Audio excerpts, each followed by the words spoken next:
the first batch, you were not up to 100. You needed outside to add to your numbers. The second batch, you were not even up to 91. We counted you. On all 4 occasions, you needed the minority, the mighty minority, Mr. Speaker, point of correction, the mighty minority to make you pass your ministers. Honorable Minority Leader, Yes, you are please. Introducing an adjective. When they also start, that will be problem. Mr. Speaker, on this occasion, they can start. So they can it's start. minority Mr. Speaker, they can start. and majority. Mr. Speaker, I am okay with minority and majority.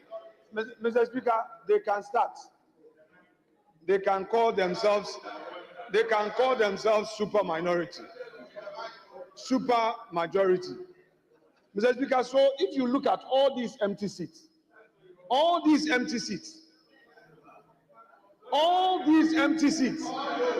this chamber now, Mr. Speaker, the so-called super majority is not even up to 50. They are not even up to 50. Mr. Speaker, rule on the application now. This House must stand adjourned. Rule upon this application. The application has not been withdrawn. Rule on it. Rule on it so that next time they will know how to whip their members in. Honorable members. Yes. Honorable Mr. Speaker, Majority he's Leader. using that. He's using that. That is a tactic. Oh, so now you can also filibuster. Oh, I see. Honorable Minority Leader, I don't know Mr. whether Speaker, this is filibustering. Mr. Speaker, you have to rule on this matter. Yes. Rule on it now. Yes. This House must stand adjourned. Mr. Yes. Speaker, you can't do anything about it. But don't encourage him. When the leader is on his feet, I cannot ignore him. Mr. Speaker, not against Just like the I cannot ignore you as a minority leader. Very well. Mr. Speaker, you'll be quoted for what you have just said. Very profound. Well. Yes. When the leaders are on their feet, you can't ignore them. Yes, yes. Very well. We've heard you. Yes. Honorable Majority Leader. Mr. Speaker, it is factually inaccurate for the minority leader to say that during the consideration and approval of the ministerial nominees, this House did not have a quorum, but for the participation of members of the minority. Mr. Speaker, is he saying that members of the minority are not part of this House, or that they have no obligation to constitute the quorum of this House? And so on what basis do they take monthly salaries, Mr. Speaker? On what basis? What were they elected to do? To come and sit outside the chamber of this House. You were elected to equally sit in this chamber the same way the people on this side are supposed to sit in the chamber. So when you sit in the chamber, you perform your public duties. Mr. Speaker, if I start citing members of the minority for not being in the chamber, we will know, and look at them at all times. They don't even have 1/4 of their number in the chamber. Mr. Speaker, is it a deliberate ploy? But Mr. Speaker, that is not the issue. As we speak, they are not even up to 18. Ghanaians gave them 88. And they are using only 18. Next election will reduce it further. 88, and you are using 18. It means that you need only 18 in the chamber.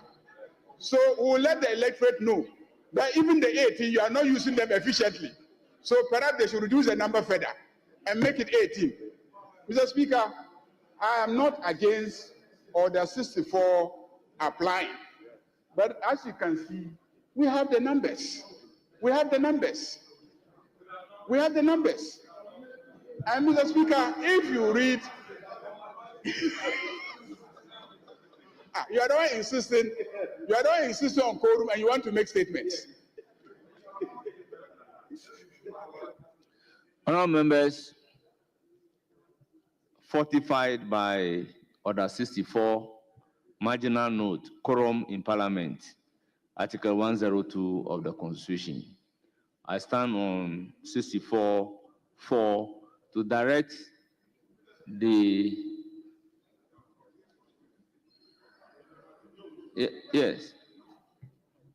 to ring the bell.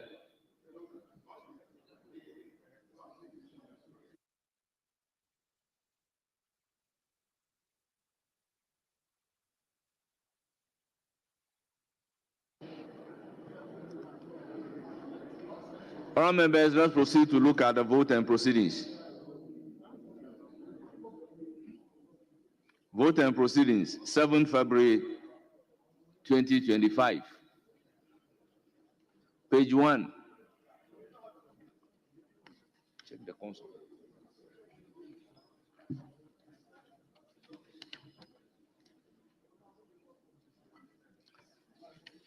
Page 2.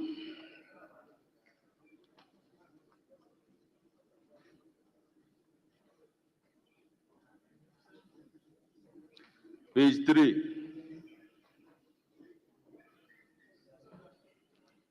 Page 4.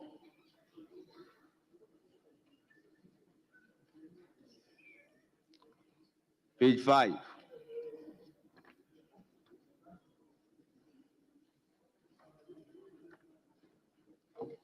Page 6.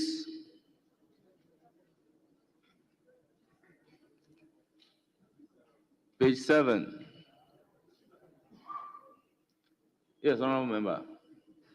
Mr. Speaker, in the spirit of cooperation and the national interest, in our quest to assist the majority to do government business, I wish to withdraw my application on quorum.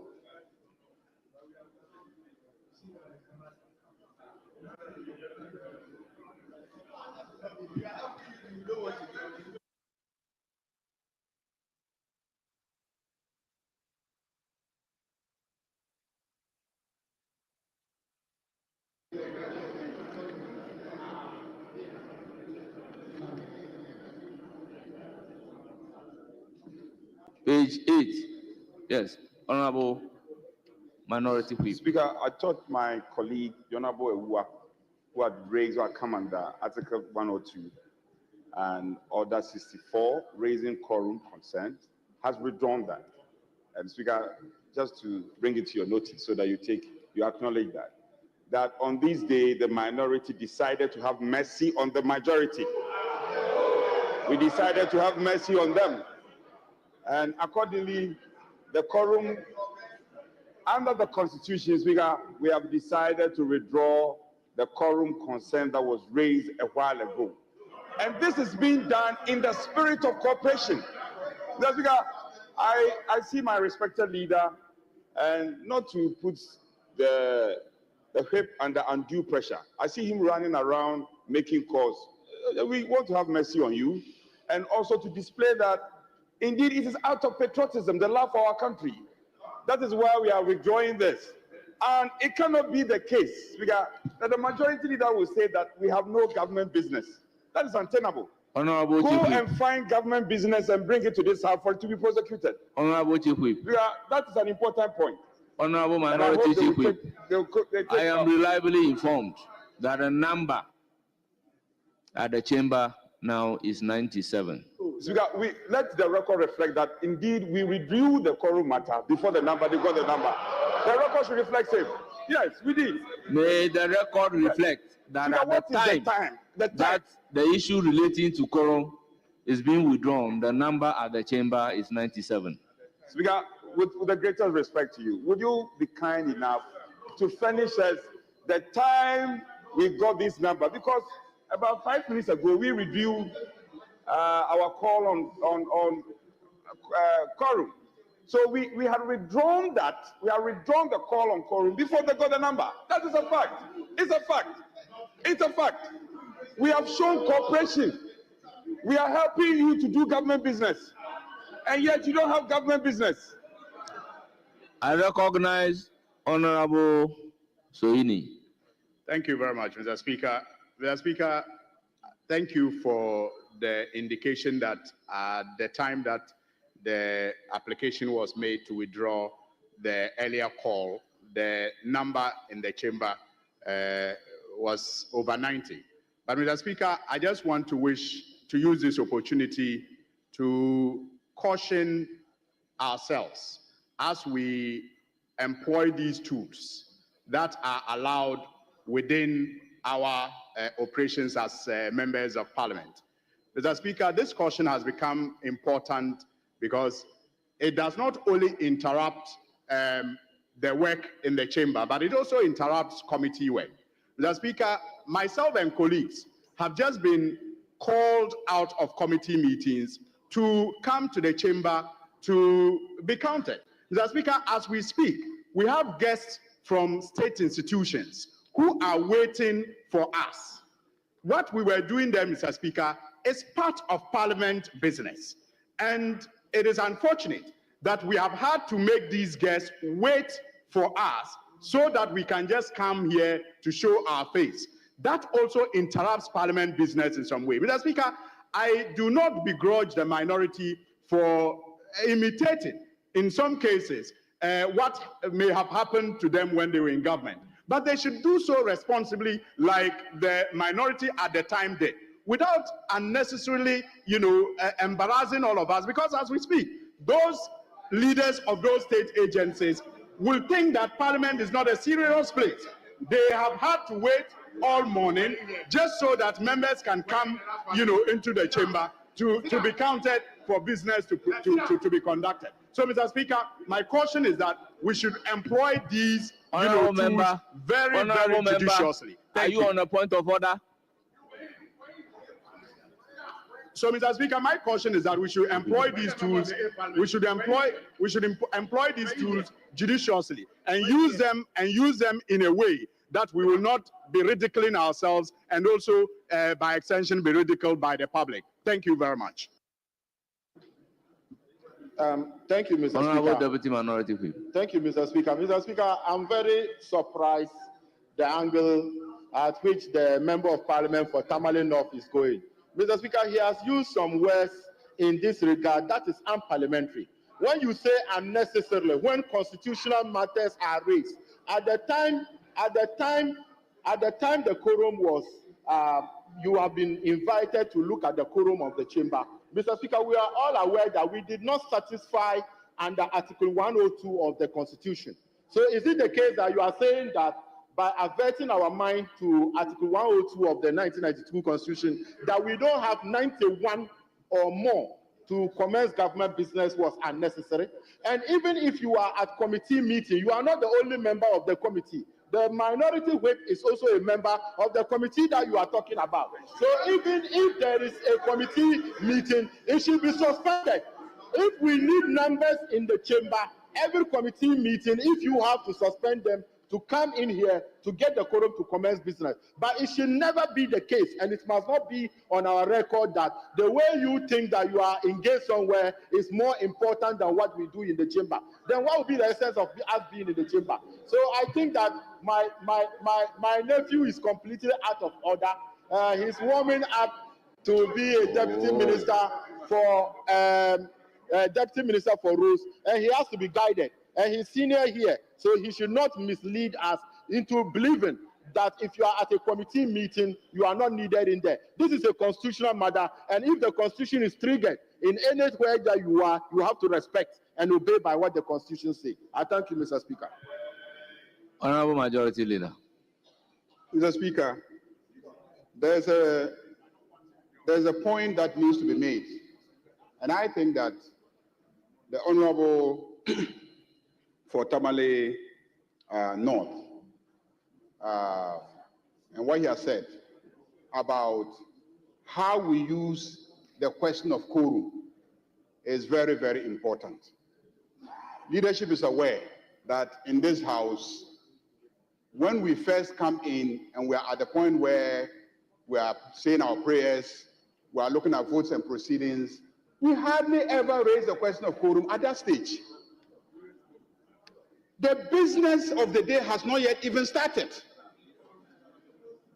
And that is when you come to the point where it says, at the commencement of public business. At the commencement of public business.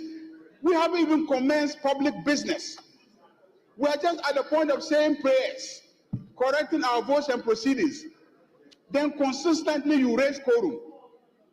Mr. Speaker, you were given orientation. Take your orientation seriously.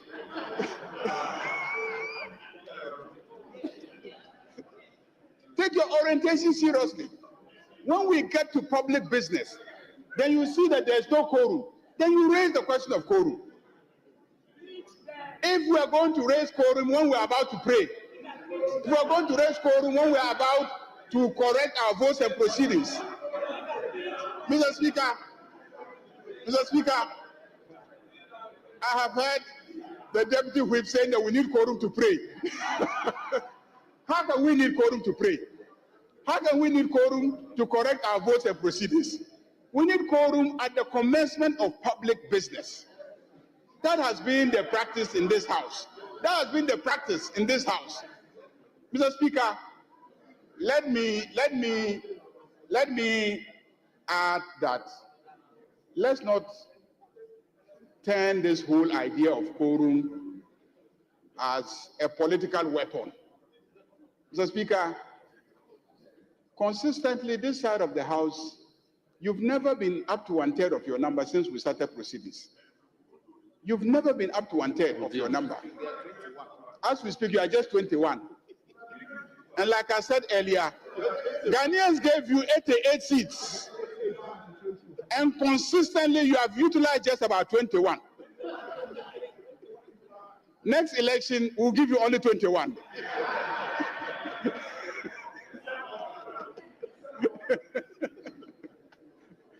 Because you have demonstrated that that is what you need to do business in this house.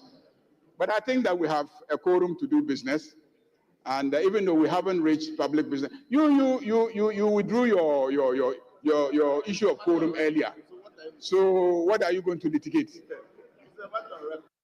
Honorable members, let's look at Article 102.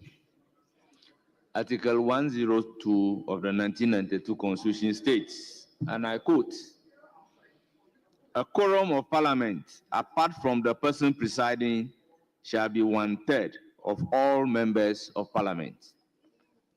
Honorable members, let me also take you to look at Order 64.3.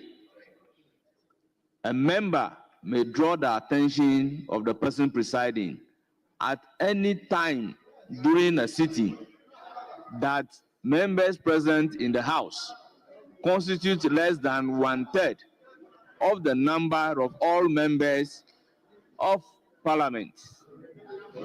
Honourable members, these are the relevant constitutional provision as well as our own standing orders. Honourable members, I ask that the bell be rung for 10 minutes, and within the 10 minutes, I was informed that we have 97, and consequently, the quorum was withdrawn. Can we make progress? Page 8 of the vote and proceedings. Honourable members, let's have the vote and proceedings adopted, and then we can make progress. Honourable Minority Leader. Mr. Speaker, on page 7, Mr. Speaker, after the presentation of business statement,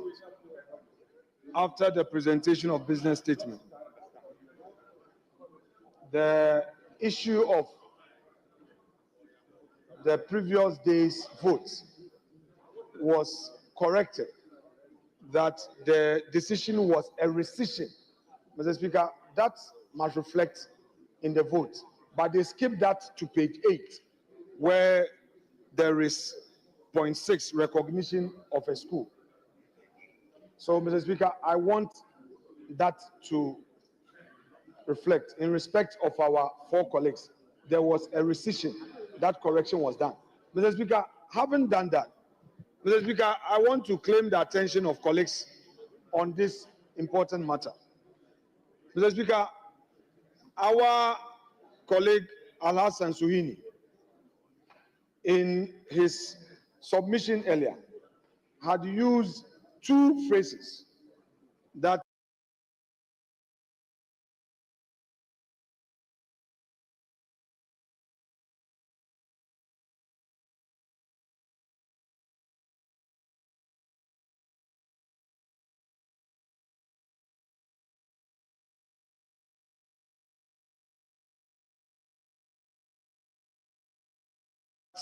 the minority must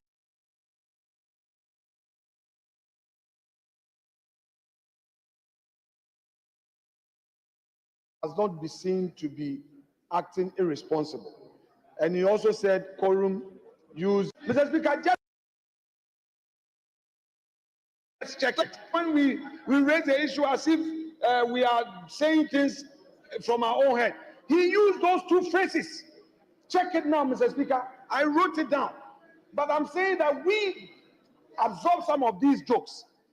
We, our side, we absorb some of these strong words.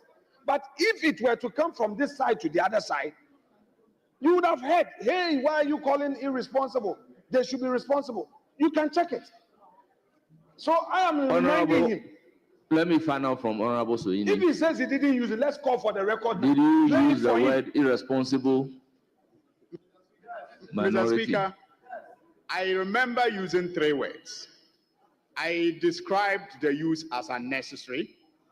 I encouraged that it should be used responsibly. And I also said it should be used judiciously. I said it should be used responsibly and it should be used judiciously. Mr. Speaker, if the minority leader decides to look at the opposite of responsible, that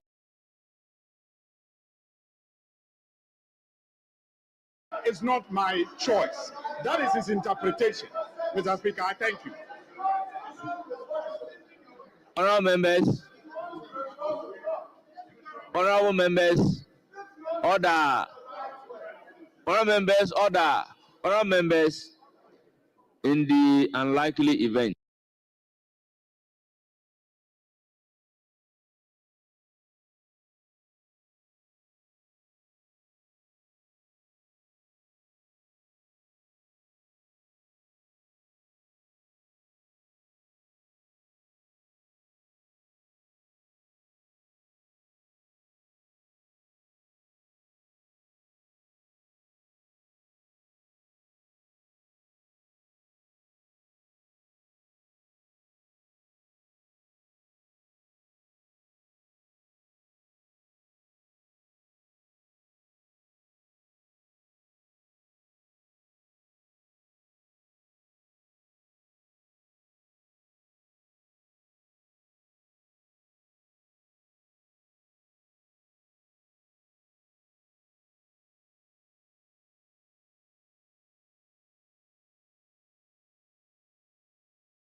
far-flung event that the word Mr. Speaker, just for your guide. Now, we were all over the news over the weekend that Friday's adjournment was as a result of the fact that we didn't have quorum to transact business. But Mr. Speaker, if you compare that information plus the record of the votes and proceedings that we are correcting now, we had as many as 192 members of parliament present on Friday. Speaker, if you recall, I made the point in the course of the submission that even the ad hoc committee was sitting and that other members too were at committee meetings. So if we could be given the opportunity to get members to attend to business on the floor, but that didn't happen. So being a house of record, tomorrow the record for Friday will show that instead of the news out there that we adjourned because we didn't have the numbers, we actually had 192 members present, just for your guide, for you to guide the house. I thank you for the opportunity. Thank you very much. Table of it, take note. Honorable Deputy Whip. Mr. Speaker, I just want to assist my colleague, the Majority Whip, that he cannot assume that we have about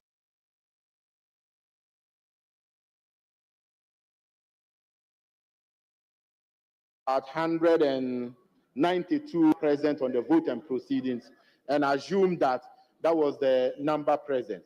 You cited Order 64.3, and Order 64.3 is clear that quorum can be raised at any time. And Mr. Speaker, for Hansard, when you were adjourning, you said the table of it had counted, and we were 71. You made that announcement, and for that matter, you are adjourning the House. So it must not be in our record because of his assumption that we had 92 people marked present when you had directed clerk to count, and we were 71 at the time that we were adjourning. So we adjourned because we did not have the numbers. We adjourned because your super 83 vanished, and you were just about 1830. So that is what is on our record, and that was your direction, and that was exactly what you said, Mr. Speaker. So he needs to be guided. Mr. Speaker, also to advise him that you've just been a majority whip about 3 weeks now. So when I'm talking, I'm your senior in leadership. Sit down, let me finish.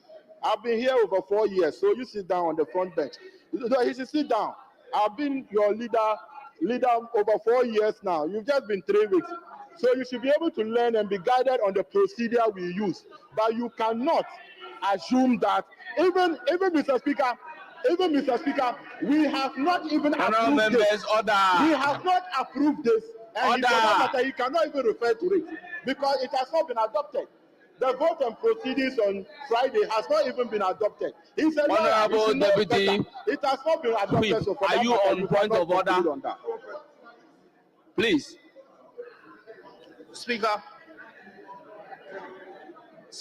first of all, Honourable Deputy Whip, you are on your feet. Speaker, first of all, my brother Habib failed to listen to me carefully. My prayer to you. My prayer to you was to seek your guidance in respect of the two records, because this is also a matter for the record of the House.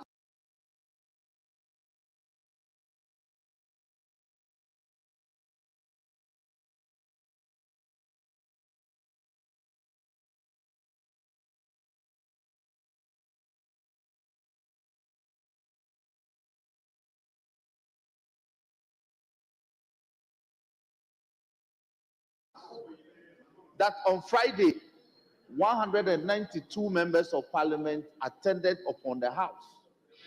That is the record. Now, he makes the point that at the time he raised the issue of quorum, yes, but my prayer at the time was that because two committees were sitting, members were attending upon those committees. So we're praying for those members to be permitted to attend. Listen to me praying you that we needed a guide on this matter. Then number two, I am senior to you in this.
this house.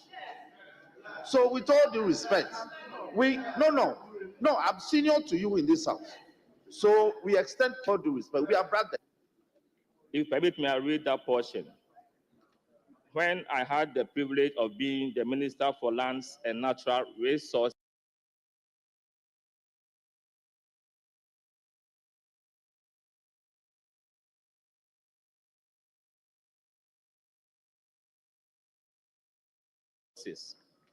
Lands and Natural Resources,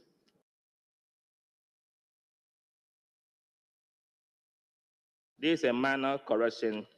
There should be S after risk. Then my last observation is on column 82, and Reverend John Tim Fojo. The first paragraph, the last word should be for and not for, because it reads, Mr. Francis Asensobuache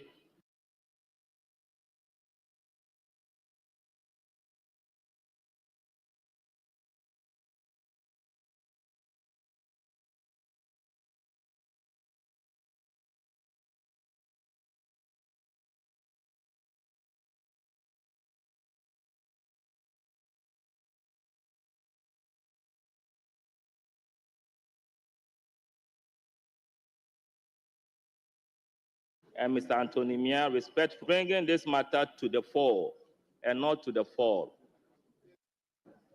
Thank you very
Speaker, column 83, paragraph 2, the last 3 lines, regime or transition and the number.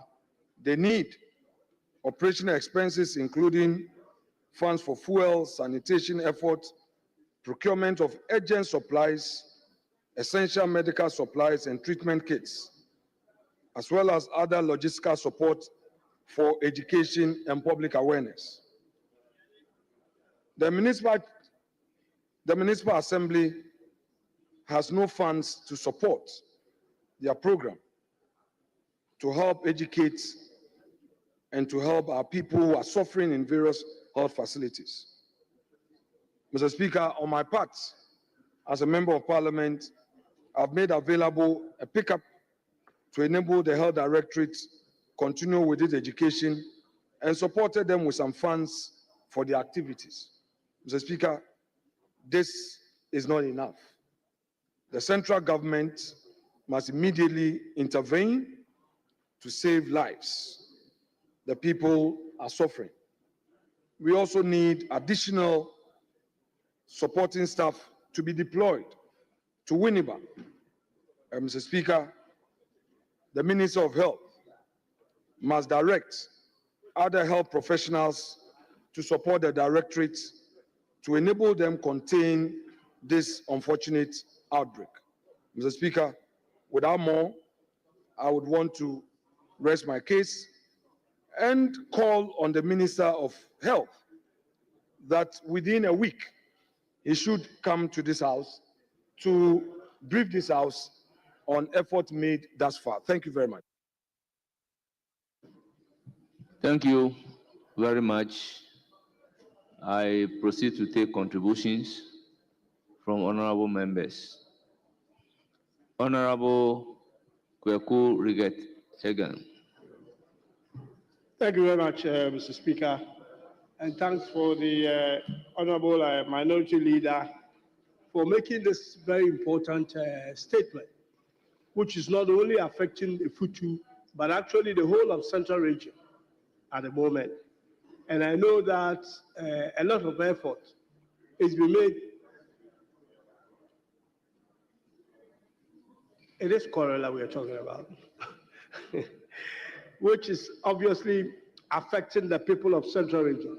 Mr. Speaker, some of the issues are actually to do with sanitation, which not only the health minister, but I expect that the minister who is responsible for sanitation now will also move in there and find out exactly what is going on.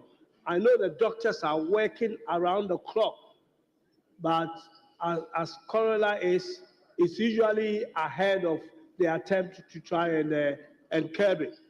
And I'm very happy that my honorable brother has made this statement, which is seriously affecting the Central Region. I think last week, we were talking about meningitis here, and I know a lot has been done about that.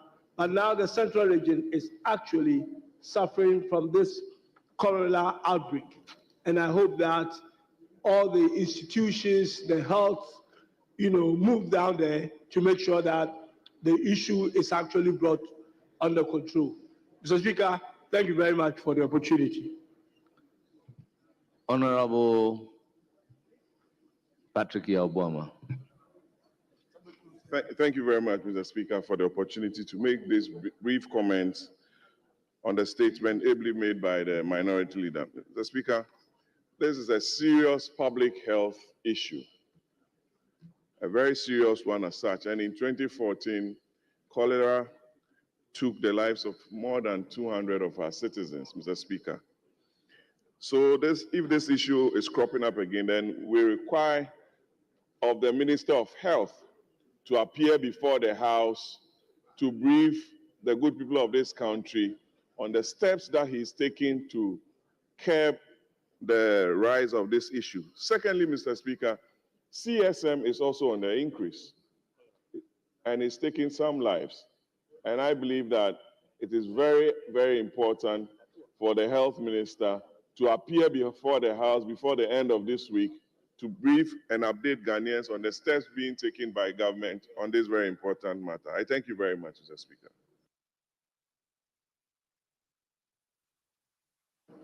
Thank you very much, Honorable Dr. Sandari. Thank you very much, Mr. Speaker, for the opportunity to contribute to the statement on cholera outbreak ably made by the minority leader. Mr. Speaker, it is absolutely unacceptable for any district, any community, in fact, for any country to record a case of cholera. And that's why even one case of cholera is considered an epidemic because of the importance and the severity of it. If we recall, this cholera outbreak started somewhere in October 2024, around Adan. And the inability of us as a country, our health system, to contain one case can lead to the spread of that one case to other parts of the country. And that is why today, the outbreak is serious in Ifutu. Not just that place. Records show that about more than half of the districts in Central Region have been, recording cholera cases. Mr. Speaker, we have to do something. Our health system must be able to respond to this outbreak and contain the disease. It has the potential to spread to all the regions in this country. In conclusion, Mr. Speaker, the professor, I and my colleagues microbiologists said, a case of cholera simply means that you have eaten somebody's feces, simple. That is a summary of it. You have eaten somebody's fecal matter, either through the water that you drink, through the food that you eat. You have just eaten somebody's fecal matter. And that's why I started by saying it is unacceptable, because you don't only measure the economic status or how developed a country is by economic indicators. These epidemic outbreaks, cholera, typhoid, all go to measure whether indeed we're a developed country or we are beginning to develop. Mr. Speaker, in conclusion, I support the maker of the statement that the Ministry of Health must come, to educate us or to show how well they are fighting this outbreak of cholera and other epidemic conditions. Thank you very much, Mr. Speaker. Thank you very much. I call on Honorable Minority Chief Whip. Speaker, just to commend my leader for show of leadership to the people of the Futu, the prompt response. However, just a few observations. First of all, if we recall, last week, the Honorable Dr. Sandari had raised a matter on meningitis. And I also recollect when the Chief Whip presented the business statement, I nudged him that the outbreak of cholera, unverified report had it that it's spreading within about 5 regions. So I drew his attention. Earlier on, Speaker, per your wisdom, you had given some consequential directives that the Ghana Health Service should attend upon the House. And I'm told that they were billed to appear tomorrow. So may I humbly suggest or request of you, if you may, vary your earlier orders, that instead of the Ghana Health Service appearing, because as at that time, we had to fall on the Ghana Health Service because the minister had not been sworn in. Now the minister has been sworn in. Yeah, so the minister has been sworn in. The proper thing to do is that we should get the sector minister to come here. It has to be ASAP. Tomorrow will not be out of place. And then I'm also hearing that the Minister for Local Government could also be added, since the index of sanitation concerns are also in there. We cannot be glossed over. So it has to be as soon as possible. And Doc, I couldn't have agreed more with you when you said that it is totally unacceptable in this time and age. Some time back, the concern has been availability of vaccines. I think now it's not the case. It's not the case. But if it is, we need to hear from the sector minister, and then we can position ourselves. This House can position itself in terms of action lines going forward. But it's a sad story. It's a sad story in this time and age. This thing shouldn't be happening to our country. And I hope, Speaker, you accede to my call that number cannot be programmed tomorrow, or we can notify him today, and then the next day, he can appear duly to speak to this. It's sad. At this time and age, cholera is killing lives, and CSM has already killed 14 lives, as I'm told, as of last week.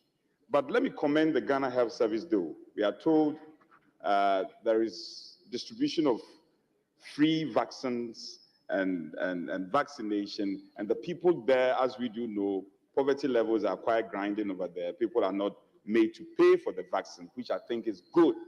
If it could be sustained, it will go a long way to curb the menace. Yeah, thank you, and I commend our leader for the show of leadership, but particularly we need the minister on this matter. I thank you. Honorable Gisela Tete. Thank you, Mr. Speaker. I also commend the maker of the brief statement, Honorable Afenyo-Markin, for this. Mr. Speaker, somewhere last year in November 2024, my constituency, Awutu Senya West, also had a cholera outbreak. Now, one thing I observed was the rapid response of the district health system.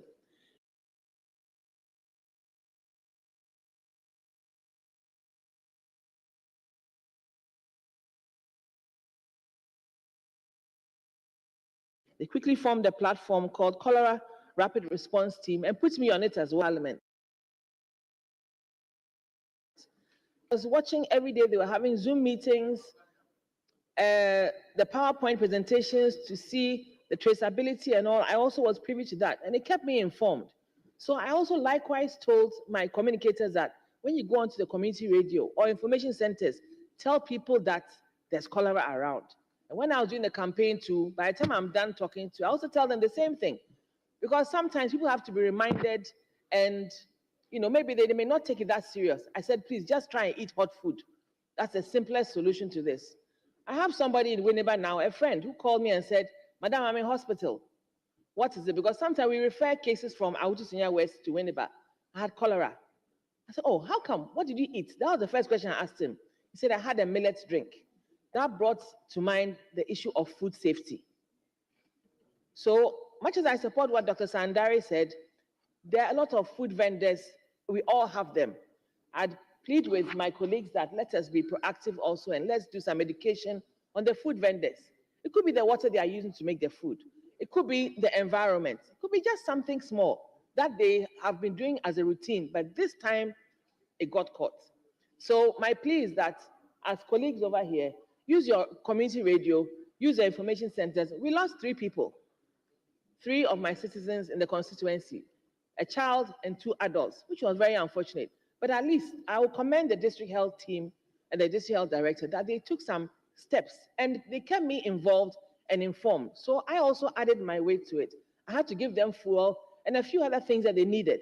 So I would plead with anybody here, those of us from the central region, where this cholera epidemic is happening, it can actually be anywhere at all because of the mode of transmission. So my plea is, please get onto community radio and information centers and tell our citizens that this is what is happening. Even if the minister comes here to come and give a rundown or edition of what exactly they are doing, we also have to see in our own backyards and help our district health directorates to get certain things sorted. It may be some logistics which you can help with or otherwise. Please, time is of essence because people's lives are at stake here. Thank you very much, Mr. Speaker. Thank you. I proceed to give the floor to Haji Aladi Ayamba. Thank you, Mr. Speaker, for the opportunity. Don't worry, it will come there.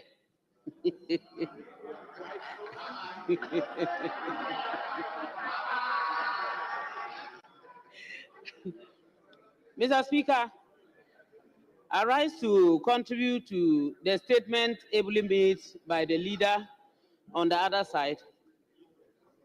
Mr. Speaker, I think the issue of cholera has always come to our attention. But there are so many questions and so many activities that need to be undertaken. There is the need for education, especially in the various communities. And those who would have to undertake this education are the health personalities or persons. How will they get there? They need a lot of support. And just as my colleague, Honorable Gisela, has just mentioned, sometimes it's not their fault that they don't go to the communities. Means of transport is number one. Sometimes, and when there is means of transport, lack of fuel. We need to give them that support. We need to also look at the budget of the Ministry of Health so that at least the contingency should be in such a way that they will be able to come out and support the health sector to handle issues that come up without any questioning. In the villages, someone will say, you say it's a matter of maybe someone who would have eaten fecal matter. How? How come it that am I a fool? No. There are so many things that lead to it. Insects, flies. Many people even do not think of washing their hands properly before they go and touch food. I was so sad somewhere last week when I heard a woman was being interviewed in the Upper West. She had lost 2 of her children just in a matter of some 2-3 hours. And the other one was lying there, and you could see that it's a very young woman. Meanwhile, she had no way of even going to the hospital. She's according to her, when she was narrating, to even get money to go to the hospital was a problem. And I think that the intervention of the health directors who quickly went to her aid and even went to the hospital there was very, very helpful. But then, we as a nation, we need to continue to give education on the issue of even water that is being used for the planting of vegetables, lettuce and other things. I watched another documentary where fecal water, that chemical, all other things, and they were using it to water plants. Now, most of these, especially the lettuce, we go in, we say, oh, I want salad. And the thing is not treated. The salad is not treated. It's not properly washed. The vegetable, it has already, you don't just see that there is a problem because you think that you are eating the right and you need vegetables. But what it would have come out with to come to that very restaurant and to your table is what you do not know. We need to give that education to our people. And I will also plead with us all that we shouldn't look at it that once it's in the central region, it cannot get to the Upper East. Our surroundings, the cleaning of our environment, when we use the washrooms, and for that matter, let me just say the toilets. And then we Honorable get member, back. conclude. The children themselves, teach them how to wash their hands. Because for them, when they even go to toilet and there's nobody around, Mr. Speaker, let me make this point clear. They may even go and take food and begin eating without washing their hands. And it leads to a lot. So, Mr. Speaker, I really appreciate the maker of the statement, and I hope that we are able to curtail this menace that has come, and that it shouldn't escalate to other communities or other regions. Thank you very much, Mr. Speaker, for the opportunity. Thank you. Honorable members, in view of the fact that we have 4 other statements, can we bring contribution to this particular statement to an end? Leadership. Speaker, I agree with you. Speaker, let me wind up on this one by saying that indeed, last year, the cholera outbreak began last year. In October, 5 regions were announced to have suffered this: Western, Central, Greater Accra, and the rest. And between December 9th and 29th, over 35 persons had died, and over 4,800 cases had been reported.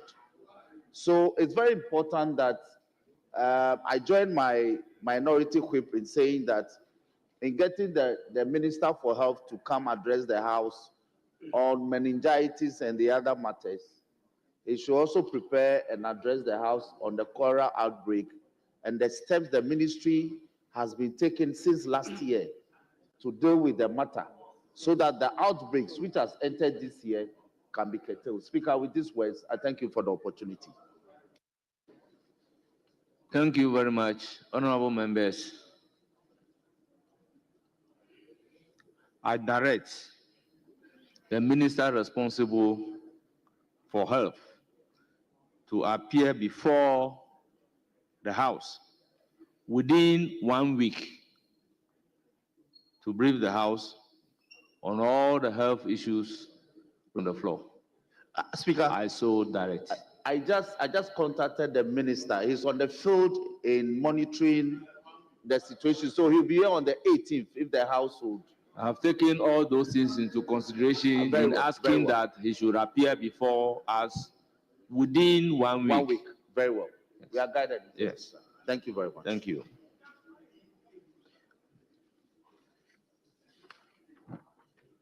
Honorable members, we have students from some educational institutions visiting the House.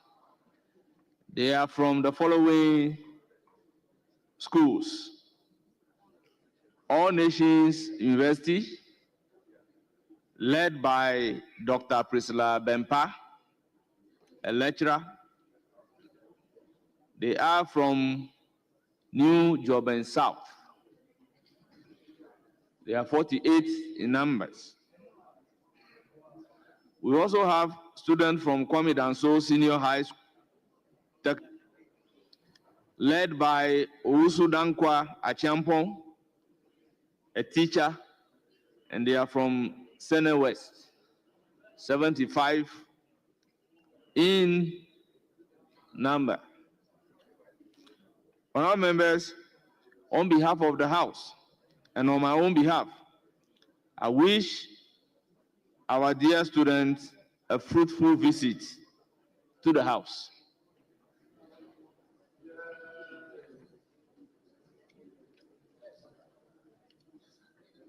Honorable members, we have admitted a statement in the name of Honorable Rita Na Odole Soa, MP for Dadekotopong constituency, on the International Day of Women and Girls. Honorable Rita Na Odole, you have the floor. Thank you, Right Honorable Speaker, for the opportunity. Mr. Speaker, I rise today to commemorate the International Day of Women and Girls in Science, a day that highlights the need for gender equality in the fields of science, technology, engineering, and mathematics, STEM. Last year, in this August House, I highlighted the critical role of women in STEM and the persistent barriers hindering their full participation. Today, I reaffirm our commitment to breaking these barriers and empower women and girls in science. Ghana has made notable strides in promoting gender inclusivity in science. We celebrate outstanding women such as our very own Dr. Grace Ayensu Dankwa, MP for Esikado Ketan, who has made remarkable contributions to medicine and public health. As a double board certified surgeon with expertise in trauma and reconstructive surgery, she has dedicated her career to saving lives both in Ghana and abroad. She is the founder of Healing Hands organization, which provides free medical care to underserved communities. Additionally, she has made history as a parliamentarian and continues to advocate for improved healthcare policies. Mr. Speaker, we also recognize Dr. Ama Sewa Nekwe Tete, an educationist and policy leader whose advocacy has strengthened STEM education policies in Ghana. As a Deputy Director General at the Institute of Educational Planning and Administration, she has influenced national education reforms and promoted STEM opportunities for young girls. Her work with UNESCO and various educational institutions has been vital in ensuring gender inclusivity in science and technology. Additionally, we celebrate our popular maths and science quiz mistress, Professor Elsie Efa Hoffman, a leader in engineering education at the University of Ghana, and many other distinguished female scientists who continue to inspire future generations. However, Mr. Speaker, despite these remarkable achievements, women remain significantly underrepresented in STEM. According to the 2024 Ghana Statistical Service report, women constitute only 24% of professionals in STEM-related fields, with even lower participation in engineering and computer sciences. The gap is wider in rural areas, where cultural and financial barriers prevent young girls from accessing quality science education. Mr. Speaker, we cannot afford to leave half of our population behind in this rapidly advancing technological era. I therefore call on the Ministry of Education and the Ministry of Environment, Science and Technology and Innovation to enhance policies that support STEM education for girls. The government Science, Technology, Engineering and Mathematics, that's STEM, schools initiative is a commendable step, but we must ensure these efforts reach underserved communities. Mr. Speaker, fostering an interest in science begins at an early age. Research shows that girls are just as capable as boys in mathematics and science. Yet societal stereotypes and a lack of female role models discourage them from pursuing careers in these fields. I urge the Ghana Education Service to integrate mentorship programs into the curriculum, connecting young girls with accomplished women scientists who can inspire and guide them. Furthermore, Mr. Speaker, the private sector and academic institutions must actively support women-led research and innovation. Science and technology drive economic growth, and Ghana cannot reach its full potential if we continue to sideline the talents of half of our population. I encourage the establishment of more effective research grants and incubator programs, specifically for female scientists and entrepreneurs.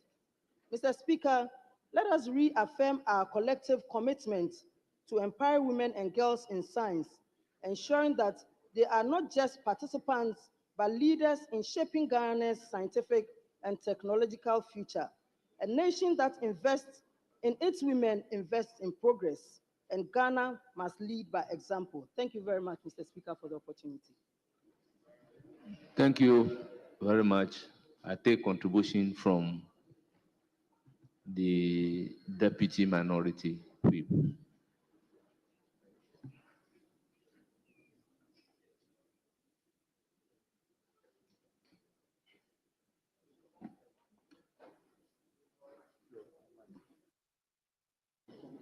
Right. Thank you. Right, Mr. Speaker. Today is the International Women's Day for Science. And I'd like to wish each and everyone in the science faculty, I want to wish them happy anniversary. It's the 10th anniversary for the celebration of girls and women in science. Mr. Speaker, Ghana has made notable strides in science, and I'd like to commend the maker of this statement for taking notice of such commendable actions that have been made by a number of our women who are already in science. And I must say that in Ghana, inclusion of girls and women in science education remains significantly very low.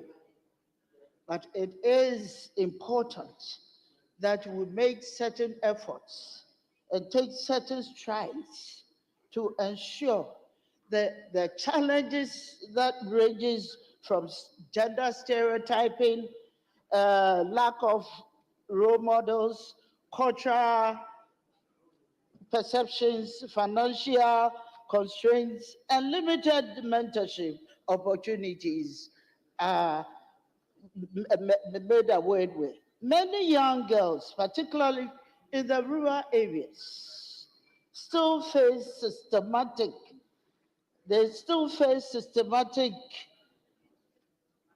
barriers in providing and in preventing them from pursuing STEM education. Mr. Speaker, the underrepresentation is a critical challenge that must be addressed if we are to achieve sustainable development goals. Mr. This year, a commitment to do something on skating, unearthing the potential of every girl and woman who inspires to contribute towards the world of science. Mr. Speaker, you agree with me that when we speak about science, it's a way of living. And it is important to break down the barriers of cultural stereotypes, economic constraints, and systemic biases that limit female participation in STEM fields. Mr. Speaker, the Ministry of Education, in collaboration with the Ghana Education Service, must introduce and implement STEM-friendly curriculum at the primary and secondary level. According to the Ghana Education Service, early exposure is critical in sparking interest and then building competencies in this science among girls and women in our country. Mr. Speaker, the government must expand scholarships opportunities specifically for girls pursuing STEM-related courses at both secondary and tertiary levels. A dedicated STEM scholarship can help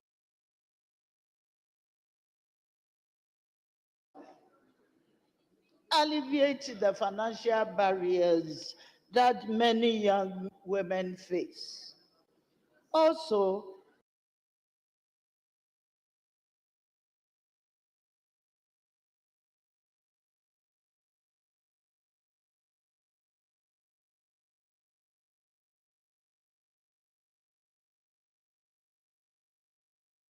in collaboration with the private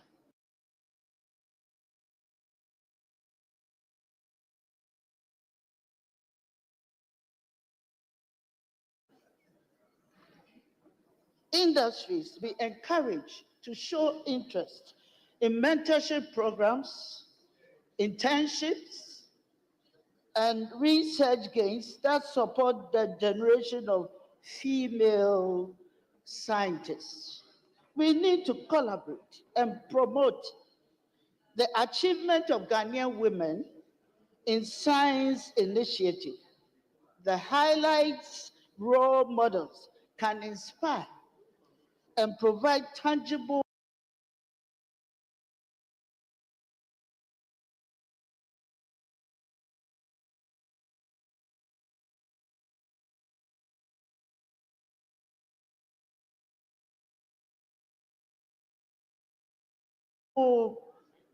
proof that success in STEM will be achievable. Mr. Speaker, there is something that we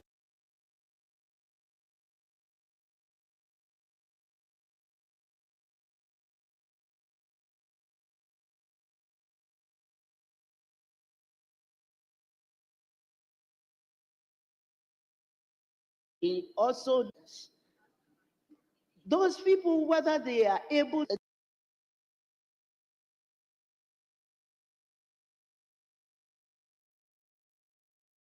their education, he makes sure he takes that it,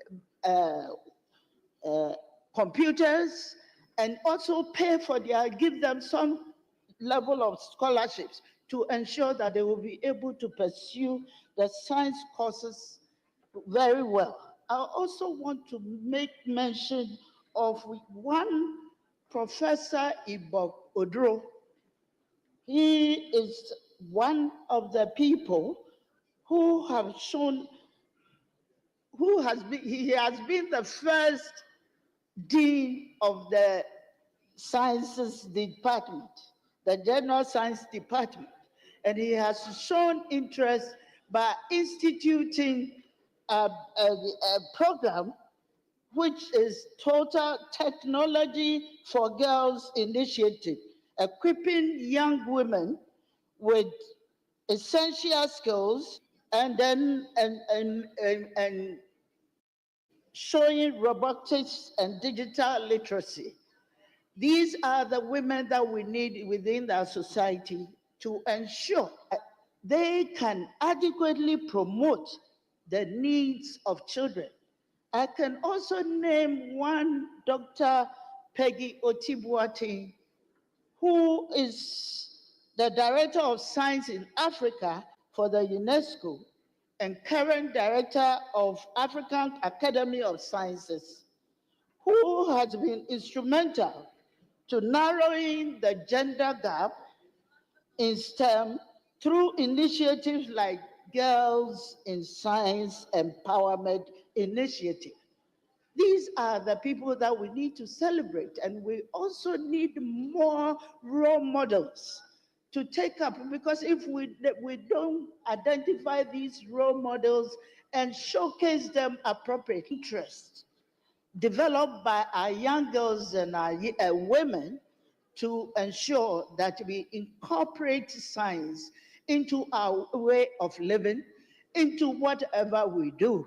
And I believe that if we are able to do it this year, as we celebrate the 10th anniversary, each and every one over here should sit down and imagine a world where we have scientists in every aspect of our economy and how these science situates in our way of doing things. I'd like to commend the maker of the statement and add my voice that we should all imagine if we have women in all aspects of our discipline, embarking on the approach of adopting science in whatever we do, we will be able to make a good stride in our economic development. With these few words, Mr. Speaker, thank you very much. Thank you very much. I will give the floor to Chumesi, Honorable Chumesi Ampofu.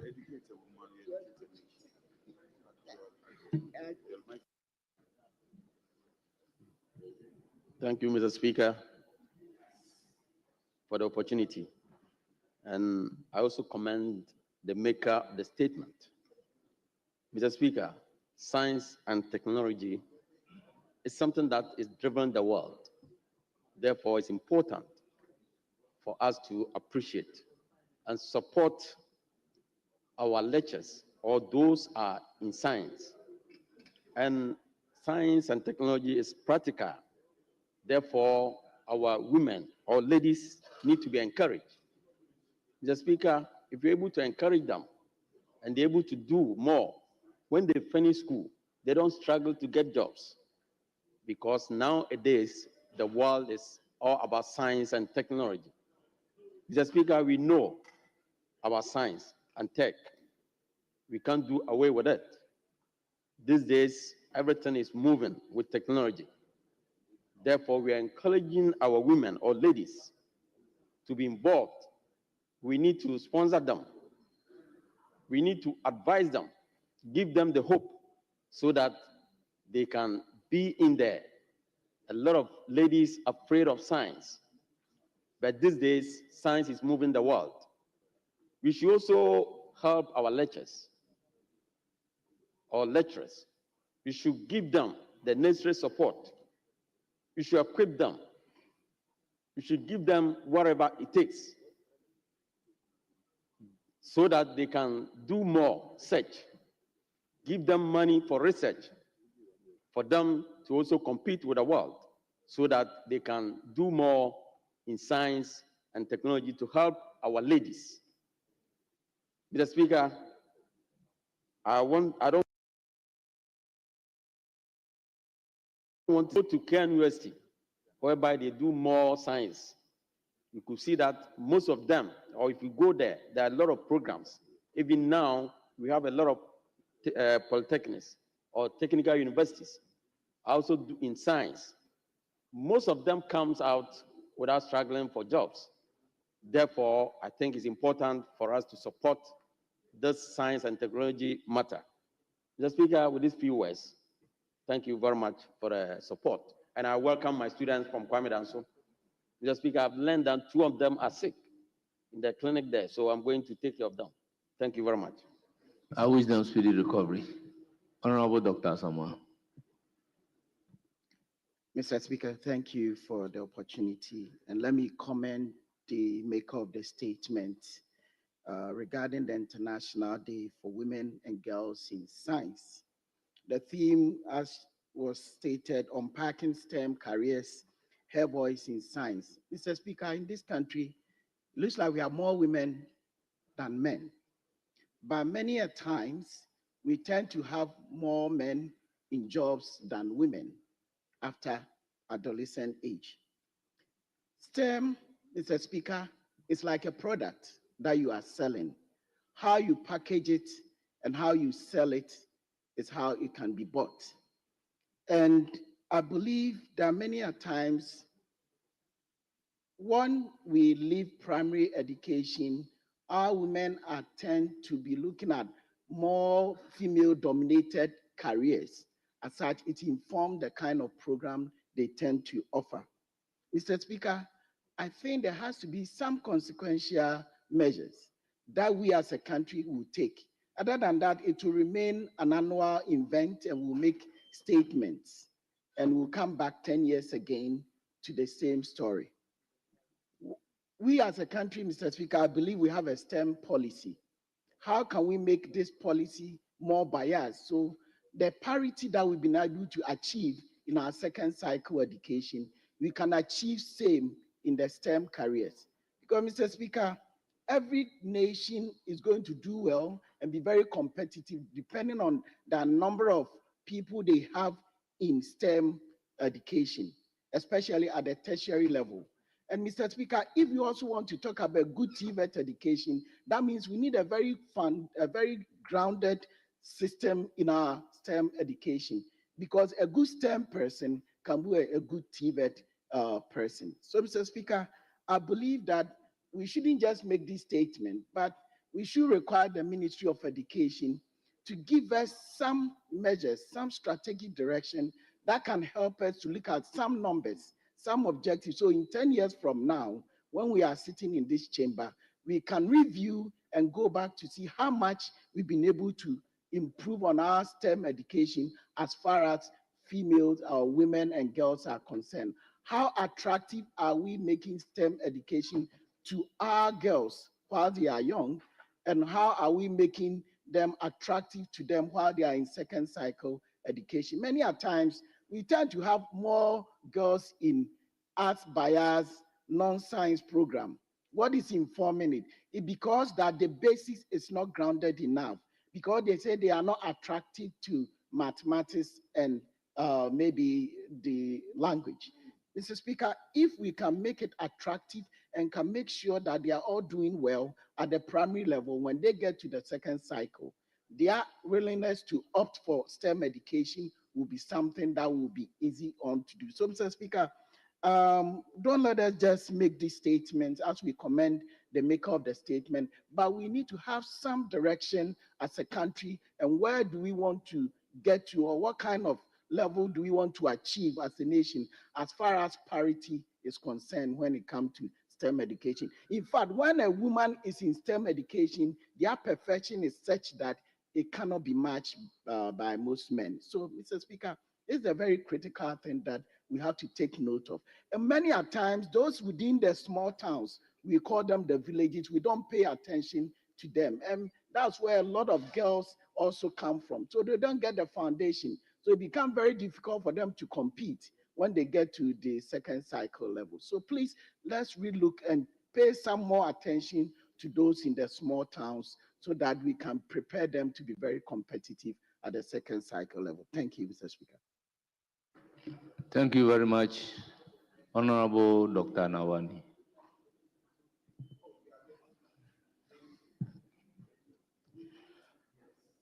Thank you, Mr. Speaker, for the opportunity. The International Day of Women in Science is set aside to encourage more girls and women to study science and take up jobs in science, technology, engineering, and mathematics. And the gender equality that we are talking about is not only limited to the political area, it is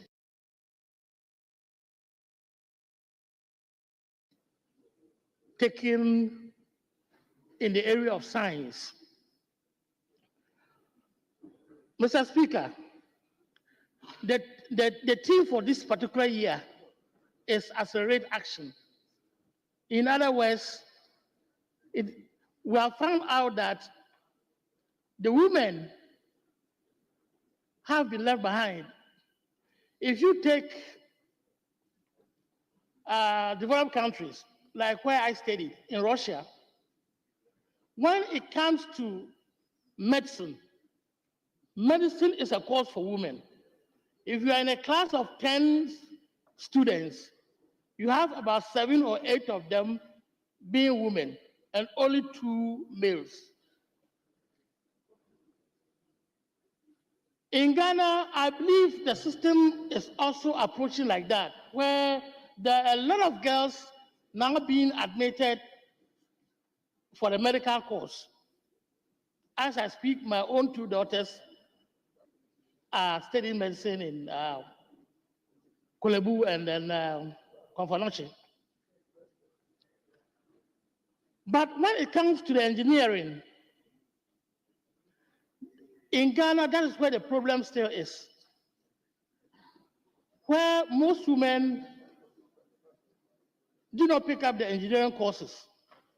And so we should take steps to ensure that as parents, we encourage our women to pick up those courses.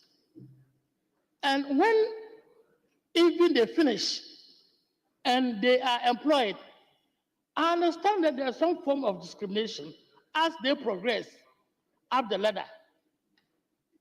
Either the pay is not equal, or when it comes to appointing something like in mining, for example, when they have to appoint an underground manager,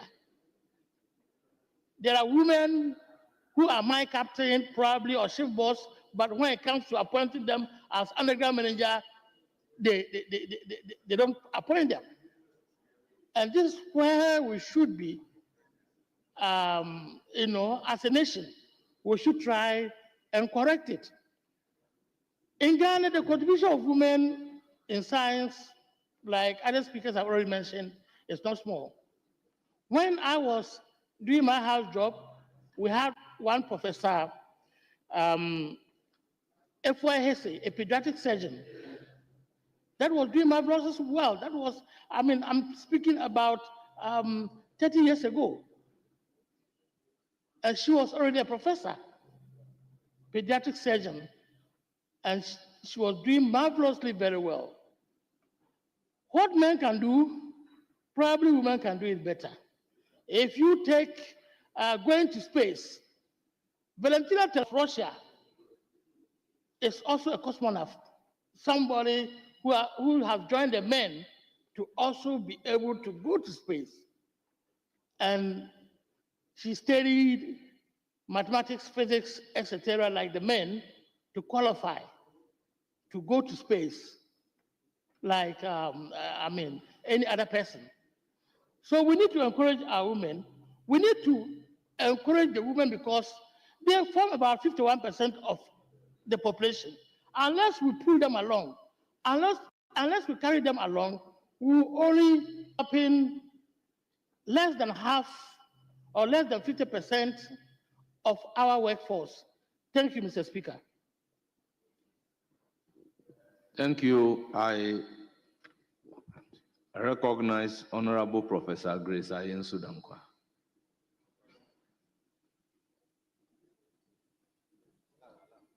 Thank you, Mr. Speaker, and thank you, my sister, Honorable from Ladade Kotopo, for the commendation. And thank you for the rest of the speakers. I tend to agree with most of the statements that have been made.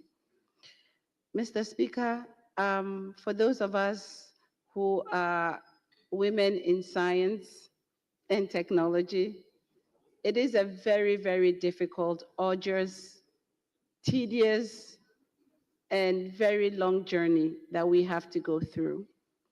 As a surgeon specialist, I have gone through maybe 17 years of postgraduate education just to be a surgeon specialist. And it is very difficult for girls, especially when it comes to cultural norms and the things that girls are expected to do. It makes science very difficult for us. And so I will go on a different angle and talk about mentorship. I think that on a personal note, all the women in this room must take exceptional interest in young girls who want to go into science. Oftentimes, women, we don't see other women as mentors. And so we should really, really make an effort to do that. For me, in my constituency, because I find myself as maybe one of the few women in my field, I try to even go down and teach in the schools. I go to primary schools and I teach science. Maybe it's just basic biology. Sometimes I go to the secondary schools and I give speeches. Sometimes I mean, it just depends. I have a girl group and I have maybe monthly meetings with them just to encourage them to stay in science. Because of our cultural norms, it gets very difficult, and oftentimes girls need other girls to support girls. So we also need men who might call he for she's, who would support the women and encourage our young girls to get into science. It is a difficult field, it is not easy, and oftentimes when you look at the traditional ways that girls are expected to live, it makes it very difficult. So I commend again the maker of the statement or the originator of the statement, and I'm also humbled and appreciative that she brought my name up as one of the women in science. And I also want to reassure the House and my constituent that I will continue to be an example for women, and not just for women in science, but basically women in education. And I'll continue to champion that cause within the constituency. Thank you again, Mr. Speaker. Thank you very much. Honorable Haji Aladi Ayamba.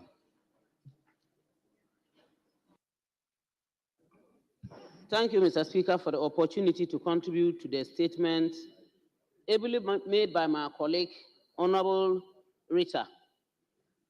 Mr. Speaker, the issue of science, technology, and mathematics is something that has been long overdue. We've been discussing this issue day in, day out for long years. It's quite difficult. Many a times when you go back to the schools, you realize that stereotyping is one of the measures or issues that discourage the girl child.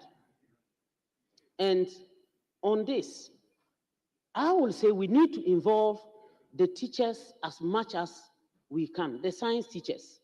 Just as my colleague, Prof, has just stated, we need to involve them and also support them so that they would bring along or pull along the girl child.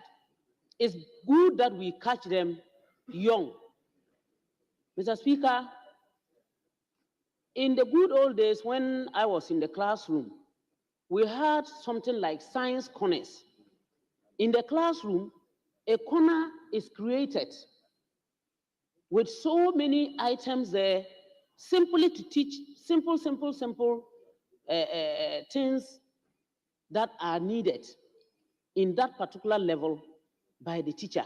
And children take interest. When you catch them young, they definitely will go along with you.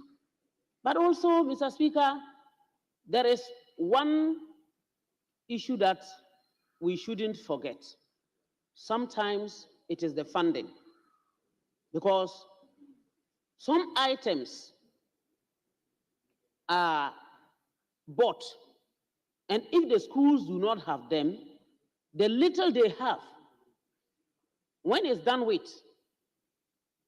they are unable to do the practicals that much. So we need to support the schools so that they will get the items or materials that are needed. The girl child is always ready to learn, especially when the encouragement is there. And when I talk of encouragement, I'm talking of support.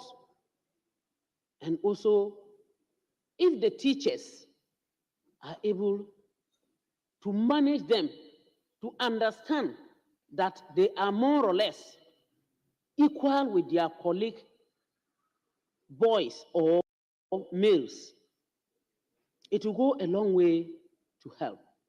Mr. Speaker, we may look at it to be that easy, but because we have not caught many of them young, they even get halfway and then they stop. I was very enthused some time ago when I saw on the television a whole crew of only women. That was on the 20th of February 2024, who flew Persian Air from Tamale to Accra, and the flight was OP178. I was so happy that I remained glued to the television without, when even they ended talking about it, I had forgotten, because it's like, wow. Because I know for sure, if passengers had been told to fly the aircraft from Accra to Tamale, if it were only female that are going to fly it, and there was an option given, I will not be surprised that some people would have said, no, we wouldn't go. But here we are. They did it. Hooray to them. They did very well. And the captain was one Iva Jichuru. That was the captain. Later in the day, that same evening, they had a flight again from Accra to Kumasi at about 6:44. I mean, if we give the same opportunity and understand that we all, both men and women, girls and boys, have the same learning ability, I think that, as we have always said, we are not intending to take everything away from the men, but we will put up to the extent that we can do it better than the men.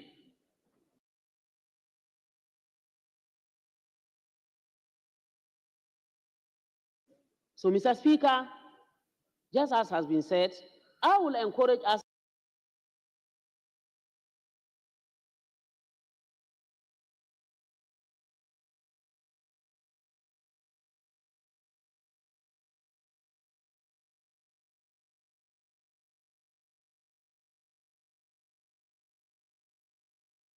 MPs to also take it on ourselves to check in our schools where the girl child is doing well, encourage them, support them, and also talk with the teachers.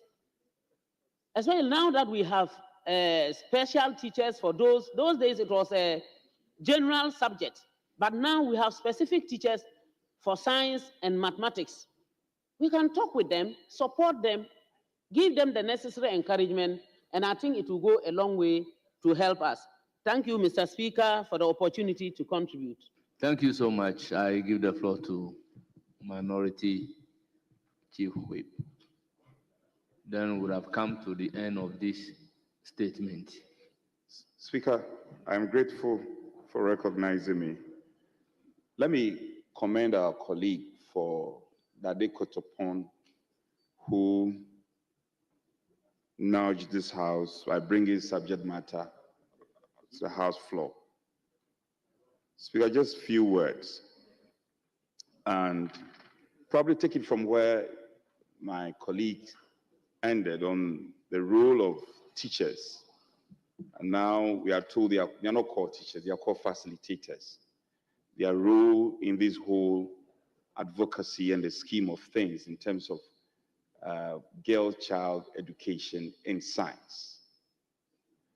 So I'm all for it. I think it's a good advocacy. However, we also need to tread with a bit of caution.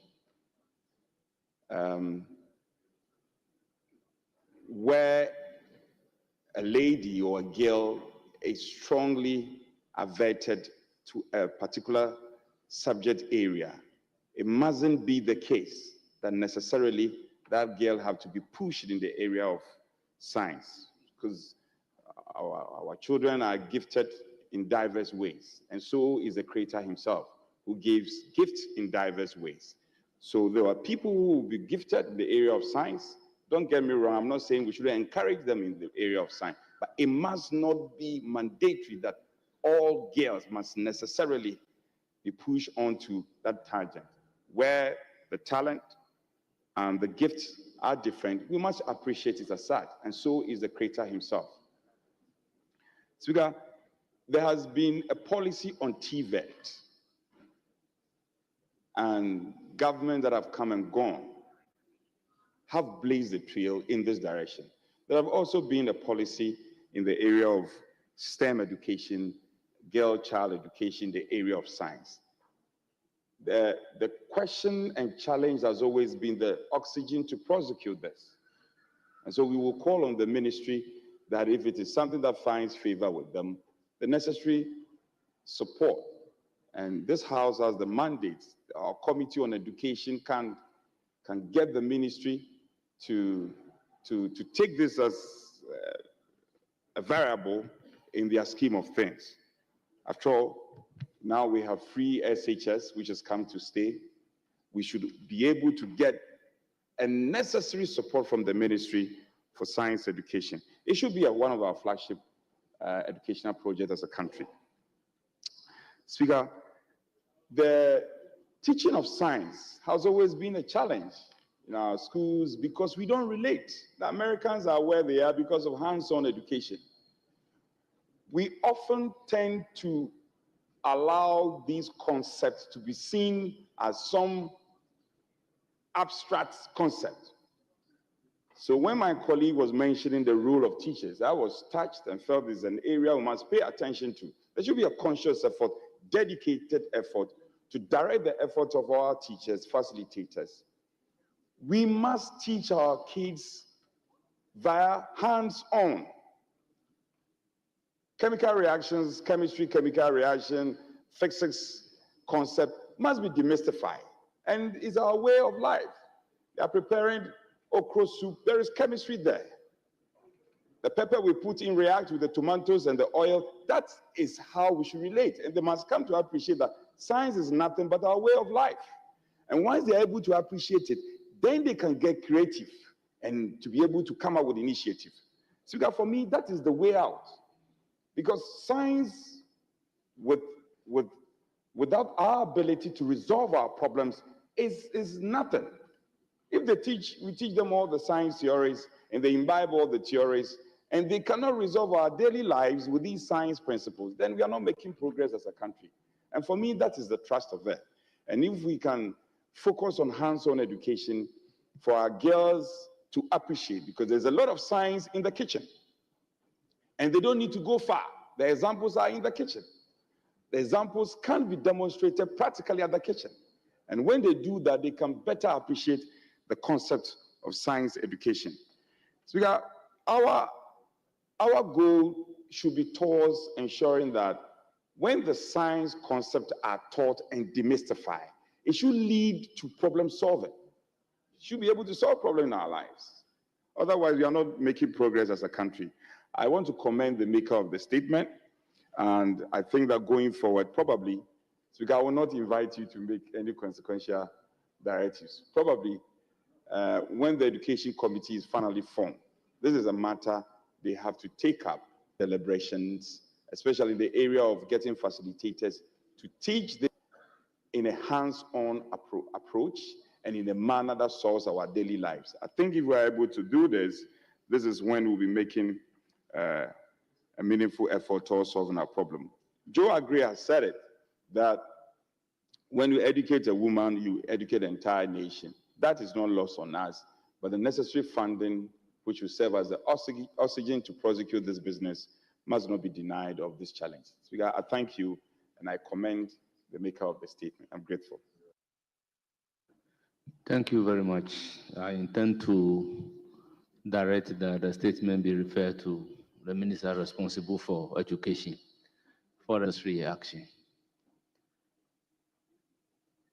There is another statement on the 38th ordinary section of the Assembly of the African Union, starting from 15th to 16th February 2025, in the person of Ibrahim Zuera Mohammed. You have the floor.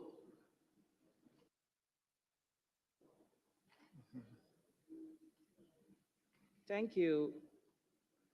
Thank you very much, Mr. Speaker. Thank you for the opportunity to make this statement in relation to the upcoming ordinary session of the Assembly of the African Union. Mr. Speaker, The heads of states and government of the member states of the African Union will gather for the 38th ordinary session of the Assembly of the Union on 15th to 16th February 2025 in Addis Ababa, Ethiopia. This annual gathering, Mr. Speaker, of the leaders of the AU is preceded by the Permanent Representatives Committee meetings and the Executive Council meeting. Mr. Speaker, this year's assembly is significant for Ghana because the AU Assembly, through its decision 884 of 2024, designated the theme of the year for the 2024 as, and I quote, "Justice for Africans and People of African Descent Through Reparations," unquote. Mr. Speaker, the Assembly Decision 884 was to implement the outcome of the Accra Reparations Conference of November 2023, which was co-organized by the African Union Commission and the government of Ghana. The outcome document of the Accra Reparations Conference is the Accra Proclamations on Reparations.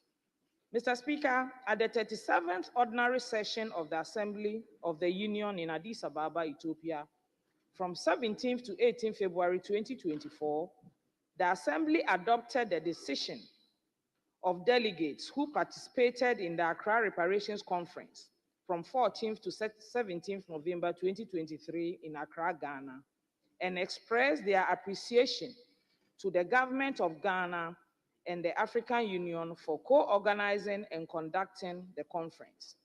They acknowledge the invaluable statements of heads of the AU and for the support and contribution provided by the Union to the conference.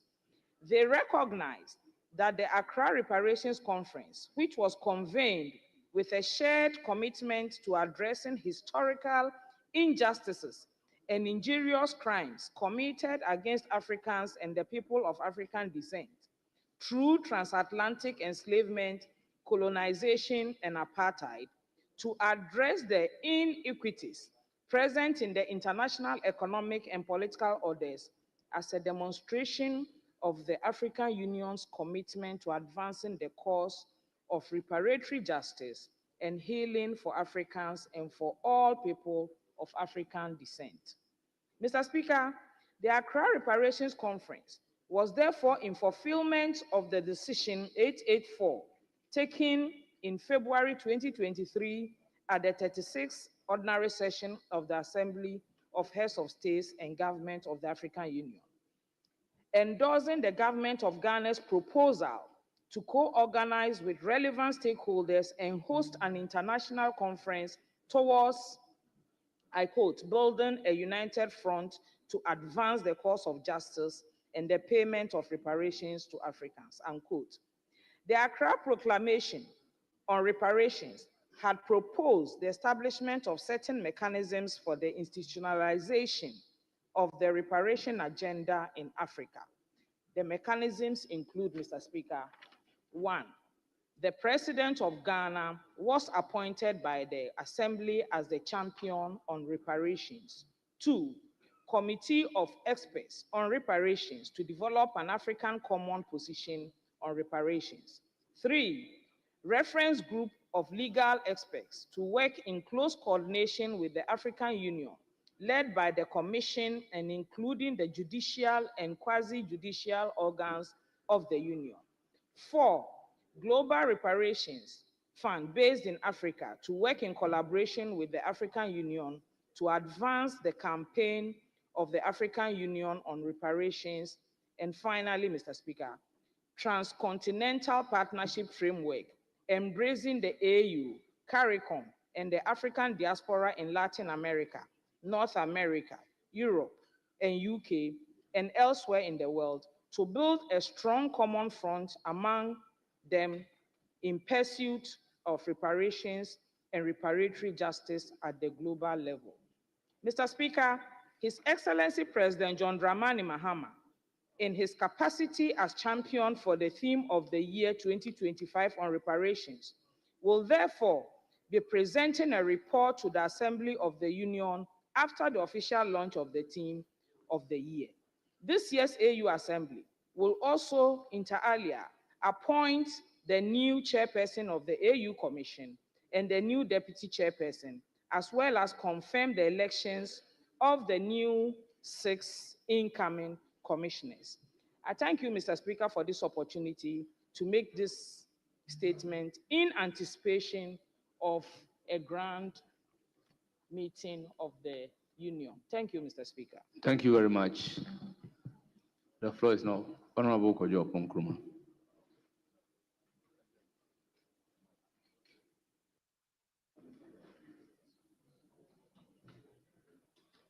Mr. Speaker, thank you for the opportunity to comment on the statement that was just delivered to this House.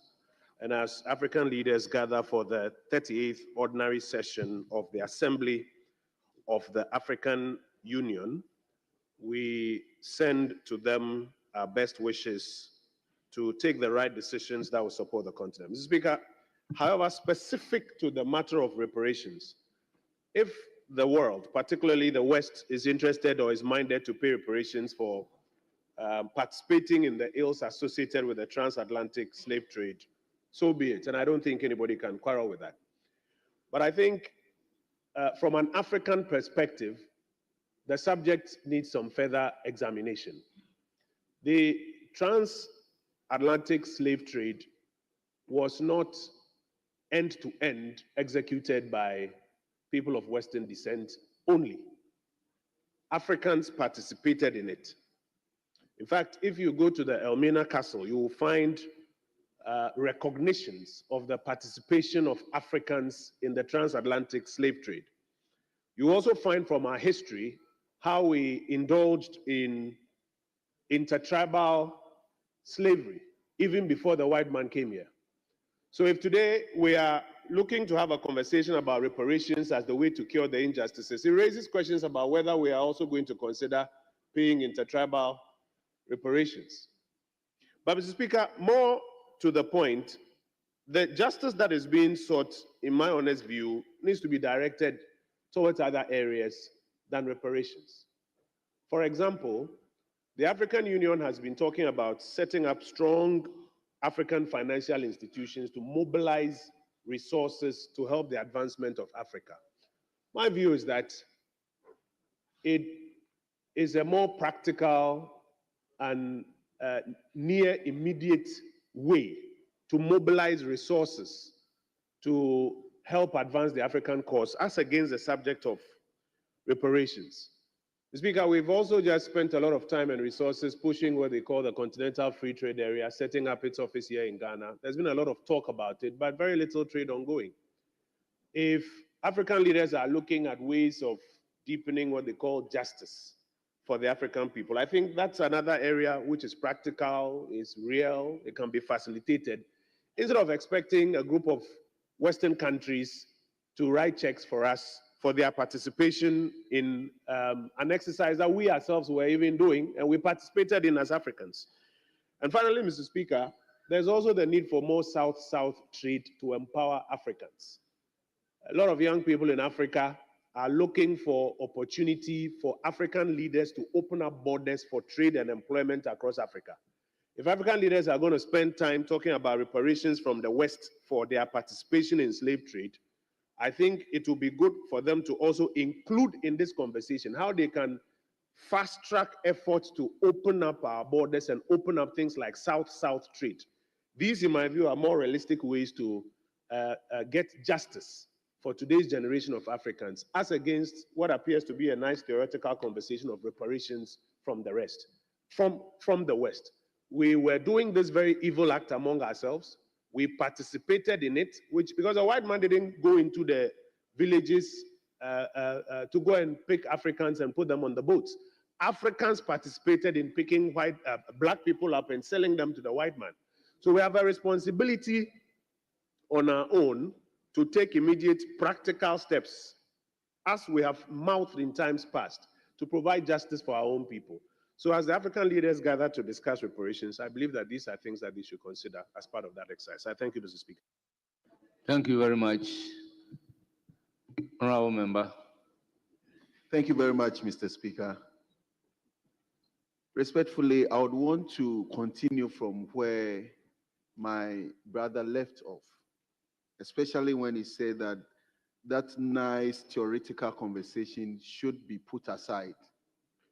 We should ensure that we put up practical reasons or practical means of uplifting ourselves as Africans than coming together, always sitting and talking about reparation. What are we, African leaders, doing to ourselves as a people? For me, I believe that Africa is endowed with the natural and human resources that can be harnessed for the betterment of its people, rather than always having conversations about reparations. Who are we going to take the money from?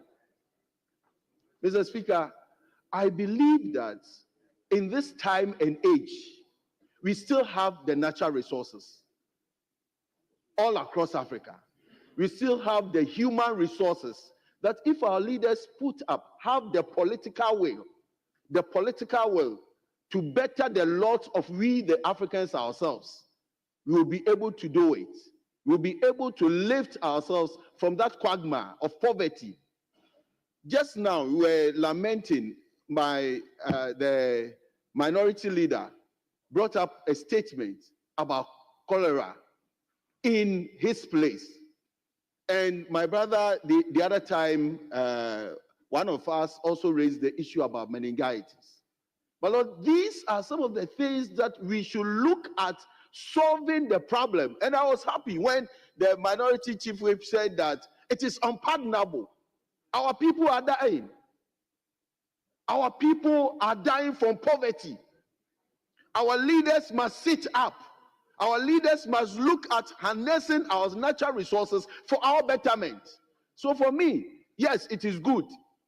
They may decide, talk about it, but back home, we have things, we have our resources, we have our gold, manganese, whatever. Instead, for example, looking at our country, we export raw materials. What do our people need? What we need is work. So I would add my voice to the maker of the statement. Yes, we appreciate them, we appreciate whatever they are doing, but we also want to plead with them that they should look back home. They shouldn't just think about reparations. We have the resources here. We can put them together for our betterment. Thank you, Mr. Speaker. Thank you. I give the floor to Honorable Sosu.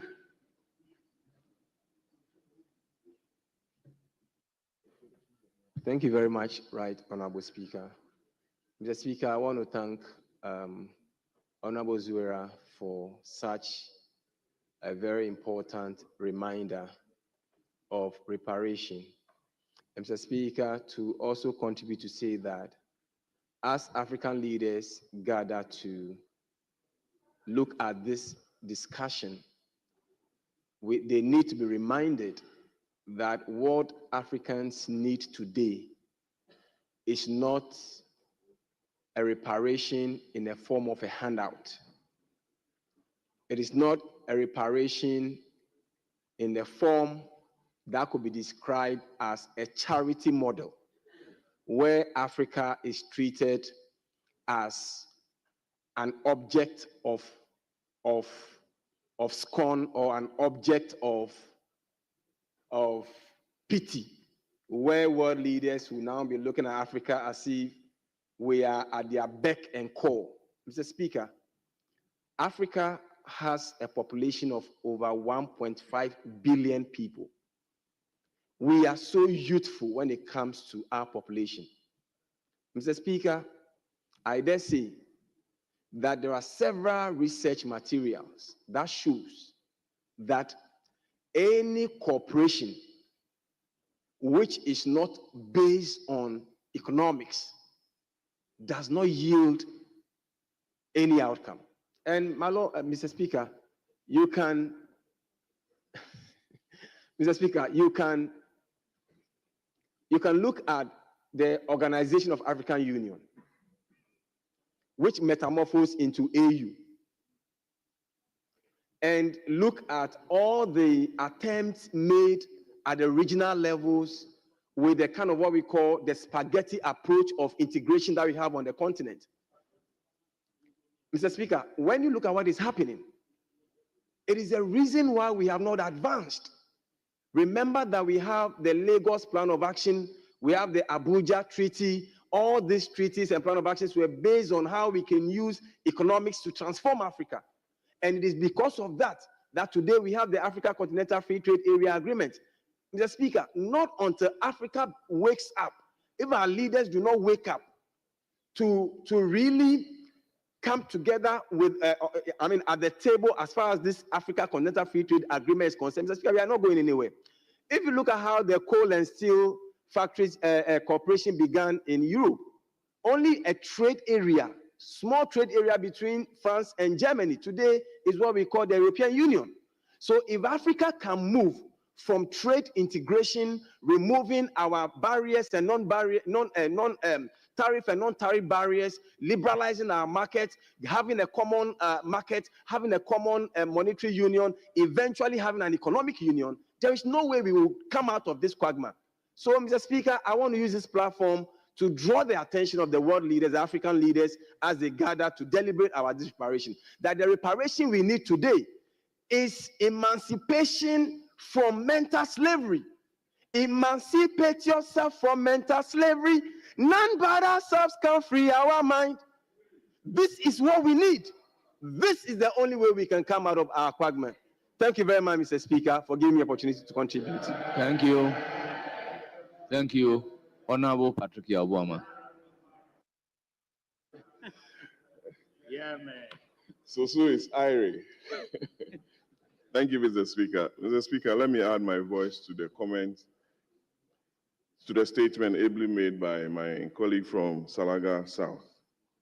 The Speaker, our colleagues have drawn our attention to how poor we've traded amongst ourselves in Africa.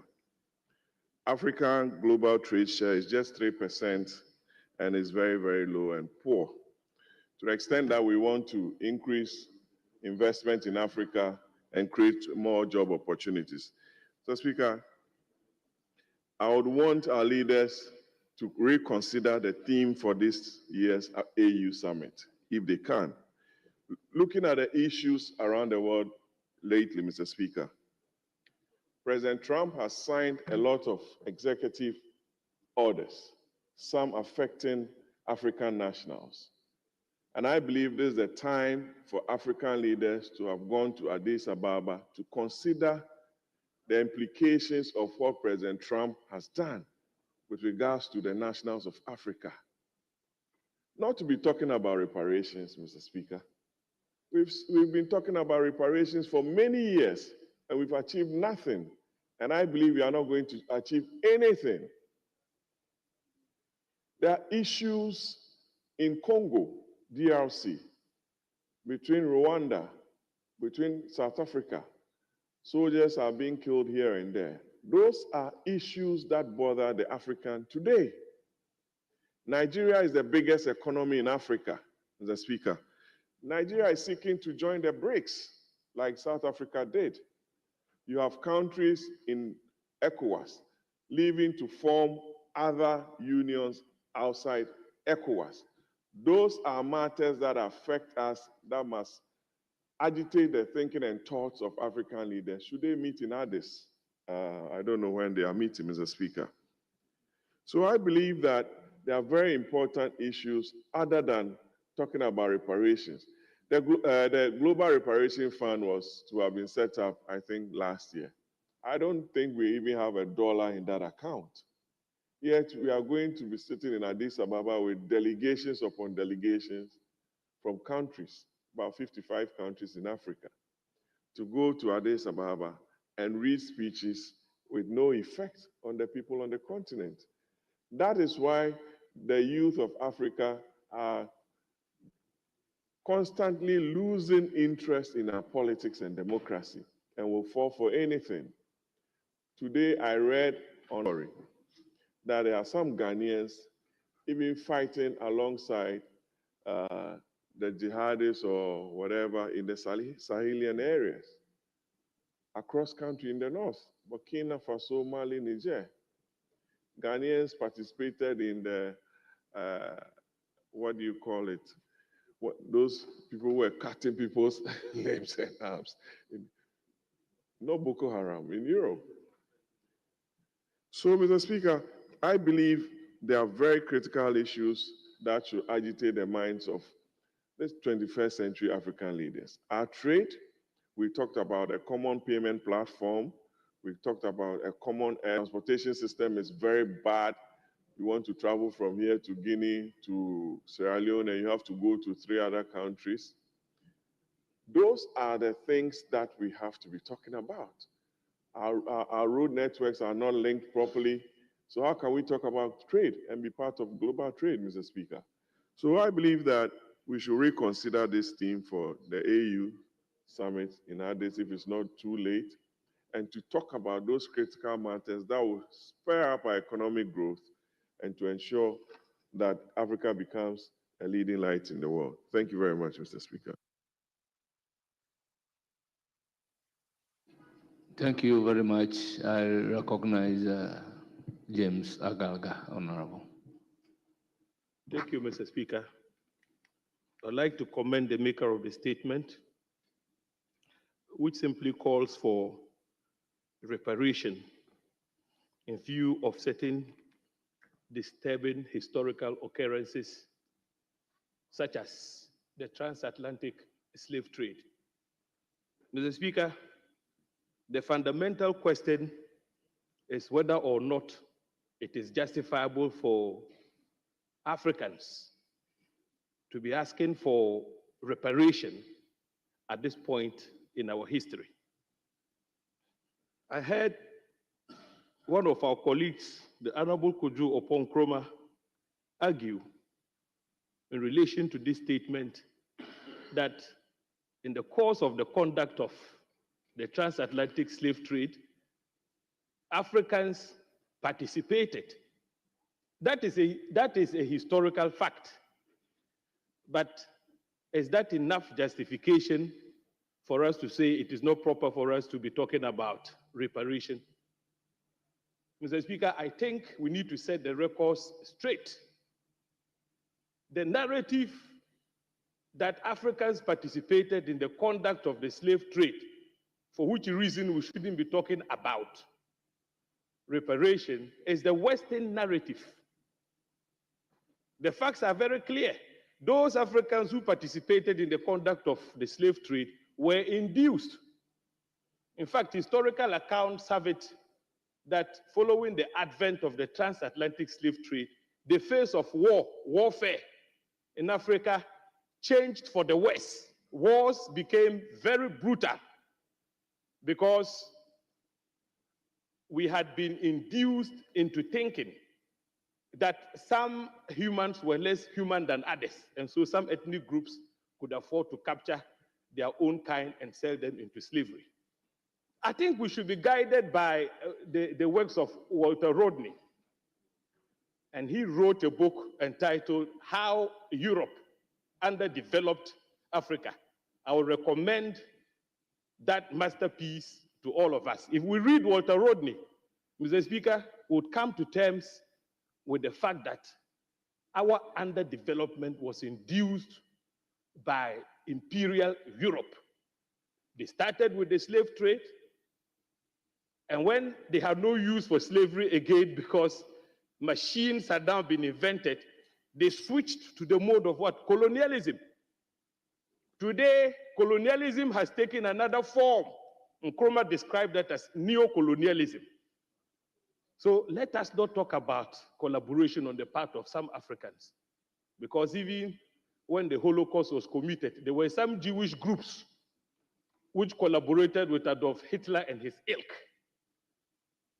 With those few words, Mr. Speaker, I'd like to commend the maker of the statement and to indicate clearly in very strong terms that we have sufficient justification to demand for the payment of reparation. Thank you, Mr. Speaker, for the opportunity. Thank you, Honorable Gisela Tete. Then I'll come to leadership.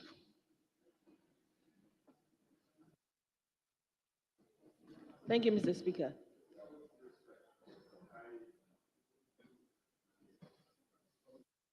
I'm trying to get the formula you are using.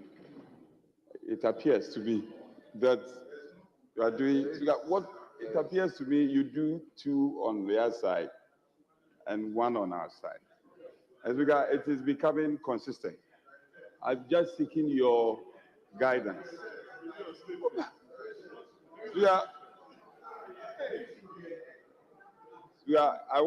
I'm just seeking your kind guidance. If it is the case that, with all respect, I know you are very experienced in these matters. Is it the case that you are using a certain ratio that we are not aware of? If you can carry us along. Honorable Minority Whip, sometimes I look at the number of people on their feet and I try to balance the equation. Thank you for being definite that it is not a ratio that I was thinking, but it's members catching your attention. We'll try and catch your attention there.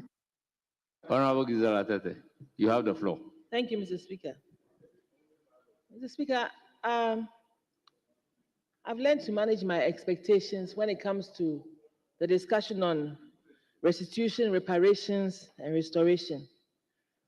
Let me give a little example. In my little constituency, well, not a little constituency, in my constituency of Autu Senya West, I have a fort called Fort Good Hope, which was built by the Dutch.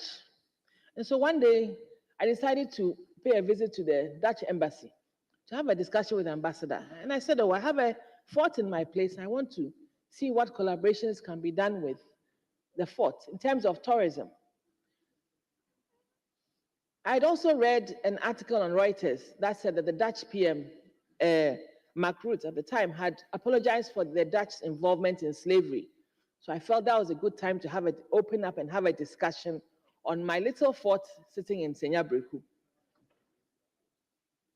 The PM had also indicated that they are not interested in reparations, but they will set up a 200 million euro education fund in lieu of that.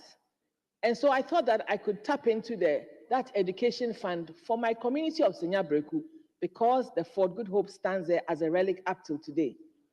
I was disappointed when he said, actually, it was meant more for the colonies.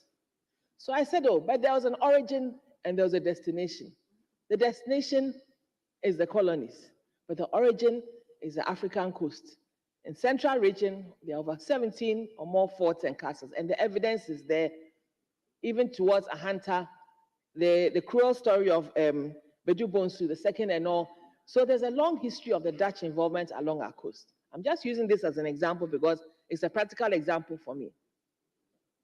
So I just realized that, okay, can I tap into the education fund as well? 200 million euro can do something. Can there be some technology transfer? Can I have a school built in my community by the Dutch? But I realized that the discussion was not going to go far. So at that point, I decided to advise myself. So much as I thank the speaker, the writer of this statement, I personally manage my expectations. And I think that as Africans, we must also go in with expectation management. Because somebody may not be on the same meter band as you are and thinking in the same terms of what sort of reparations. I don't think we want handouts, but I'm sure that some economic cooperation would do. Technology transfers would do. Access to education funds that were set up. This is just the Dutch example I've given you. There may be others along the way that have also done some kind of interventions. But I think that it should be more along those lines so that the reality is that when, as we sit in here in this house, that we all represent a constituency, the ripple effect of that will be felt in a constituency like mine, where I have a relic built by the Dutch, every day reminding me of their presence. And I think that that discussion should link with tourism and others and make sure that at least the people who are affected by the slave trade, I wonder whether there will ever be closure, but at least there should be some discussion along those lines. But we are not there to beg, but I'm sure that at least some cooperation, technology transfer, as I said, or something more practical and pragmatic and beneficial to us as a people is something that at least we would not mind tapping into. I would like to translate all this into a benefit to my constituency. And I'm sure all of us who have such relics in our constituencies may want to do the same.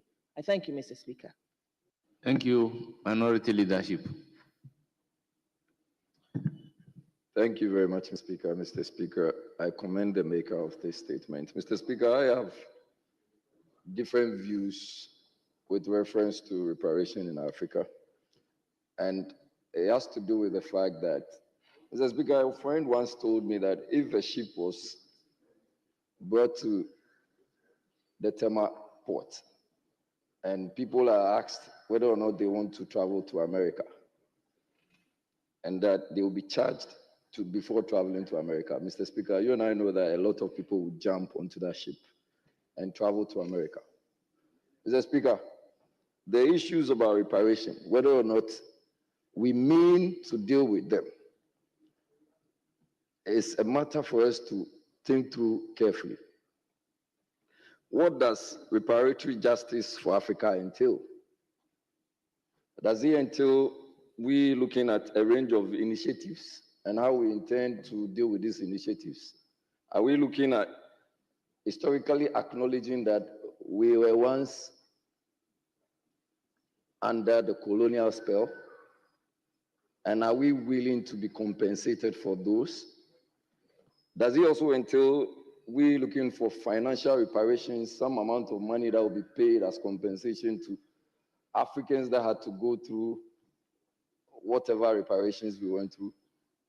Does it also entail land restitutions, those lands which were taken from us? Are we willing to accept those lands and to take them and to walk away? Are we all thinking about these policy issues of policy reforms, including now departing from issues of social inequalities and discrimination? There are a host of issues we are dealing with as Africans. I think that I take a cue from my friend, Honorable Francis Xavier, that are we willing to emancipate ourselves from mental slavery? Are we willing to depart from the fact that we won't go and sit at one place applying for visa, and we know that the sun is scorching, there is no proper arrangements for people who even are applying and paying so much to travel to another country? Are we willing to depart from that? Within our same Africa, are we not getting the kind of discrimination we see every now and then, that even if you're going to a place like Morocco or Algeria, you don't see yourself as an African? Are we willing to also deal with the real issues of, say that from today, whatever we are due as Africans, we will treat ourselves as Africans? Honorable Patrick Boama made the call about when you are even traveling within Africa, and even in cases when you are supposed to procure some visas before you can get to your destination within Africa. And even the issue of transportation within Africa. You can best understand that sometimes when you're even traveling to Ivory Coast, and how you go and land in Ivory Coast, what is happening to AU and what is happening to EU within this shortest possible time? I think that as Africans, we must rise up to the occasion. We should stop just doing the theories and rhetorics and rise up to the core. Maybe that is also an occasion to say that Kwame Nkrumah did one of the best things by pushing for Africanization. But are we still willing to do it the way we think about it? Thank you very much, Mr. Speaker. Thank you very much. The indication is that I recognize Honorable Minority Chief Whip, Honorable Anodon Pre. Speaker, I am exceedingly grateful. I'm exceedingly grateful for your indulgence. So we are not to sound repetitive. I think colleagues have put matters in context, not according to any order. I've listened to my deputy, Honorable Ahmed, Honorable Sosu, my good friend, and the Honorable Boama. One thing comes to mind. Reparation obviously is not a beautiful thing to go for. It is not a low-hanging fruit that we can go for as a continent. Clearly, it cuts some doubts in terms of shadow on us as the independent, God-given people. It's not something we should be proud of. Reparation is out of the question. We should probably forcefully go out there and make a call for removal of trade tariffs and trade barriers. And that will set the stage for equal exchanges in terms of trade between Africa and ourselves and the other parts of the world. Speaker, it is strange that Africans are eager to trade with Europe in the face of the yawning gap.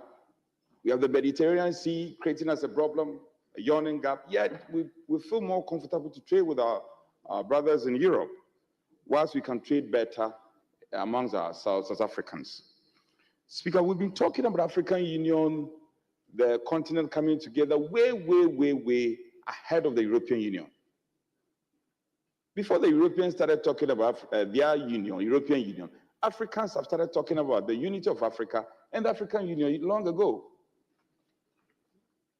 What happened? Along the line, today the European Union is much stronger in terms of geopolitics, and is doing better in terms of welfare, seeking welfare, and staging advocacy for trade and the development and changing the paradigm of development of Europe. They are way ahead of us. Speaker, I dare say that even before the Marshall Plan, Africans were on the path of progress and unity. After Europe was zeroed down by Hitler and Americans and co came together to put out the Marshall Plan, Africans were already talking about unity. And our torchbearers have always been talking about this. It's sad we are where we are, and today reparation becomes a subject matter of discussion. With greatest respect to our colleague, reparation should be pushed to the back burner. It cannot be. It cannot be. We cannot be satisfied with reparation. What we need is equal exchange in terms of trade. Today, one can recall all the economic interventions in Africa, PAMS card, economic recovery program, and all the likes. All these interventions have not helped ultimately.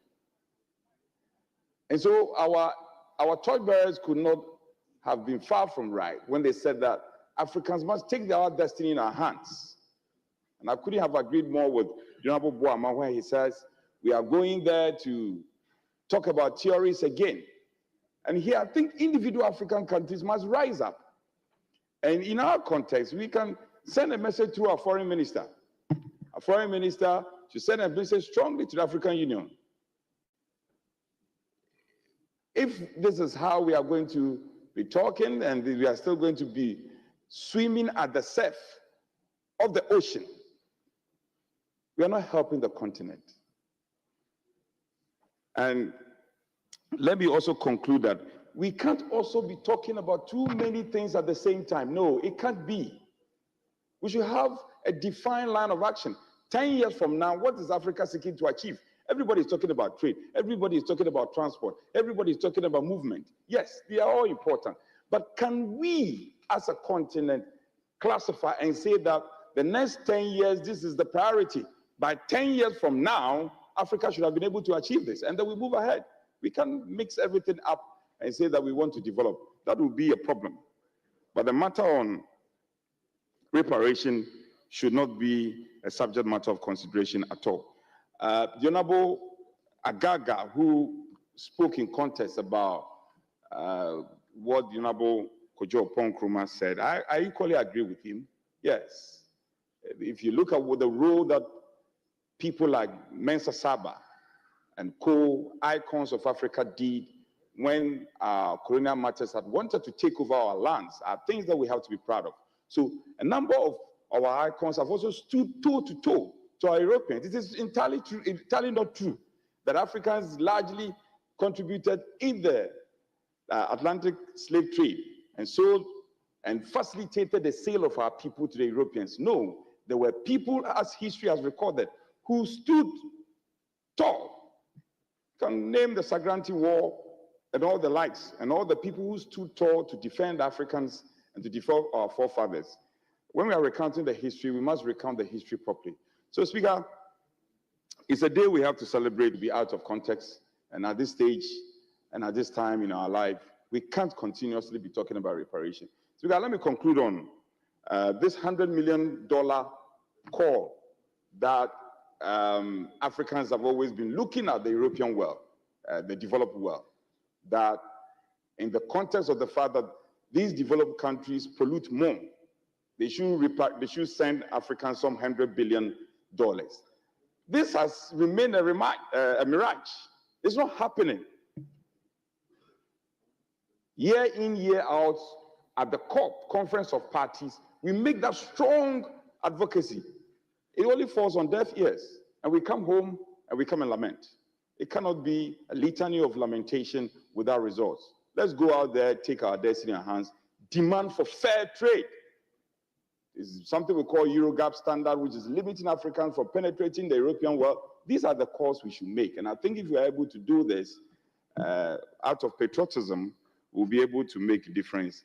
10 years from now, let's come and tick the boxes. Which were the ones that we were able to achieve? Which were the ones that are outstanding? And then we can make a meaningful progress towards the true emancipation of the continent. Speaker, thank you for recognizing me. Thank you, Majority Leadership.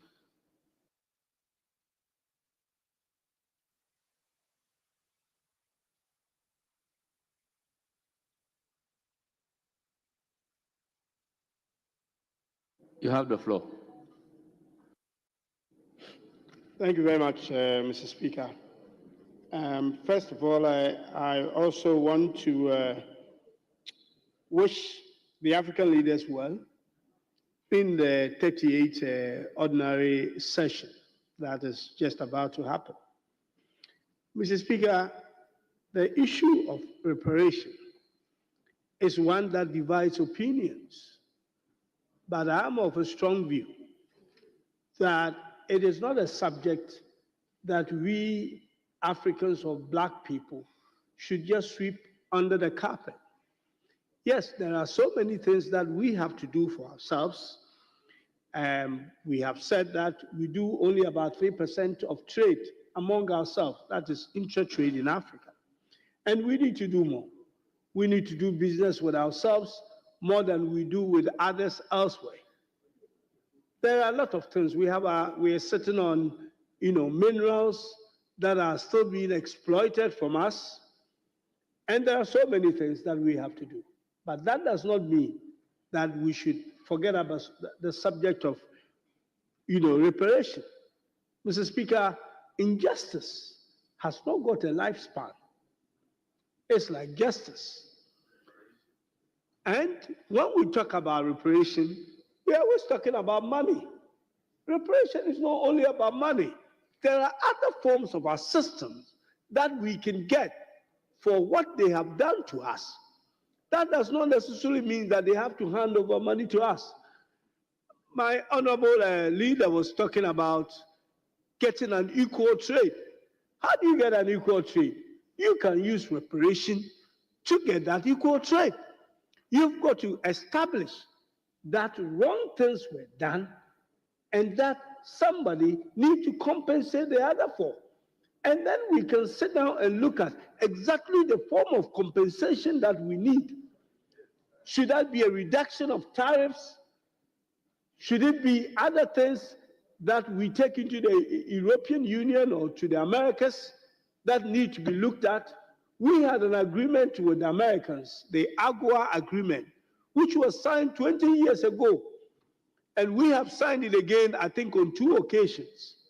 And I think the last one is about to expire. But we have not taken advantage of it. These are some of the things we should be looking at. Even if we get a reparation, what sort of advantage as Africans are we going to take to make sure that that benefits us? But we should not just have in our minds that anytime we talk about reparation, we are asking for somebody to bring us money. We can do that in negotiating many different agreements, preferably in the area of trade, to make sure that Africa actually gets benefit. We talk about Africans participating. Cape Coast, When you come, you will see castles and all that where these trades actually took place. And yes, you can establish that Africans took part. But as Honorable Agaga said, they were induced to take part. The fight, history will tell you that wars in Africa went up as a result of slave trade because it became a lucrative business to actually go and fight your neighbor and capture them and sell them to somebody else to take them to the Americas to make money. We were just used as middle people to help the Europeans to do this slave trade or to cause this harm to us. Who benefited from it? Which billionaires do you know that make so much money from slave trade in Africa? But Europe and Americas are littered with old money that trace their sources to the slave trade. And somebody needs to compensate the other for wrongdoing. Mr. Speaker, you realize that a lot of artwork that were stolen from Africa are actually coming back.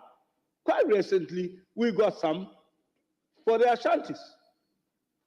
How did we get that? Because we made a case that those arts should be returned to Africa because it belongs to us and they were stolen. If we hadn't made the case, those artwork will still be sitting in Europe. So we should not just we should not just sit back, lay back, and say we were a victim of our own whatever happened to us. No, something went wrong that has not been addressed, and it is still a fundamental thing for we black people, wherever we may find ourselves, whether in Europe, in America, or even here in Africa. And something needs to happen. But let's get into our minds that when we talk about reparation, we are not only talking about payment of money by one person to the other. It can be done in so many other ways that will be beneficial. We are borrowing money at astronomical rates from the Western world. We have appetite for borrowing money. And some of these rates that we are being charged are not actually reasonable, but we don't seem to have a choice. These are some of the areas we can actually negotiate so that some of these rates of borrowing, if we have to, are actually reduced as part of the reparation payment, but not necessarily sitting down for somebody to dole us cash.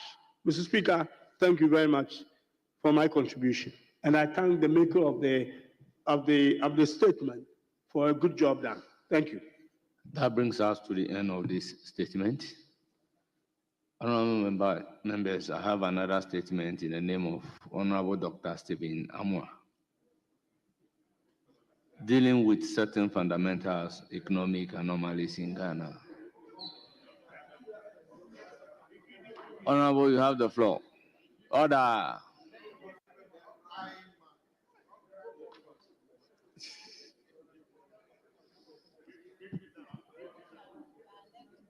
Sorry. Right, Honorable Speaker,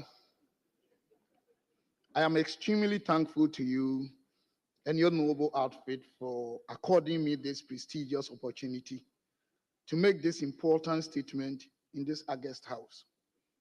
Mr. Speaker, I am making this statement on certain fundamental financial economic anomalies in Ghana, which need to be rectified. One of such policies is the management of our monetary policy with respect to the periodical adjustment of Ghana's policy rate. Monetary policy is simply about decisions made by central banks, such as the Bank of Ghana, makes on the money supply and interest rates. Normally, policy rates are determined to optimize the amount of money in circulation. The strategic technique of adopting inflationary targeted monetary policy in Ghana has not really yielded the expected results. It has rather been a strategic drift. The strategic technique of adopting inflationary targeted monetary policy in Ghana has not really yielded the expected results. It has rather been very dysfunctional and has not helped us as a country. Mr. Speaker, policy rate increased from 12.92% in 2011 to 25% in 2016, with their respective inflationary rates increasing from 8.73% to 17.51%. Policy rate decreased from 22.5% in 2017 to 16.00% in 2019, with their corresponding inflationary rate of 12.39 to 7.17. GDP growth, Mr. Speaker, reduced from 13.90 to 3.4 in the same period. Between 2021 and 2023, GDP reduced from 5.10%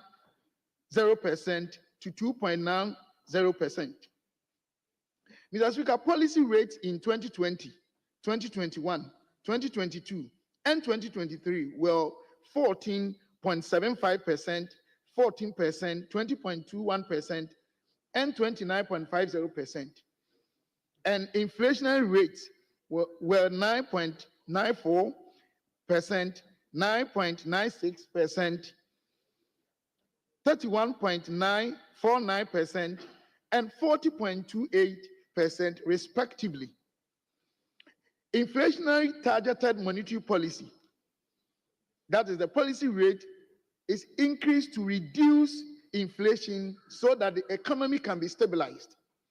The above trend, Mr. Speaker, illustrates the opposite. Increases in the policy rate rather increases inflation. It means that it is not just the magnitude of the inflation that determines how the monetary policy should be adjusted, but rather the cause of it. Mr. Speaker, this policy anomaly must be checked by the relevant stakeholders to stop its dysfunctional contribution to our unstable economic performance. It erodes the purchasing power of Ghanaians. It increases the cost of doing business and lowers standard of living. It is only when inflation increases as a result of demand pool, that is when people are buying and selling, and there is a high circulation of money on the market, that one can adjust the policy rate upwards and vice versa. Typically, Ghana's inflation is induced by cost push, that is from the supplier's end. Interest rate has been a very strong element in the aggregate cost of doing business, as most investors in Ghana rely on debt financing, I mean loans. Cost push inflation does not profoundly induce economic growth. In the trends analyzed above, the corresponding GDP growths were not rather following the expected trends. Mr. Speaker, my maiden statement during the 8th Parliament also unraveled another important anomaly.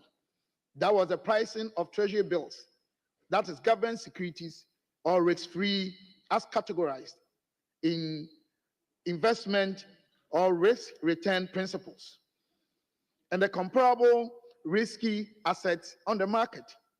It is making Ghana's market or economy deviate from the global standard. In fact, all the traditional models for computing the returns from investing in risky assets are not effectively applicable in Ghana. It defeats the fundamental principles of risk return policy in investment. Examples are the capital asset pricing model, that is CAPM, and the arbitrage pricing theorem, APT. It is introducing the element of arbitrariness in the decision-making processes of capital asset pricing in Ghana. Some schools of thought have it that it is as a result of government high demand for funds. We are dealing with a dysfunctional policy decision and its adverse impact on our economy. All these comments are welcome as they may assist in dealing with the inimical policy. It is indeed, Mr. Speaker, dysfunctional to the performance of the Republic of Ghana. It calls for a policy shift as well as regulatory reforms by the relevant stakeholders. Mr. Speaker, being hungry does not necessitate intake of pathogenic materials or toxins or even poisons. These anomalies contribute not only to the high cost of doing business, but also high exchange rates, low productivity, high unemployment, and banks' risk exposure. Ghanaian companies cannot produce to meet aggregate demand and accordingly resort to importation. Ghana's economy can be accordingly described as double-digit interest rate economy, and it is basically, among other factors, caused by these financial economic anomalies. There are other policies that we need to critically look at. For instance, absolute free market economy, a country in which we have a weak entrepreneurial ecosystem and profiteering culture. We should begin a conversation whether we need a mixed market economy to provide specific price caps, Mr. Speaker, for monopoly, oligopoly, or even cartels. For controlled market economy, Mr. Speaker, I will not advise for a capitalistic economy to be exercised. However, I would like to propose that a committee is set up by the Finance Committee, Economy and Development Committee, and Budget Committee to engage the Bank of Ghana and possibly the Finance Ministry on these important policies. We need to remedy these fundamental anomalies to enable us build a resilient economy for the purposes of attaining the needed long-term economic growth and stability. Without that, our quest for economic independence, national import substitution, strong and stable currency, and high employment rate will never be realized. Mr. Speaker, I would like to end with a plea. Please, I pray that some of these critical issues will be accorded the needed attention and action. I thank you, Mr. Speaker, once again, but in anticipation. Thank you, sir.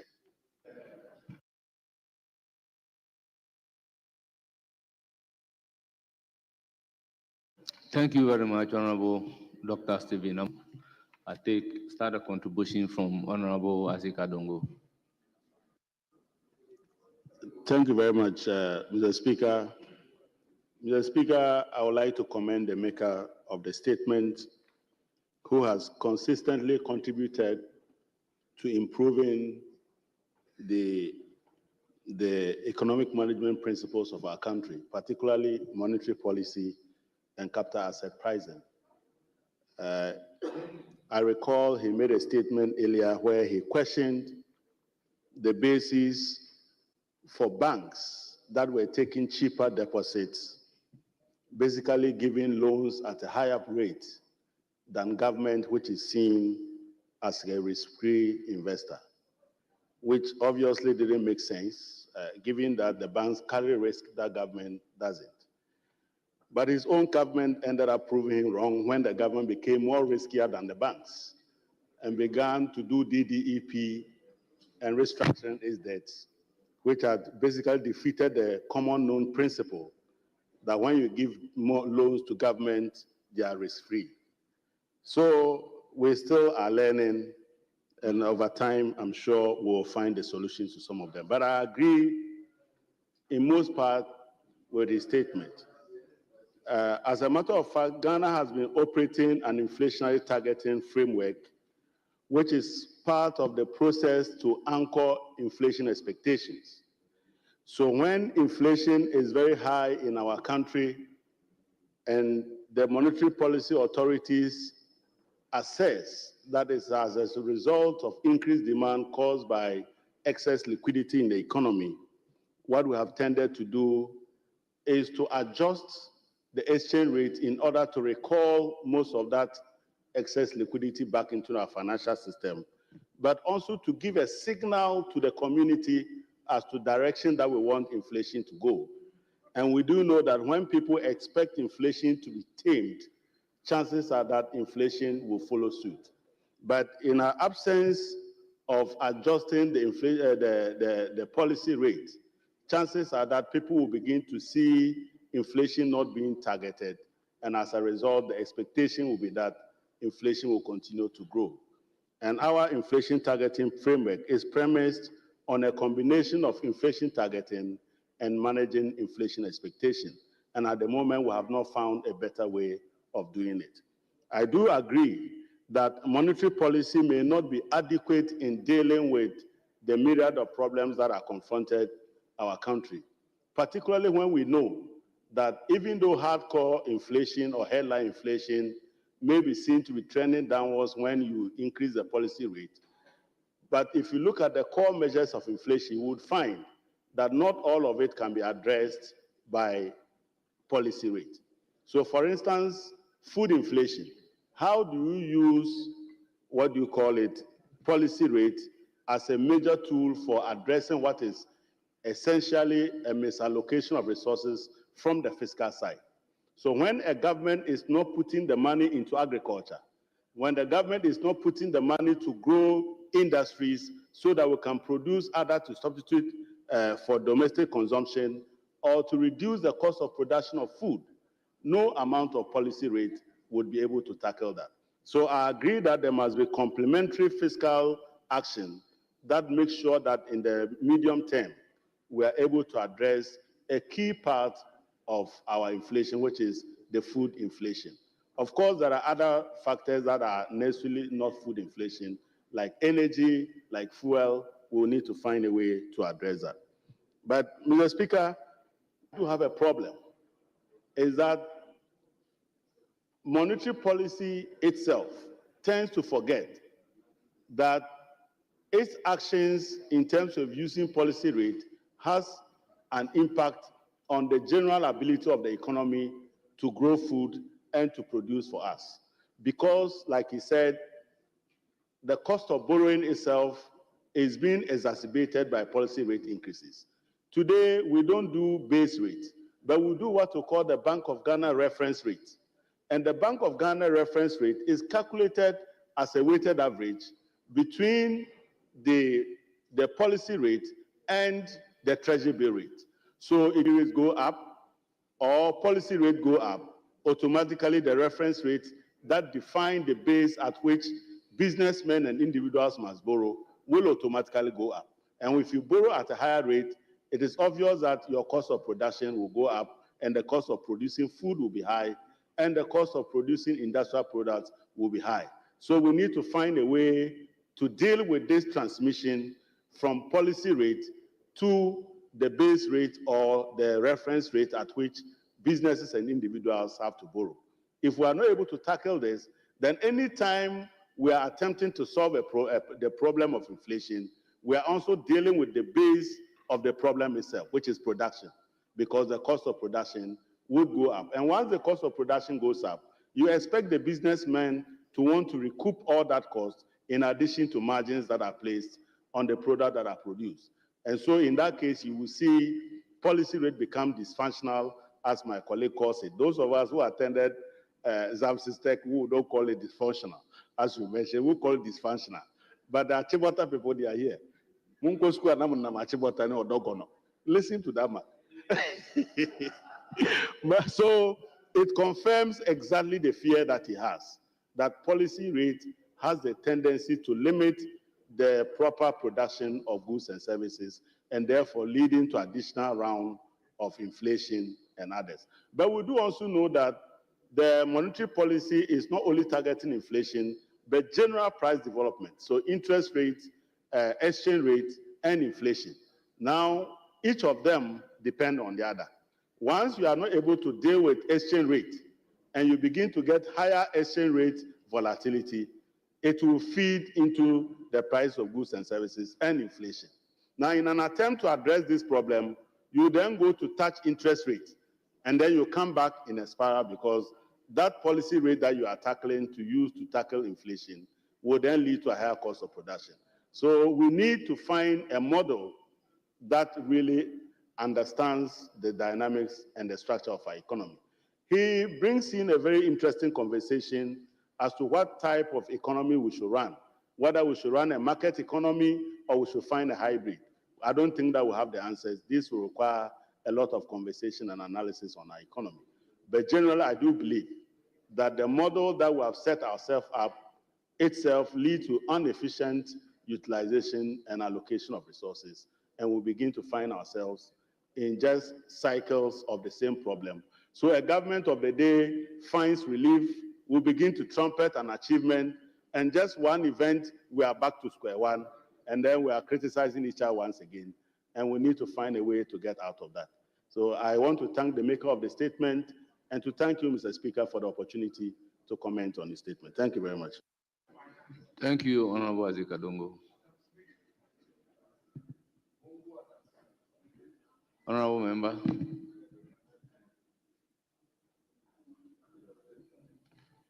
Thank you, Mr. Speaker. Yes, you have the floor. Thank you, Mr. Speaker, for the opportunity. I'd like to also commend the maker of the statement and also accede to the fact that our policy rates tend to have a positive relationship with our inflation, and as the statistics and the data that he acceded to, and also determine and also let us know that we have almost all the time targeted the opposite. We have almost all the time targeted an inverse relationship, but we don't get that. Mr. Speaker, as we speak, Ghana's policy rate is around 27%, and the corresponding interest rates is between 29.7 and 35%, depending on the bank that you are dealing with and your risk factor. That's the bank will determine for you. The 2-year average, as we speak now, has been around 29.9%, and a 5-year interest rate average is around 22.3%. Mr. Speaker, we need to understand as a country what really constitutes or what really accounts for our inflation. And as they have already said, whether it is cost push or is demand. Is it the demand that is causing our inflation, or is it the cost that is causing our inflation? And we need to understand these dynamics. Otherwise, whatever policy rate that we decide to bring might not yield the results that we have intended to have. Mr. Speaker, one thing that we need to understand is businesses, when they are finding capital for their businesses, might be from a number of sources, from equity or from debt or from a combination of both or from other sources. We need to understand that in Ghana, most businesses and most entrepreneurs do their financing or their capital mostly from debt. And this is causing a lot of issues for us. If, for example, as the Honorable Adongo said, if the policy rate is, or the interest rate is a combination between the policy rate and also other factors, then it means that, as we have said, if the policy rate goes up... Honorable members, the Speaker should take the chair. That means that if the policy rate goes up,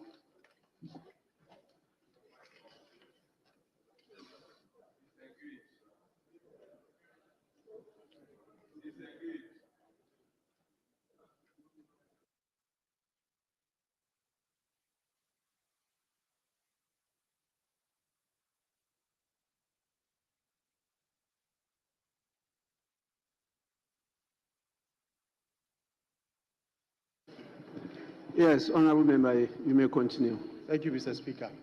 So as we said, it means that if the policy rate goes up, then automatically we are also looking at a higher interest rate.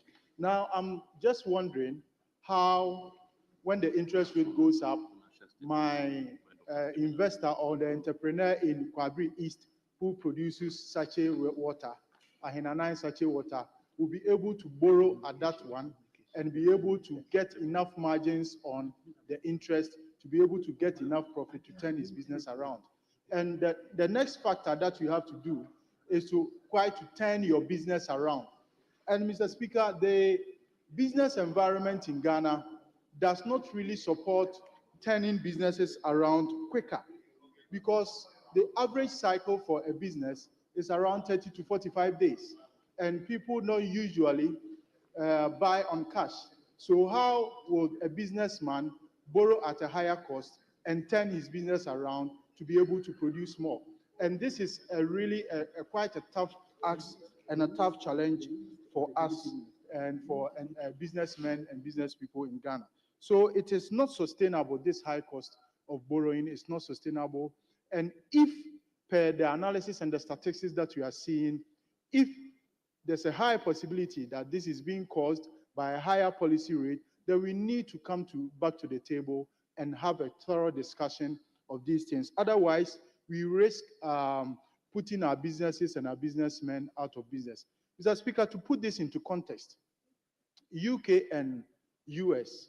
In UK now has a policy rate of around 4.75%. Mr. Speaker, since 1972, the highest policy rate that has gone is around in UK is 20.1%. And since 1972, the average has been around 5.79%. And you see that it also corresponds with their inflation rate. US also has a similar policy rate. Mr. Speaker, how can we compete with these foreign markets if they have a lower policy rate leading to a corresponding lower interest rate, which is also cushioning their businesses and making their prices lower as compared to us in Ghana? It is very important that we look at this factor and also make sure that our place or Ghana is not a dumping site. Look at the businesses or look at the products that come from China. They are very cheap, less costly, and they are competing with our local manufacturers, and they are taking our businesses out of the market. So, Mr. Speaker, the maker of this statement has made a very profound statement, and because this has become a very thought-provoking statement, we need to address it and we need to come back to the table and find out, as I said, what is really causing inflation, and so that we know which policy or which instrument we will use to target inflation. And whatever the case is, this is thought-provoking. It needs constant jaw-jawing around the table, and I think that it is right about time that we do that in order to save our businesses in Ghana. Thank you, Mr. Speaker. I once again would like to commend the maker of the statement. Yes, Honorable Member. Thank you, Mr. Speaker, for the opportunity to have a bite on my colleague, Honorable Stephen Amo's input on this. Mr. Speaker, his issue is on, he made a statement on certain fundamental financial economic abnormalities in Ghana, which need to be rectified, on which his emphasis is on the issue of policy rates that keep on coming up, government upon government, and yet we are not finding our feet as far as the economic is concerned.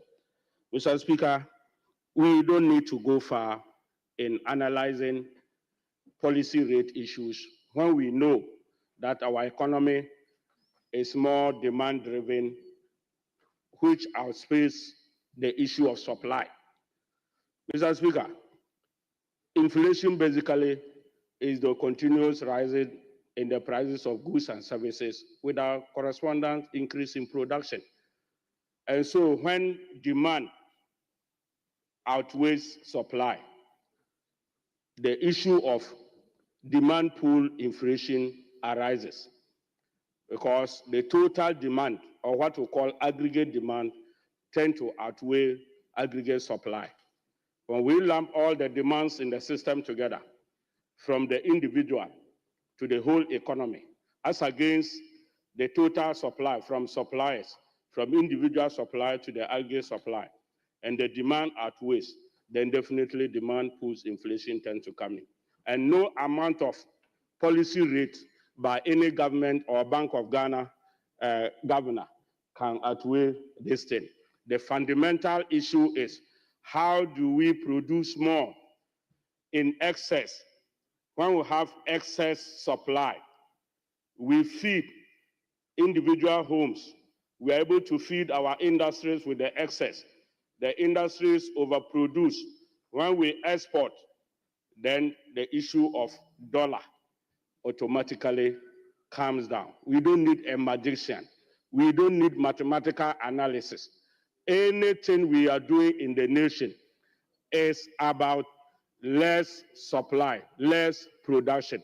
Mr. Speaker, may I take you back? When President Obama visited Ghana, it was simple. What he told us was that we should let our systems work. If we overproduce at the rural areas, is it irrigation that we can't have? Mr. Speaker, we have a lot of river bodies across Ghana. Water flowing into the sea 24/7 freely. Can we go into irrigation along the river bodies, distance kilometers away from rivers, so that we have enough production of whatever food we need?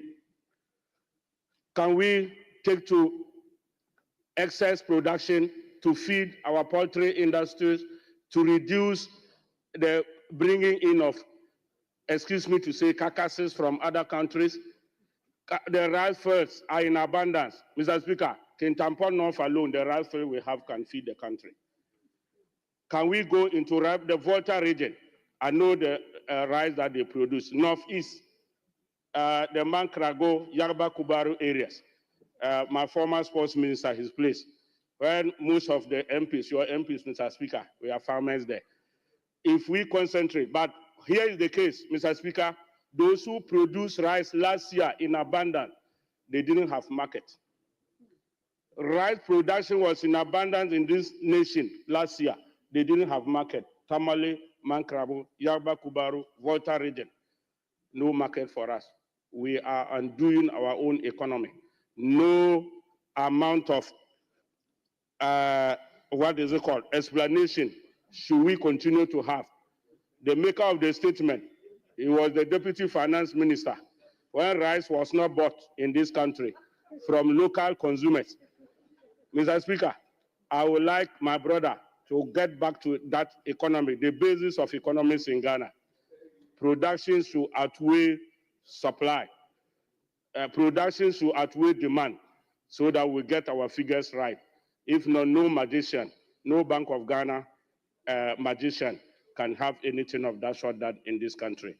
I thank you for the analysis anyway. We'll continue to analyze economics if we don't go to practical economics. If we don't practicalize it on the field, producing more tractors like the 24-hour economy, His Excellency John Dramani Mahama wants to bring down to do. We need to supply more tractors to the farmers.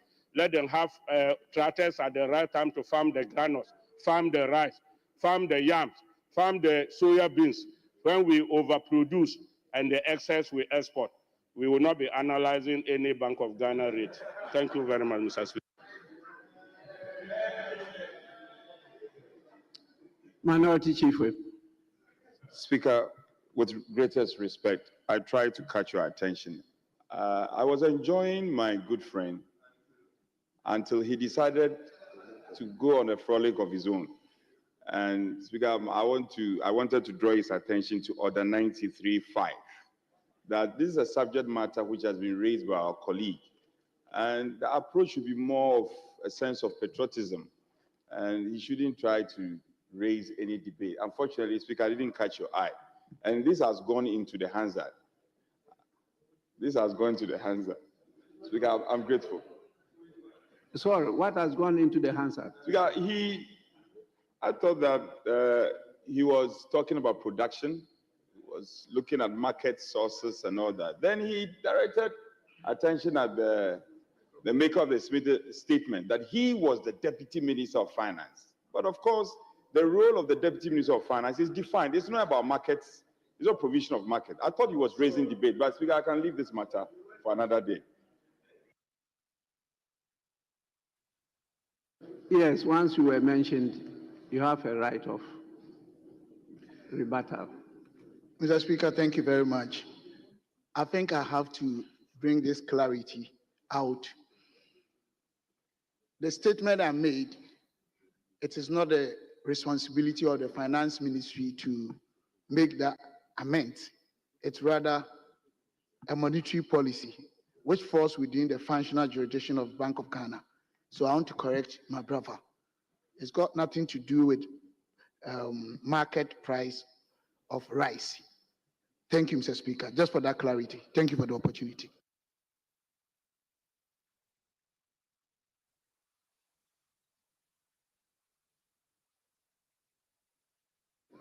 I thought you spoke. Not you. No, Mr. Speaker. Okay. Since you are a step ahead of your colleagues, I think you have a chance.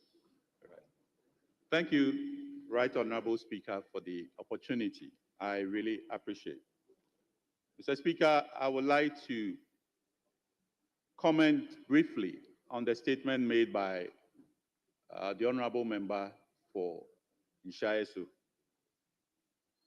Mr. Speaker, it is true that at times certain policy expectations of policymakers do not happen as expected. And the case in question, as raised by the maker of the statement, is the Monetary Policy Committee's rate. Mr. Speaker, the intentions of the policy rate mostly is to determine or give direction as to where inflation should be, i.e., if inflation is high, the plan is to raise monetary policy rates so that there will be more appetite, or appetite of investors will go up and liquidity will be mobbed to invest in securities. But then normally you do not get this expectation. And Mr. Speaker, we should not forget that our market is not efficient, our market is not matured, and our market is dynamic. One side, which, Mr. Speaker, we need to look at is the fact that our country, Ghana, is still largely import dependent. And as the Monetary Policy Committee is doing its best to mop up liquidity in order to control inflation, you will have strong demand for hard currencies. People are putting their monies in dollars, in euro, and other hard currencies. And in so doing, weakening our cedi. So it goes round, comes back to hit us as we are weakening our local currency by investing in other currencies. So, Mr. Speaker, one way to addressing this issue of anomaly is to look inward into how we push to depend on our own produce, to depend on the things that we need locally. And one of them that was championed and has been championed well, which I recommend we continue, is the 1D, 1F, which was put across by ex-President Nana Addo Dankwa Akufo-Addo. This program alone could change the scene and let these policy measures get their desired results. Mr. Speaker, another point that was put across by my honorable member or honorable friend is the issue of government securities normally having higher yields than those issued by private entities. And Mr. Speaker, this is not the expectation of many, because as it is said, government securities, you expect them to be risk-free. But Mr. Speaker, we know around the world, it is not always the case. We've had some corporate institutions that have never reneged on their obligations, whereas the opposite is what we've seen in other jurisdictions. So yes, the theory is strong, and I do align with my honorable friend. However, these anomalies do happen because of these challenges of some sovereigns not meeting their obligations, whereas some corporate bodies, meeting the obligations, having better ratings, and of course, having their yields being lower as expected. So, Mr. Speaker, not to repeat what my other colleagues have put across, I support the honorable member's submission. And what I'll add is we need to do more. We need to domesticate more, produce more locally to support our currency, to avoid this put through from foreign currencies that we invest so much in, and in other words, bringing inflation through the back door to our economy. Mr. Speaker, I thank you very much.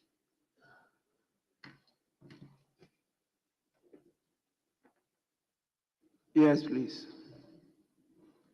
Thank you very much, Right Honorable Speaker. Mr. Speaker, I rise to make brief contributions towards dealing with the certain fundamental economic anomalies in Ghana.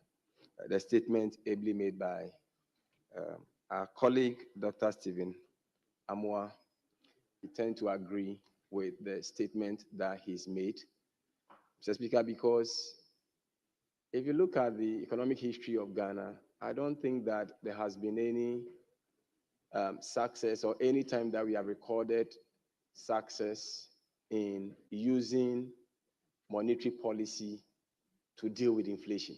It's always been the opposite. And I tend to agree largely with my colleagues that have argued that there is a need for us to increase production. In fact, economics beyond the textbooks and beyond all the really big jargons is very simple things. We are having the issues of scarcity. We need to prioritize our expenditure. Look at what are when we scale our national priority or in this chamber. Indeed, if you are importing more than you are producing, definitely there's going to have a problem with inflation. If we talk about import substitution, what are we talking about? We're simply talking about you generating sufficient local industries, businesses that are producing things that you are importing. Once you can do that, you reduce the pressure on the foreign currency. Then it's easier for you to deal with inflation. And that's why I agree perfectly with the maker of the statement. Mr. Speaker, particularly when you look at the third paragraph of the statement on the first page, the maker pointed some statistics out. Mr. Speaker, with your permission, this was, Mr. Speaker, policy rates increased from 12.92% in 2011 to 25% in 2016, with their respective inflationary rates increasing from 8.73% to 17.51%. Mr. Speaker, so it means that irrespective of how grandiose your policy rate or the monetary policy committee of the Bank of Ghana brings these policies as a way of targeting inflation, it has never achieved its goal. And indeed, when you look at from the same statistics that he gave us from 2021 all the way to 2023, 2021, 2022, 2023, the relationship is the same. So let's accept the fact that monetary policies have not achieved the ultimate goal of dealing with inflation, and that we must go back to the roots, which is production, production, production. Invest more into industries, create the local economy, make sure that the rice that we are importing, reduce the rice importation. Let's reduce the chicken importation, and let's invest through the 24-hour economy and make sure that we produce more chicken, we produce more rice, we produce, more agro products that would substitute for these things that we always import. That way, Mr. Speaker, I believe that this anomaly in our economy will definitely be addressed. Thank you very much for the opportunity to contribute to this statement, Mr. Speaker. Yes. Thank you very much, Mr. Speaker. And I also want to join my colleagues to thank the maker of this statement for bringing to fore this important issue of how monetary policy is not performing the expected role of driving down inflation within the broader perspective or within the broader policy of inflation anchoring or inflation targeting. Mr. Speaker, Ghana has an inflation target within the IMF program of 8% plus minus 2%. In other words, we are expected to do at 8% inflation rate. And one of the tools the central bank uses to achieve this is the issue of policy rate. And the policy rate is expected to achieve its objective only when the fiscal angle of monetary, of the whole economic mechanism is put into play. If there is no coherence, if there is inconsistency, if there is no hegemony between the fiscal policy and then the monetary policy, you don't expect the monetary policy to achieve its objective. And Mr. Speaker, if, for instance, the objective of monetary policy is to mop up excess liquidity in the system, and in this regard, the dominant borrower in the economy is the government, the central government. Irrespective of how much we hike interest rates, the central bank will have to still go and borrow in order to finance salaries and wages and compensation, in order to finance debt servicing.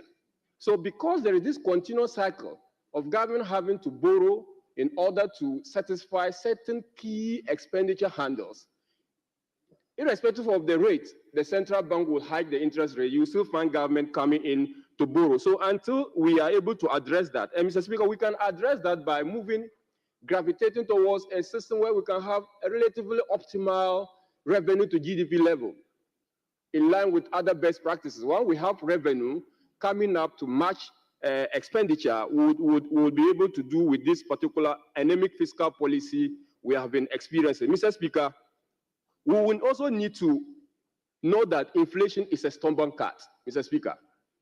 Inflation is a stubborn cat, and it does not listen to the language of the fiscal policy, of the monetary policy makers. It will only take, and I agree totally with the other contributors, that it will take the fiscal policy, i.e. the real sector, the production of goods and services, and in try learning in economics that says law, tells us that supply creates its own demand. In other words, when we put much effort into the production, we'll be able to drive down prices of goods and services to contain the rate of inflation. Mr. Speaker, the stability of our currency also determines inflation.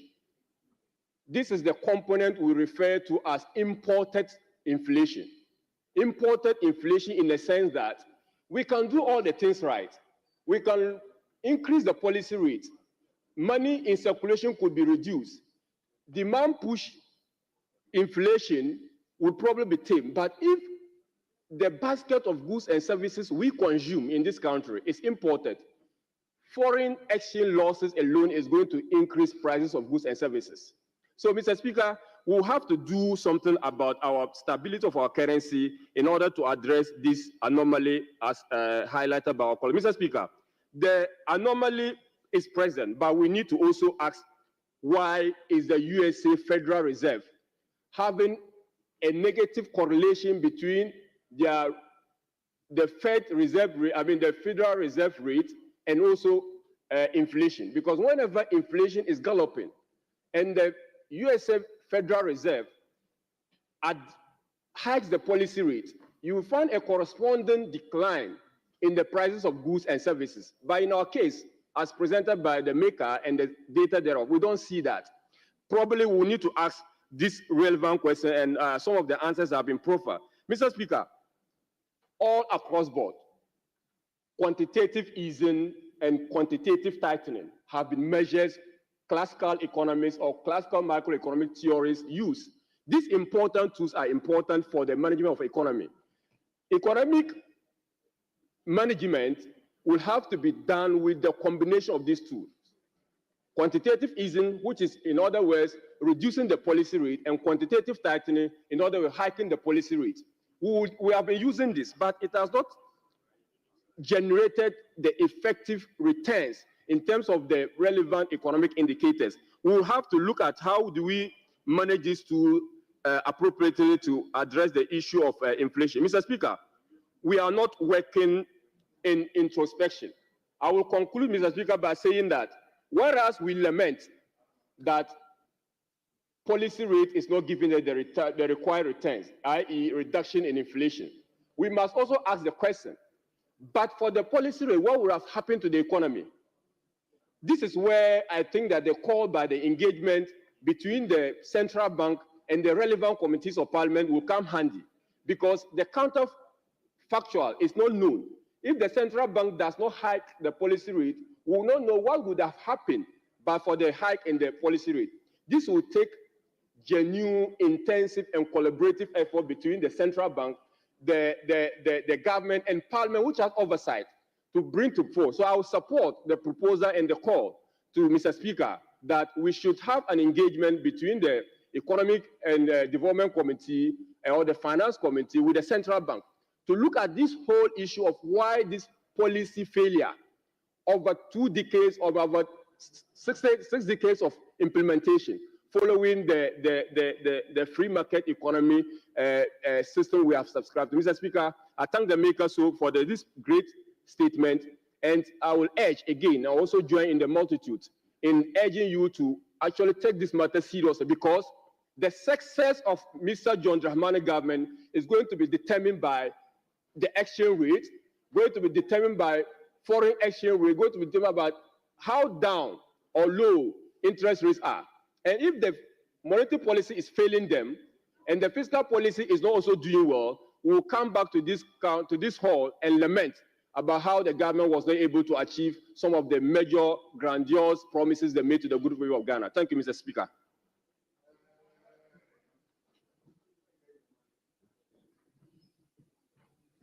Yes, Deputy Majority Leader.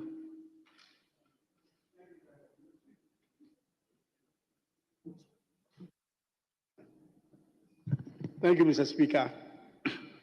First of all, I will thank the maker of the statement for what I think it's an extremely important statement that begins to open up a serious debate on this relationship between policy rate and inflation.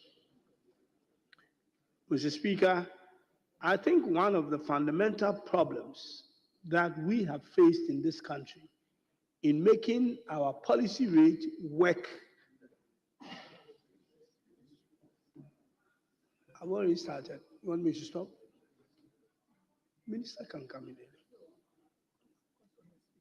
Okay.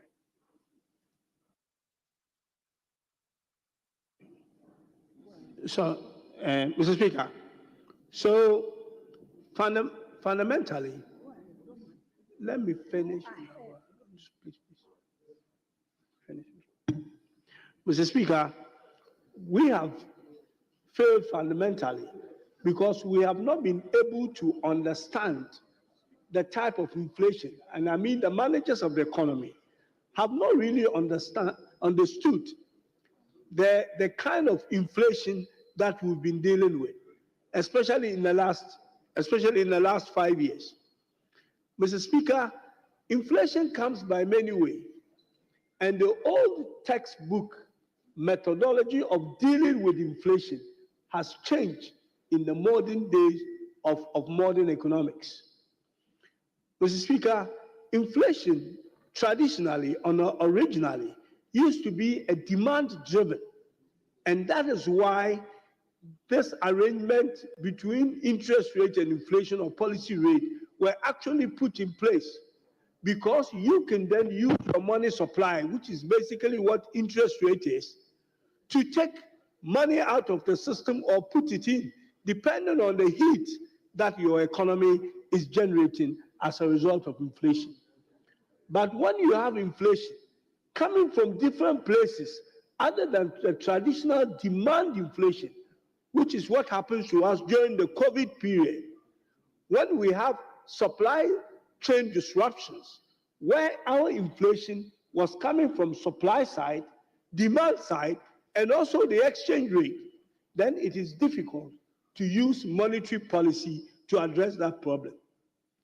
What the central bank did in 2020, which in my opinion was a mistake, was to try and resolve inflation by trying to deal with both the demand side and the supply side, and not allowing the Ministry of Finance, who is responsible for the supply side, because the supply side was physical, actually left the space for the central bank to do that.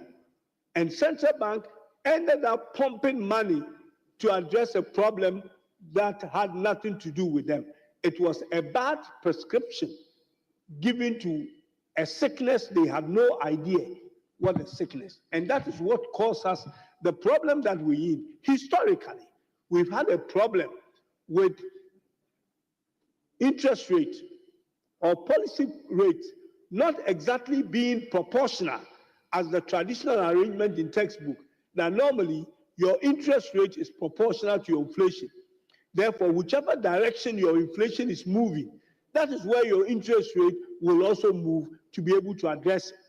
But when you have a situation where your inflation is really becoming exponential, but your policy rate is not dealing with it, then the problem is more than demand side.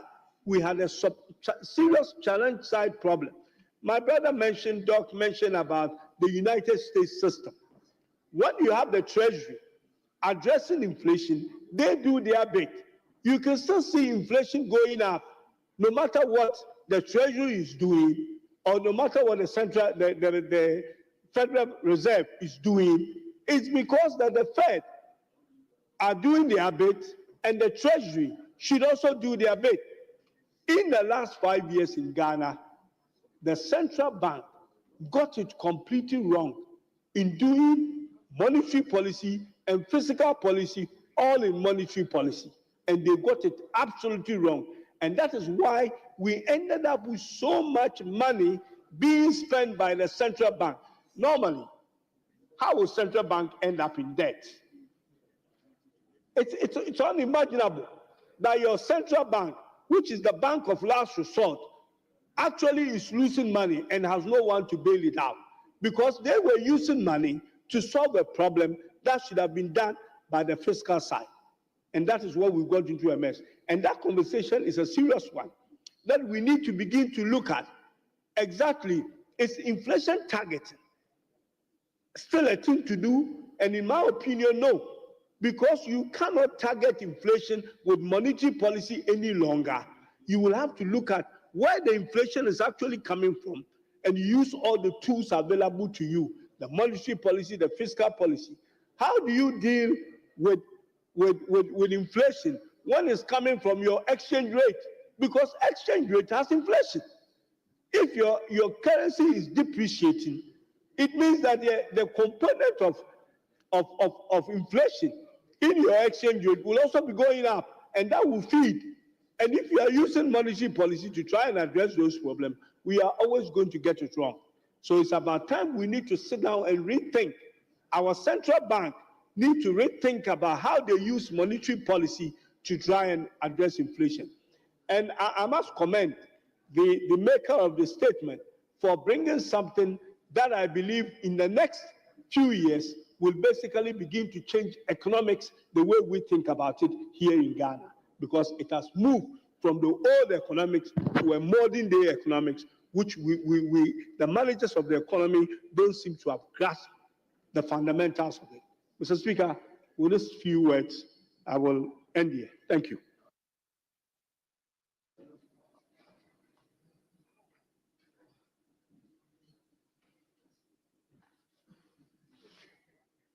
Speaker, the direction I was getting from the deputy leader was that he was coming to leadership. But if it is your pleasure that you will still allow members to speak, Speaker, I will leave that to you. Because I was about reminding What him is the that pleasure of the House? the pleasure of the House is that I will yield my space to the former finance minister to speak. But I was reminding you, leader, I was reminding you that don't take your majority for granted. You are in the majority.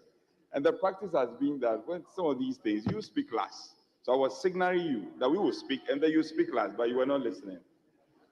You are in the majority, don't take it for granted. Speaker, may I seek your leave for the former Minister of Finance to speak instead? With your leave. No problem. Thank you, Right Honorable Speaker. Right Honorable Speaker, the statement in respect of inflation targeting is a very important statement because inflation targeting has become debatable throughout the world as a vehicle for containing inflation. Other countries have other models.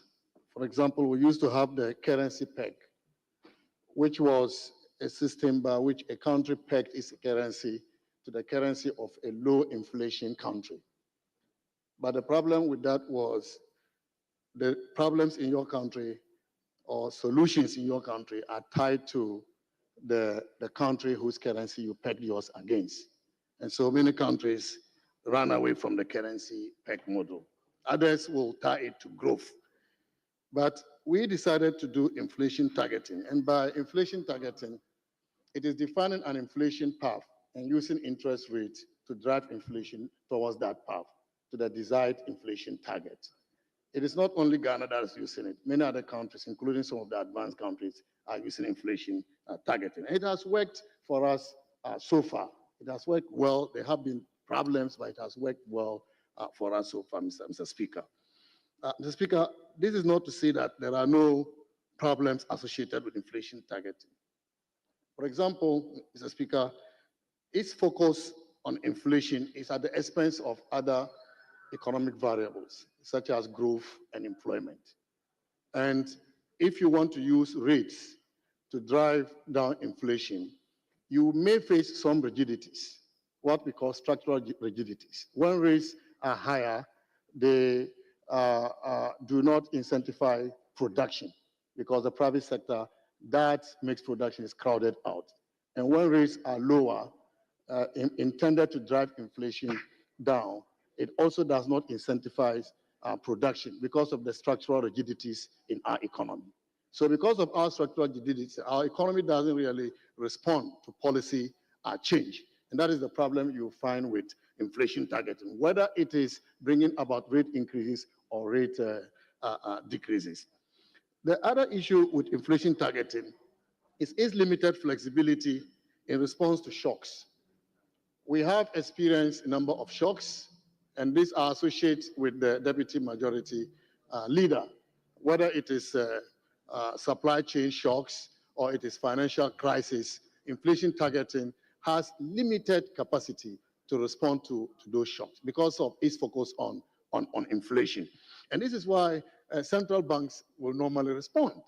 And so this is where I disagree with him. Central banks will respond when inflation targeting is not achieving its desired objective because of the shocks associated with the economy. And these shocks are mostly shocks that are external to the economy.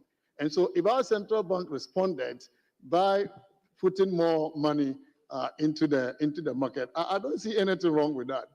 And so our central bank acted responsibly. Also because the budget is so tight. And where the budget is tight and you're facing a crisis, there is no reason why the central bank should not respond. Whether they responded in excess of what they should have done or not is something we can discuss. But as far as the response by the central bank is concerned, they acted responsibly as a central bank. And so, Mr. Speaker, I don't see any problem with that. Mr. Speaker, this is where exchange rate affects our inflation. When we had crisis globally, the Russia-Ukraine war, which caused logistical constraint globally and inflation rose significantly across the world, to the extent that median inflation in the advanced countries went to about 7.5%. And so when advanced countries are recording 7.5% median inflation, countries that normally will record 1% or less than 1% recording 7.5 median inflation. Then I wonder why anybody will have problems with the levels of inflation Ghana recorded during that crisis. Because through the exchange rate, we suffered in our inflation increasing. The reason also was that because of inflation increasing globally, the advanced countries, their central banks did that. They raised rates. And by raising rates, their financial instruments became more attractive. And so investors investing in Ghana and other open economies withdrew their investment to go and take advantage of the profits in the advanced countries. And that led to our exchange rate suffering. The city suffered as a result of that because of scarcity of foreign exchange, as a result of the withdrawal from our market. And so in that case, which body has responsibility for exchange rate management? Again, it is the Bank of Ghana. It is the central bank.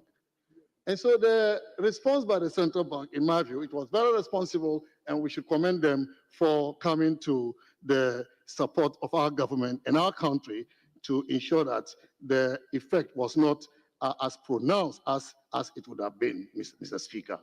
Mr. Speaker, what we need to do, if inflation targeting has to play its role, is for us to promote policy coordination between the central bank and the Ministry of Finance.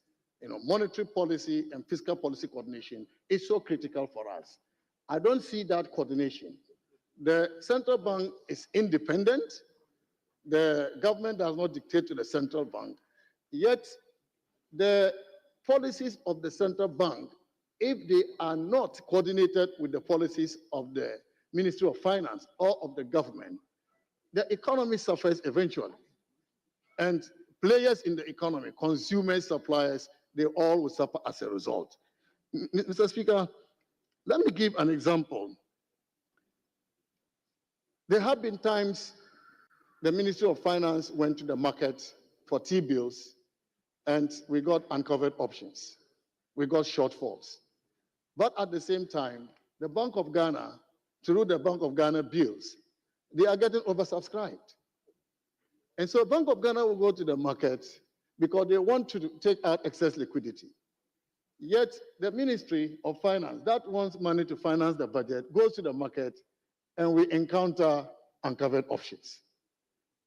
So why would the two bodies be on the market looking for the same money, which we need to finance our budget?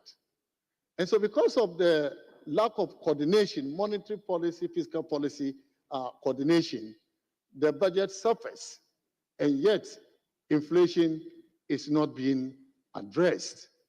And so what we call second round effects becomes the order of the day, which we need to be addressing, Mr. Speaker. And so, Mr. Speaker, inflation targeting is not a bad model, but it has problems that we can address. Before we get to addressing these problems entirely, what we need is coordination, policy coordination between monetary policy and fiscal policy. And I thank you, Mr. Speaker, for the opportunity.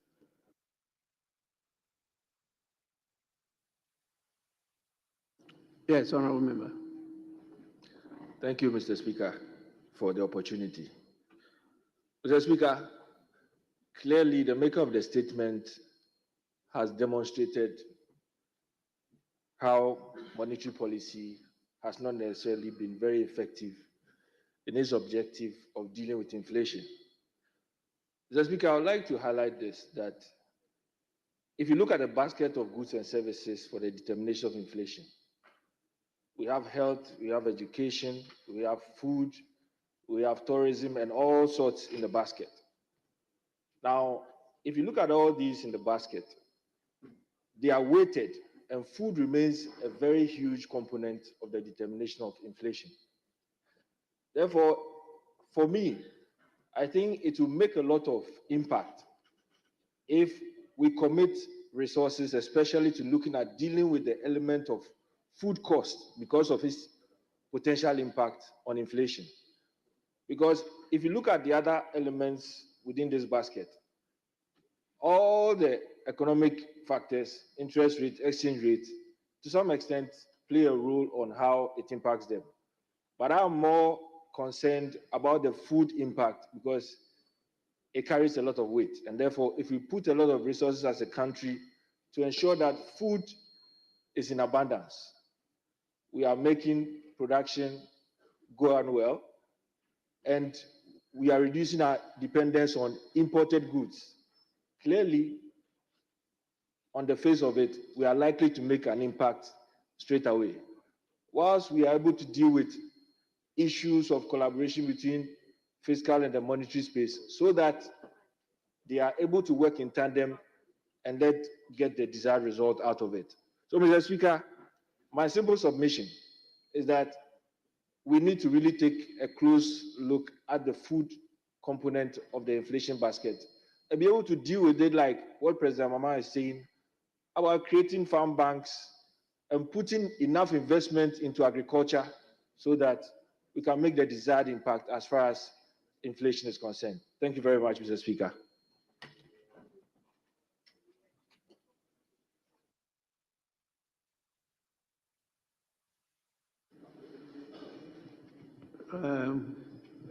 If I have to give somebody the opportunity, you have somebody behind you who has been standing for a long time. I think it would be fair for me to do so. Yes, let's listen to you. Thank you, Mr. Speaker, for the opportunity to contribute to the statement made by my senior colleague, Honorable Stephen Amoah. Mr. Speaker, I will act in accordance with Order 93.5. Mr. Speaker, the economic policy anomaly has an adverse effect on the cost of doing business in Ghana. In attention, it affects the production of which is critical. It affects production which is critical to meet aggregate demand. It affects employment opportunity. Mr. Speaker, it also affects industrial performance. My submission is, I would like to add my voice to the proposal that stakeholders bodies come together to help to help collect the basic but important anomaly. Thank you, Mr. Speaker.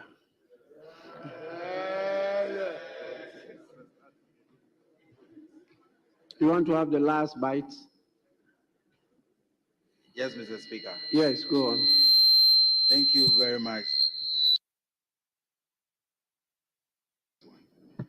Thank you very much, Mr.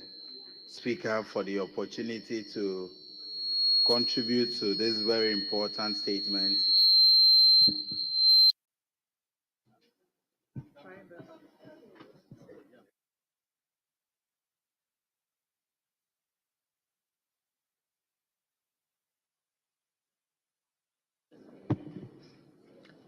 Thank you very much, Mr. Speaker, for the opportunity to contribute to this very important statement by my former boss at Maslock and senior colleague, Dr. Stephen Amoah.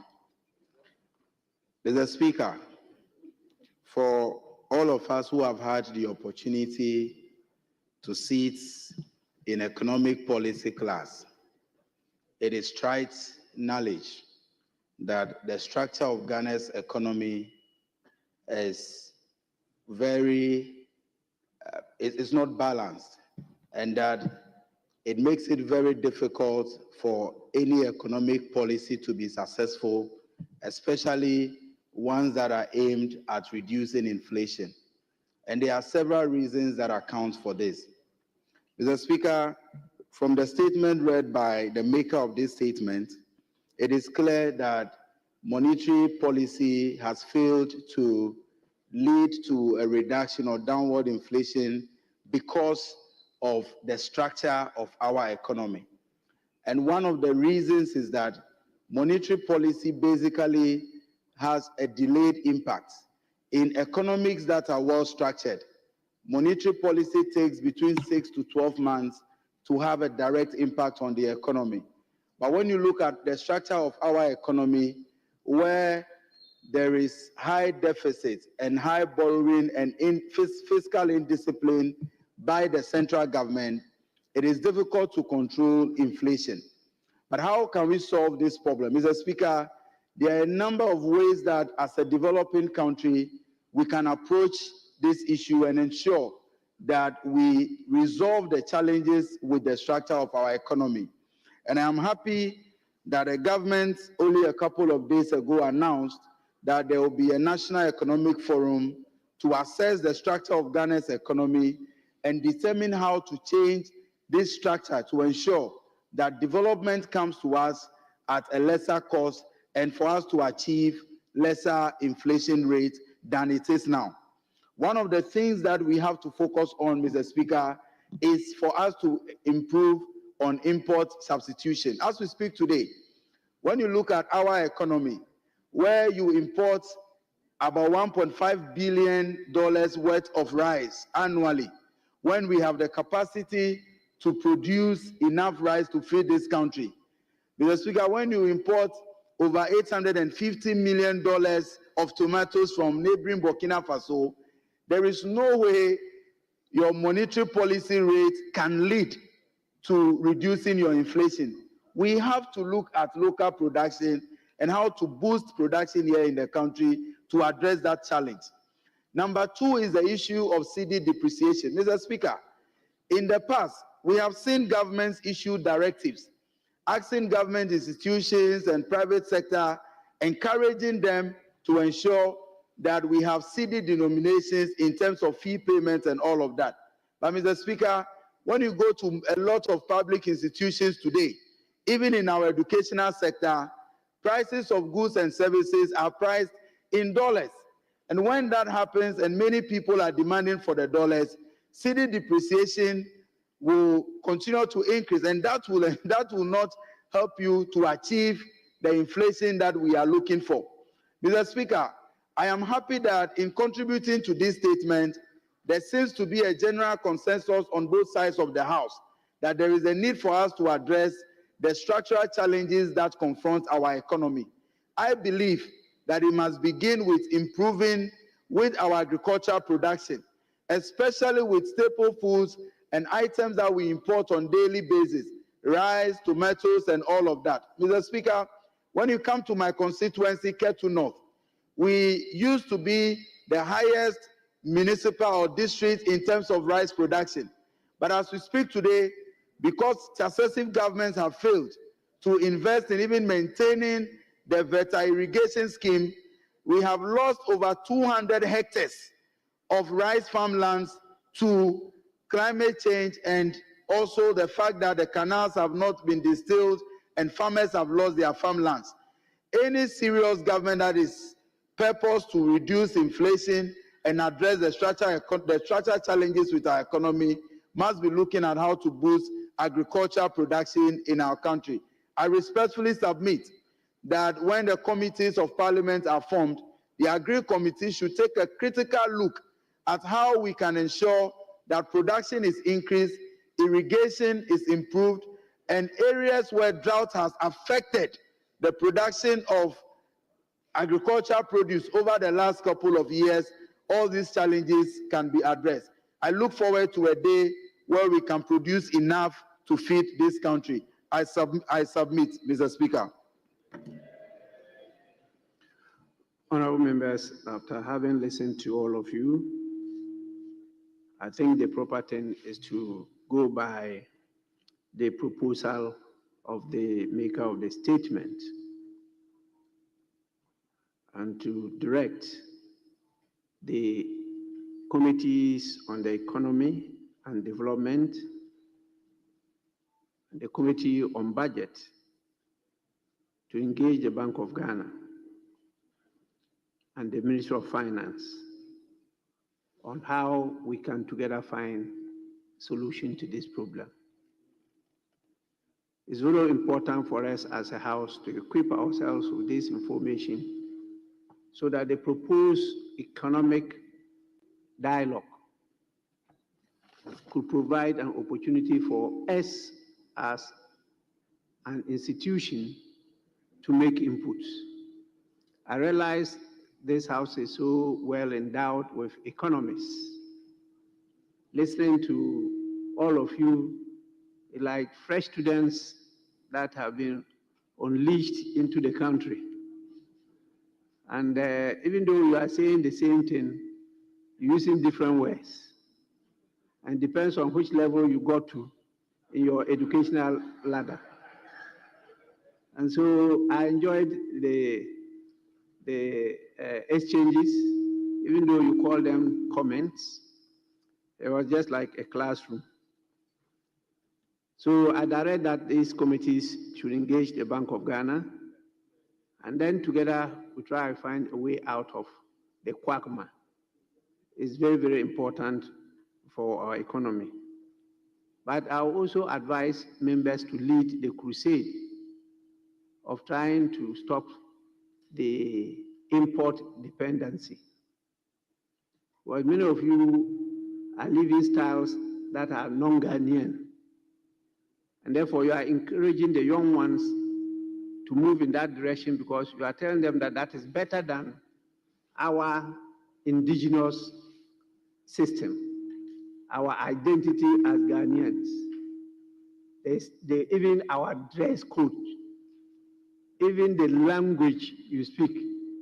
Some of you try to speak some English that is unknown to Ghana. These are all causes of inflation.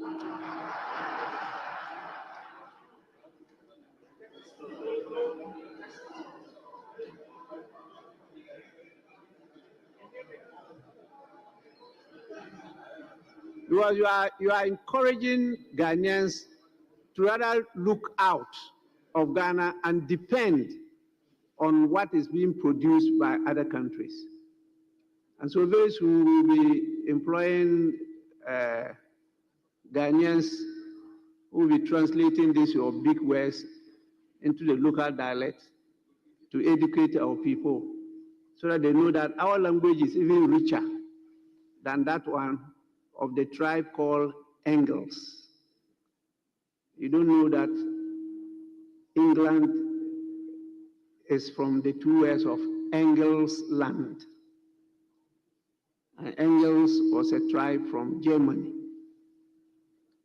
that fought its way to the Londoners and conquered them.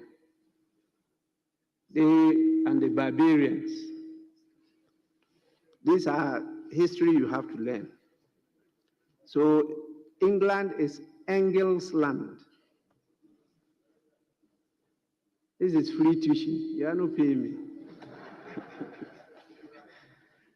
So let's try to be ourselves. It's very, very important.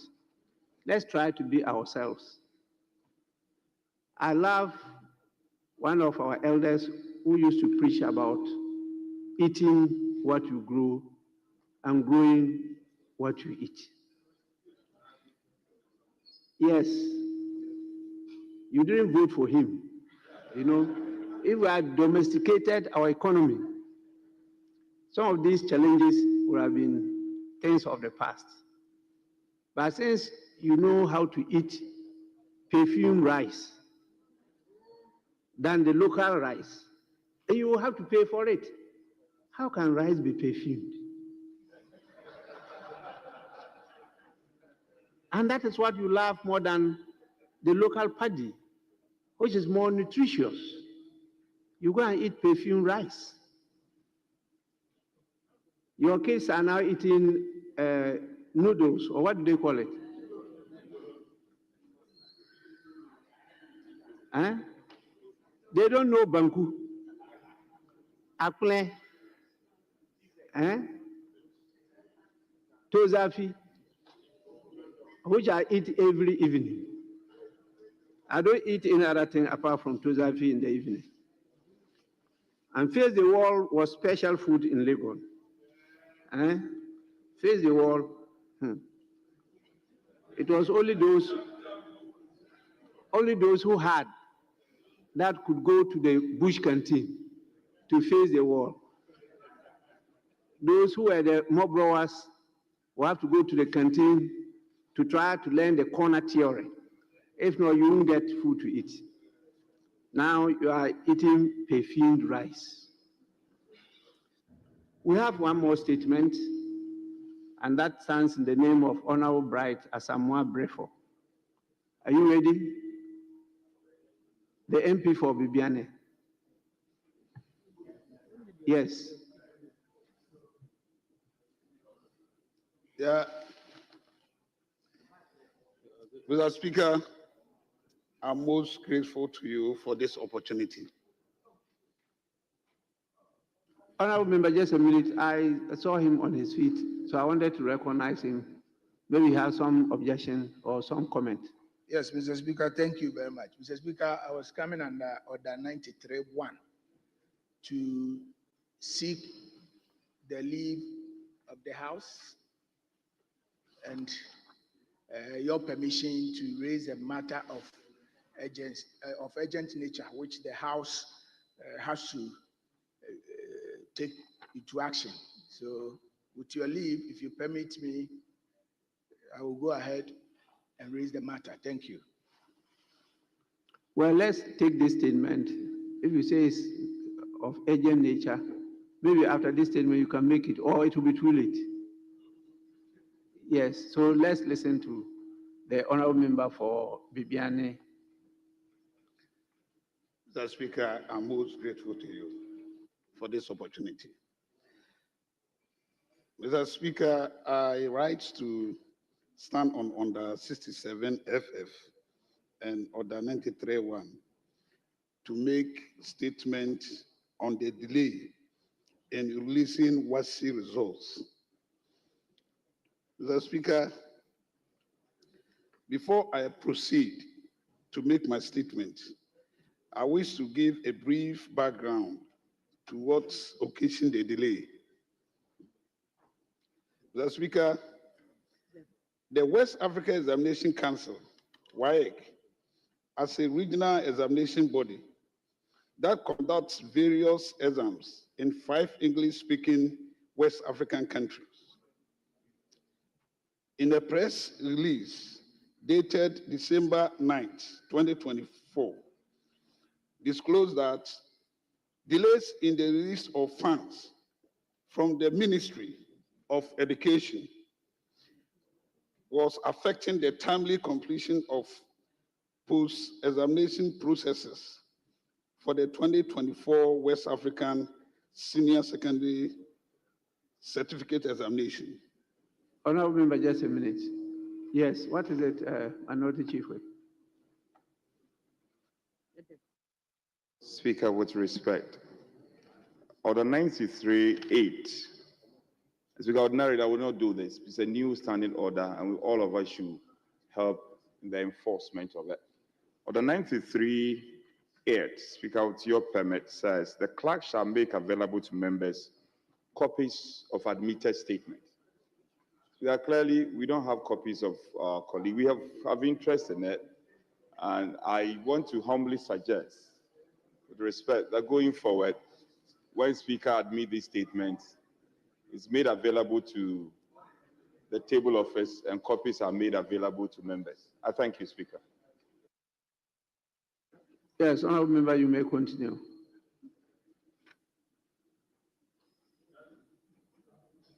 Thank you, Mr. Speaker. Mr. Speaker,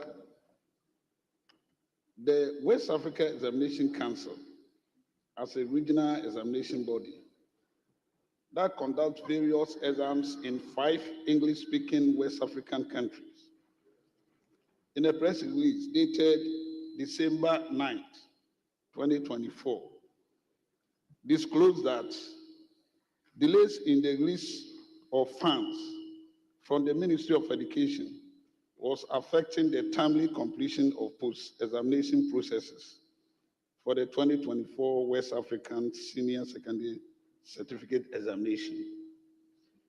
Mr. Speaker, WAEC further revealed that although the marking of essay and practical components were completed on November 20th, 2024. The scanning of objective test cards had been stalled due to the breakdown of scanners. This delay was attributed to the lack of funds needed for repairs and other operational activities.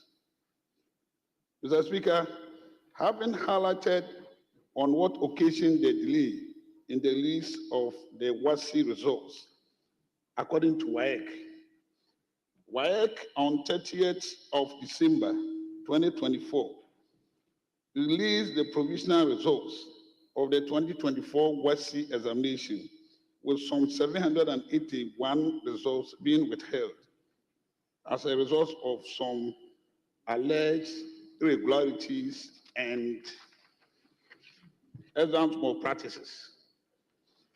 WAEC confirmed that it was going to release the withheld results by February 28th, after investigation into the alleged malpractices have been finalized. Mr. Speaker, parents and affected students were invited by the West African Examination Council to answer questions on the withheld West African examination results on January 30th, 2025. Mr. Speaker, students from Western North region, of which my constituency happened to be part, who had their results withheld, were asked to go to Sekondi, which is different regional capital, with their parents. Mr. Speaker, this decision by WAEC for the students and parents to move from one region to another put so much stress and financial burden on both students and parents, which could have been done in their home regional capital, Sefioso, where WAEC has a regional office. Mr. Speaker, on reaching Sekondi, affected students were instructed to enter a certain room for questioning and writing of statements, whether their parents, guardians, or legal representation. Mr. Speaker, this directive did not go down well with many parents and led to an altercation between some parents of the affected students and officials of WAEC in Kumasi. This led to the unfortunate death of Mr. Ajiman, popularly known as Papa Bruno, an official of WAEC. May his soul rest in peace, and my condolences to his family. Mr. Speaker, it is rather not unfair for students to be held responsible for the negligence of WAEC in executing its duty of ensuring examinations are conducted in a fair and transparent manner through its invigilators and examination practices, officers on the day of examination. Mr. Speaker, in a country where students are provided with past questions and answers as a guide, as a study guide, will it not be obvious that students will have the same answers or similar answers where similar questions are put before them? Mr. Speaker, in light of the foregoing, it is my candid view that it is unfair for WAEC to flag 319 schools for alleged collusion detected by examiners during script marking. Mr. Speaker, the actions of WAEC led some affected candidates to mount a legal challenge in the High Court, which resulted in a ruling in their favor, and the High Court ordered WAEC to release the withheld results. Mr. Speaker, as I make this statement, I believe universities have closed admissions, and both parents of the affected students are in a state of confusion with anxiety concerning what the future holds for their children. Mr. Speaker, I'm pleading with the government, Ministry of Education, and WAEC to look into the issue holistically and resolve it as soon as possible to prevent any miscarriage of justice. Thank you, Mr. Speaker.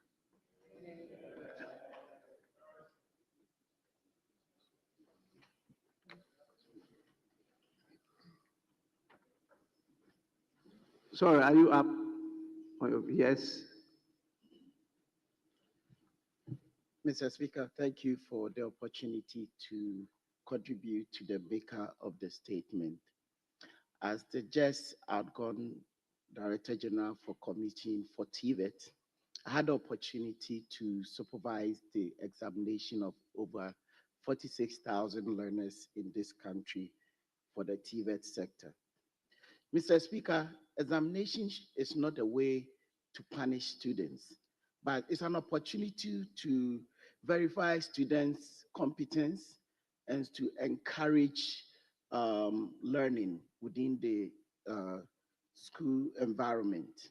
And many a times, what happens is that either facilitators or, in other words, teachers are not teaching or learners are not learning. And as such, within the TV sector, we devise a means of encouraging learning, and I believe it will be continued. That is randomization and serialization.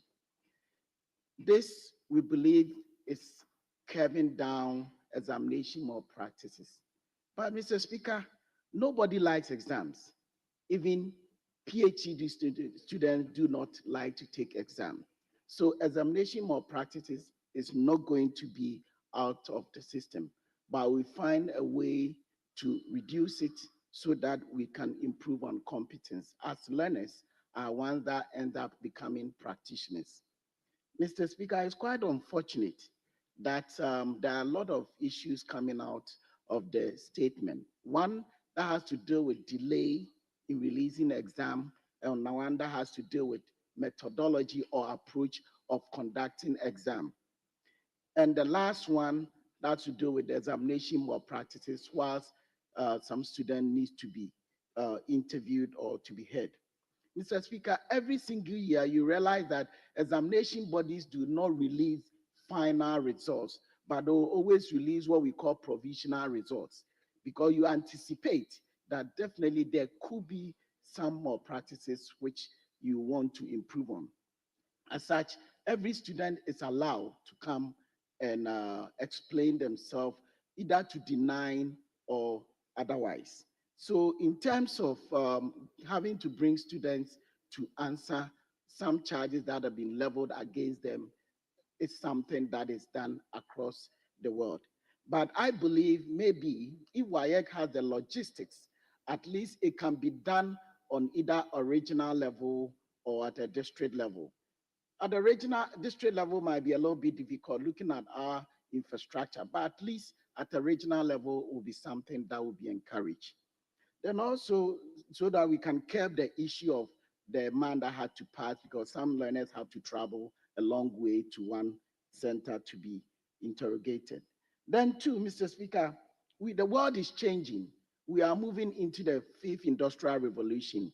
And in our quest to either randomize or serialize exams to be able to bring down exam malpractices, I believe that we may have to introduce digitization into our exams.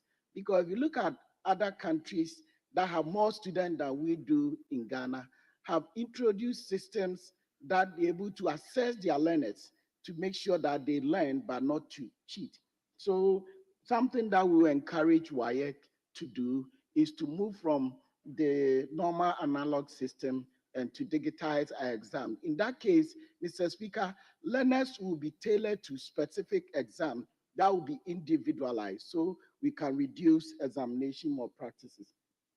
Then, of course, Mr. Speaker, one other difficulty that you tend to have is the release of funds.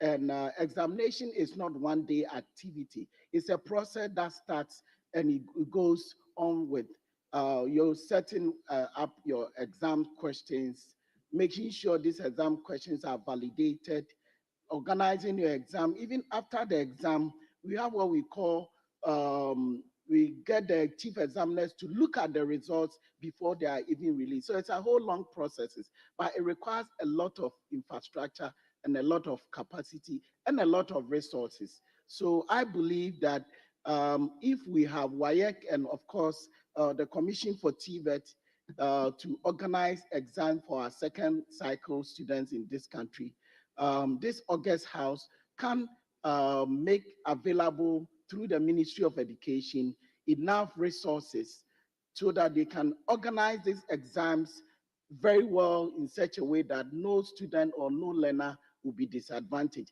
And we can also put in measures that can encourage learning and facilitation so that our learners, before they go to exam room, will be confident enough to be assessed in such a way that they will not find themselves colluding with other learners. Thank you, Mr. Speaker, for the opportunity. Yes, Honorable.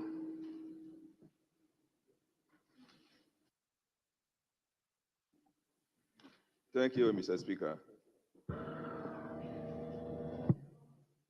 Thank you for the opportunity to contribute to the statement made by my colleague.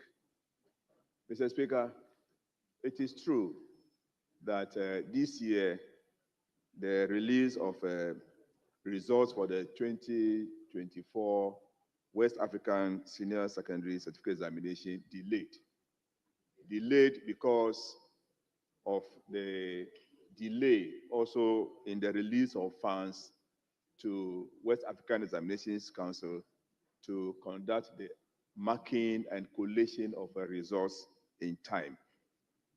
That was a big challenge last year. And the minority chief whip, who was then the majority chief whip, how we had to work together to make sure that money was even released for the BEC, and so that it did not delay. We did same for the WASE. So at the time money was released to them, the examination was at hand, and they needed a lot of logistics.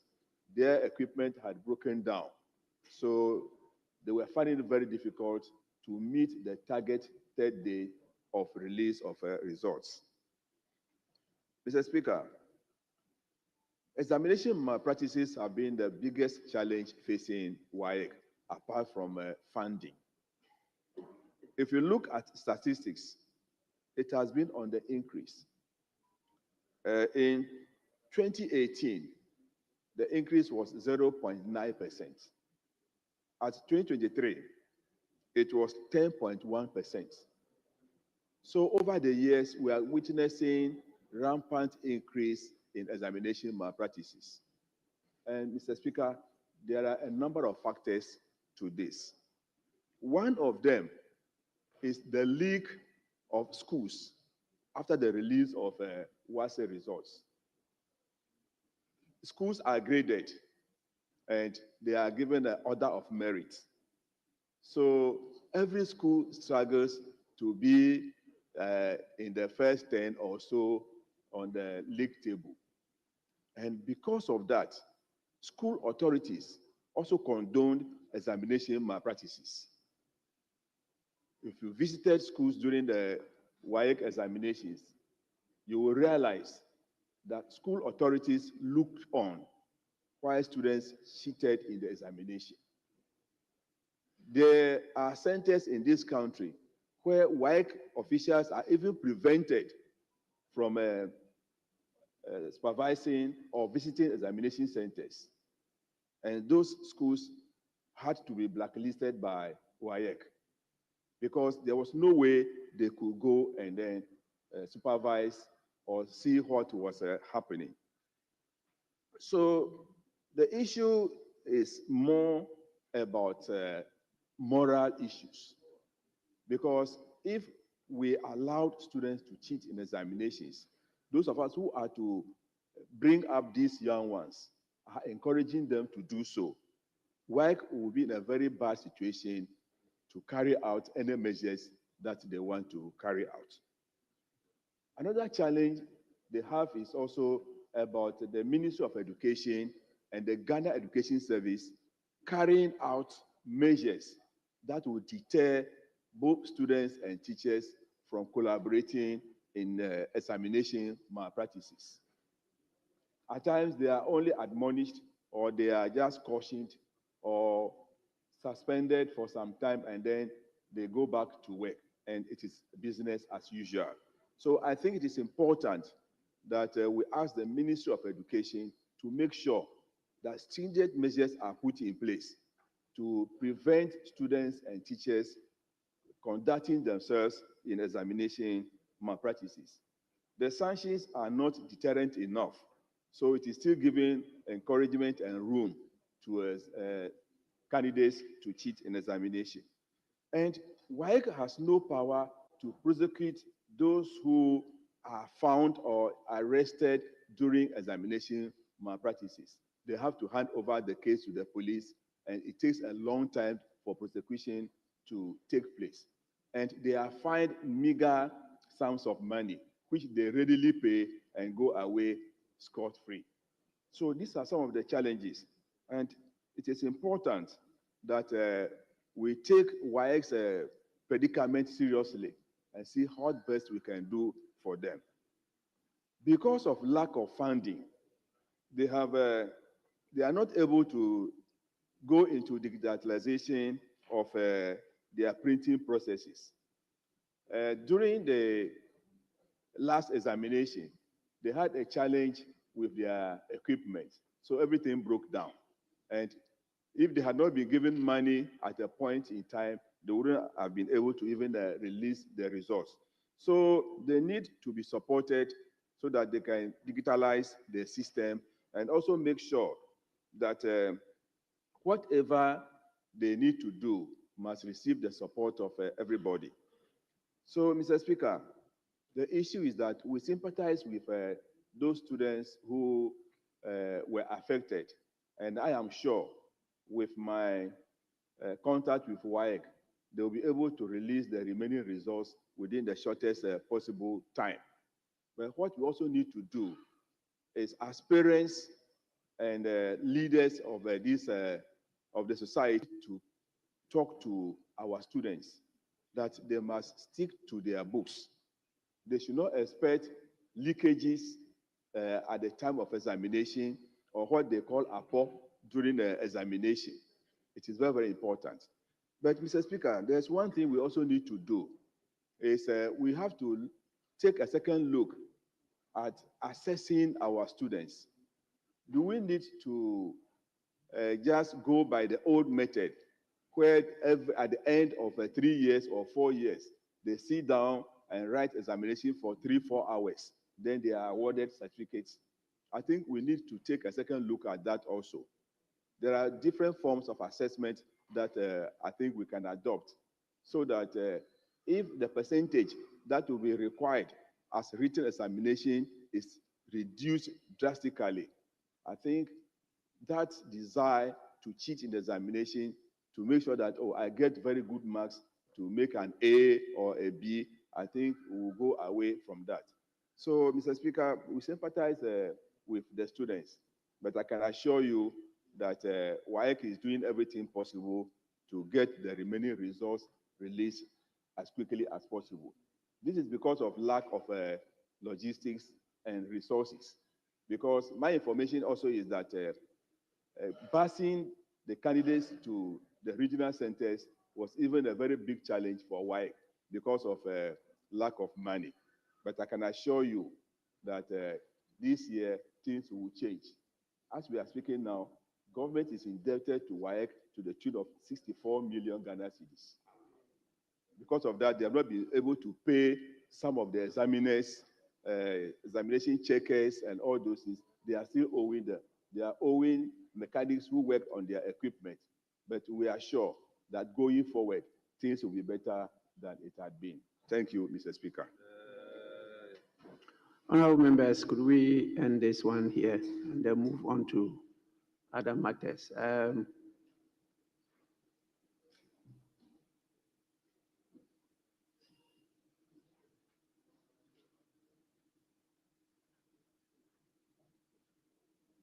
More members still want to contribute.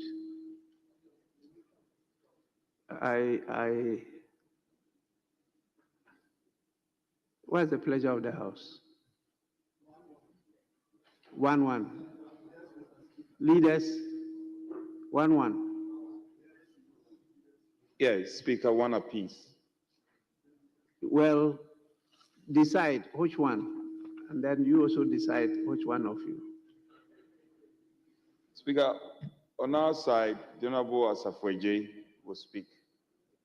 And on the other side, I can suggest to him who should speak on the other side. Are you in charge of that one too? Yes. Honorable, you can start. Asafwaji can start. Thank then. Thank you. Yes, please. Okay. Thank you, Mr. Speaker. I think it is important that we acknowledge the maker of the statement and commend him for bringing such important issue to the floor of Parliament to be discussed. Speaker, many a times we look at the decisions or measures that have been taken by WAEC, which I agree, it is important. But Mr. Speaker, we cannot deal with this matter without critically looking at the issues that are confronting WAEC, Ghana, students, and all of them. We critically have, and I would suggest that, Mr. Speaker, after this deliberation on this matter, in an era where it is easy for committees to be formed, the President should form a committee to, as matter of fact, look into this matter. Because, Mr. Speaker, it is very pertinent. Mr. Speaker, one of the major issues we are looking at is Mr. Speaker, one of the major issues that we need to look at is a certain foreknowledge that the student, the teachers seem to get ahead of examination. Two, the Speaker, there's a certain attitude where you get to the examination center where not just students are cheating, but supervisors are aiding students to perpetuate that act. The Speaker, it is also important. Sometimes you find proprietors, headmasters, teachers of various institutions trying to make ways and means for their students. Why are these things going on? It is going on because there's a certain social status and social impression about the grades the school will come out with.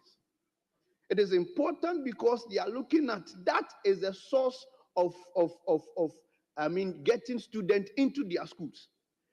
Mr. Speaker, we cannot deal with this matter without looking at GES, without looking at WAEC, its internal control mechanisms. There are times, Mr. Speaker, some of these questions are coming from WAEC, internal systems. Yes, we agree. They might have challenges of funding. But, Mr. Speaker, I don't think necessarily challenges of funding must be a way, a means to give us a leeway for students to have their way at the examination centers. Speaker, I am pleading and I'm asking that beyond the statement, beyond the comment, a measure, a committee, a team must be put in place so that every year we'll go to examination, we'll come back, it's either exam results, provisional results are held, student results have been cancelled every year. Speaker, we need to find a lasting solution to this matter.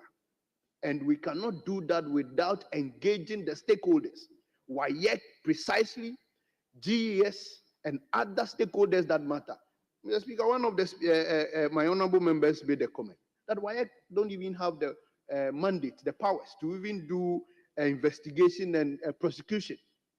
Mr. Speaker, we need to revisit these issues, whether there should be an act for them, there should be a law that would embolden them, that would strengthen them so that some of these measures can be worked on. So, Mr. Speaker, I will commend the maker of the statement. But the students are still waiting for their results. Schools have reopened. Others are moving forward. Before you know, the delay of their results would affect their...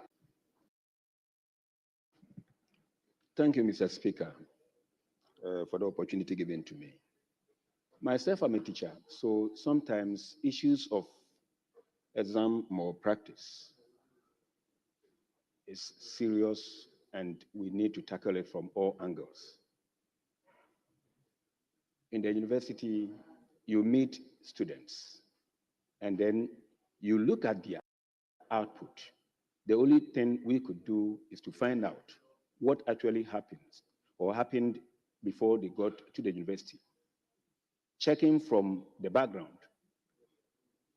I know that although from time immemorial, exam malpractice has been a problem, but I think that lately it's becoming so or too astronomical. And we needed to find out what actually is happening. Mr. Speaker, one of the things that we need to look at is the free SHS program. Because when we decided to ask some of these headmasters from various schools, what we got from them was that no student fails. I don't know if it's because of the free SHS. Every student has been budgeted to complete within 4 years. And so how much to be spent on each student go along with that student up to the 3 years. And so nobody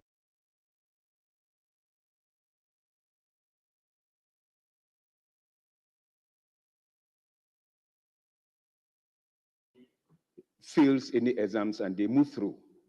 And that is one of the major problems why, by the end of the day, students who are even not good are at the 3rd year and they need to write exams. At all cost, the parent wants the child or the student to pass, and the student himself or herself wants to pass. And so what happens? They now go to any tangent to be able to pass. So I am of the opinion that if we want to curb this, we need to look at that program very well so that we sit up. And then what we used to do when we were all in school, if you fail in any exam from 1st year, you don't progress to the next point.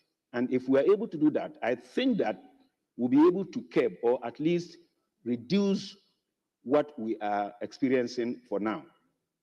Other than that, we will be talking, but the actual input that brings that kind of output will not be able to get it. And again, if you look at students have written exams and it is assumed or it is said that they have copied and so their exams are withheld. The point is that were they supervised during the exams? And if there were actually supervision, who were the culprits? Because if they had copied, it means that those who were asked to go and supervise that exams are also culprits. Have we done anything to this? So if we are not able to bring stringent punishment to these people who also have been given monies to supervise these exams, definitely it will continue to go on because nobody would want the child or a ward to fail an exams and they will go any length to do it. Mr. Speaker, thank you very much for your opportunity given me. Yes, honorable members, I just want to say that I don't think that people should fear examination. There was a statement that nobody likes examination. I don't know why people don't like examination. Well, they simply make you better. Why don't you want to be better? If you fear examination, it's just because of the fear of what? Failure. The first thing you do is to eschew fear. Why should you be afraid of doing something? Well, that's the way of learning to make you better. So why should you be afraid to learn to be better? It's a way we define failure. We make it look bad. But failure just is a first attempt in learning. And you continue to learn. It means that we have to look at our issue of teaching and learning. What we are still applying is the old school is out of order, is a cake. We have to change the system. Why do we have to call students together in one classroom and give them questions to answer? Pack them so close to each other and they will not glance and copy. Why do we continue that? Why can't we change? Do we need to continue to write exams the way we do? The man who discovered the electric bulb, what level did he drop out of the formal education? Primary 6. But he studied from the mother in the house. And at the end of the day, he had over 2,000 patents. That's part of education. We just need to change. Why do we have to grade schools? Public schools. There should be standardization. They should be the same. Why do you enrich others and impoverish others and grade them A to F and give them the same paper? Go and write. You yourself is a failure. The government, the system. And we have to change it. You've never had enough funds anywhere. You can never in life have enough funds to do everything you want to do. It's prioritization. And so please, we don't need the executive to be setting up committees. It's part of our duty as Parliament. We should go into this issue and try to lead in finding solution to it. The free senior high school was a major policy decision. That has been what the framers of our constitution hoped for. And that was the vision. And so the former regime had to bite the bullet. The only thing they did wrong was not bringing it up to Parliament, for Parliament to debate and approve, fine-tune it, and let us serialize it for implementation. That was an error. Well, even when we did the FQ, the Free Compulsory Universal Basic Education, it was brought to Parliament. Parliament debated it and approved it, and it was phased out. This time, I think the bullet blew the jaws, and this is part of the effect of that decision. But it's a decision that we have to continue. You cannot run away from it. You just have to find the money and implement it. It's good. It's not bad. But that is part of the challenges we have to face. But what is life about? It's about challenges. And so we have to support in finding solution to it. I will advise, because we haven't set up the committees yet, that the main players in the education system, when you find yourselves into the committee, let's take up this matter seriously. Because it's not only an organization for Ghana, it's for the whole West Africa. We need to reform WAEC. We need to reform learning, I should say teaching and learning. And we need to make education more attractive. The teacher must be taken care of. Don't use their numbers to say that there are too many. When we were kids, we all wanted to grow up to be teachers because they were the best in the society. Now, you don't want it.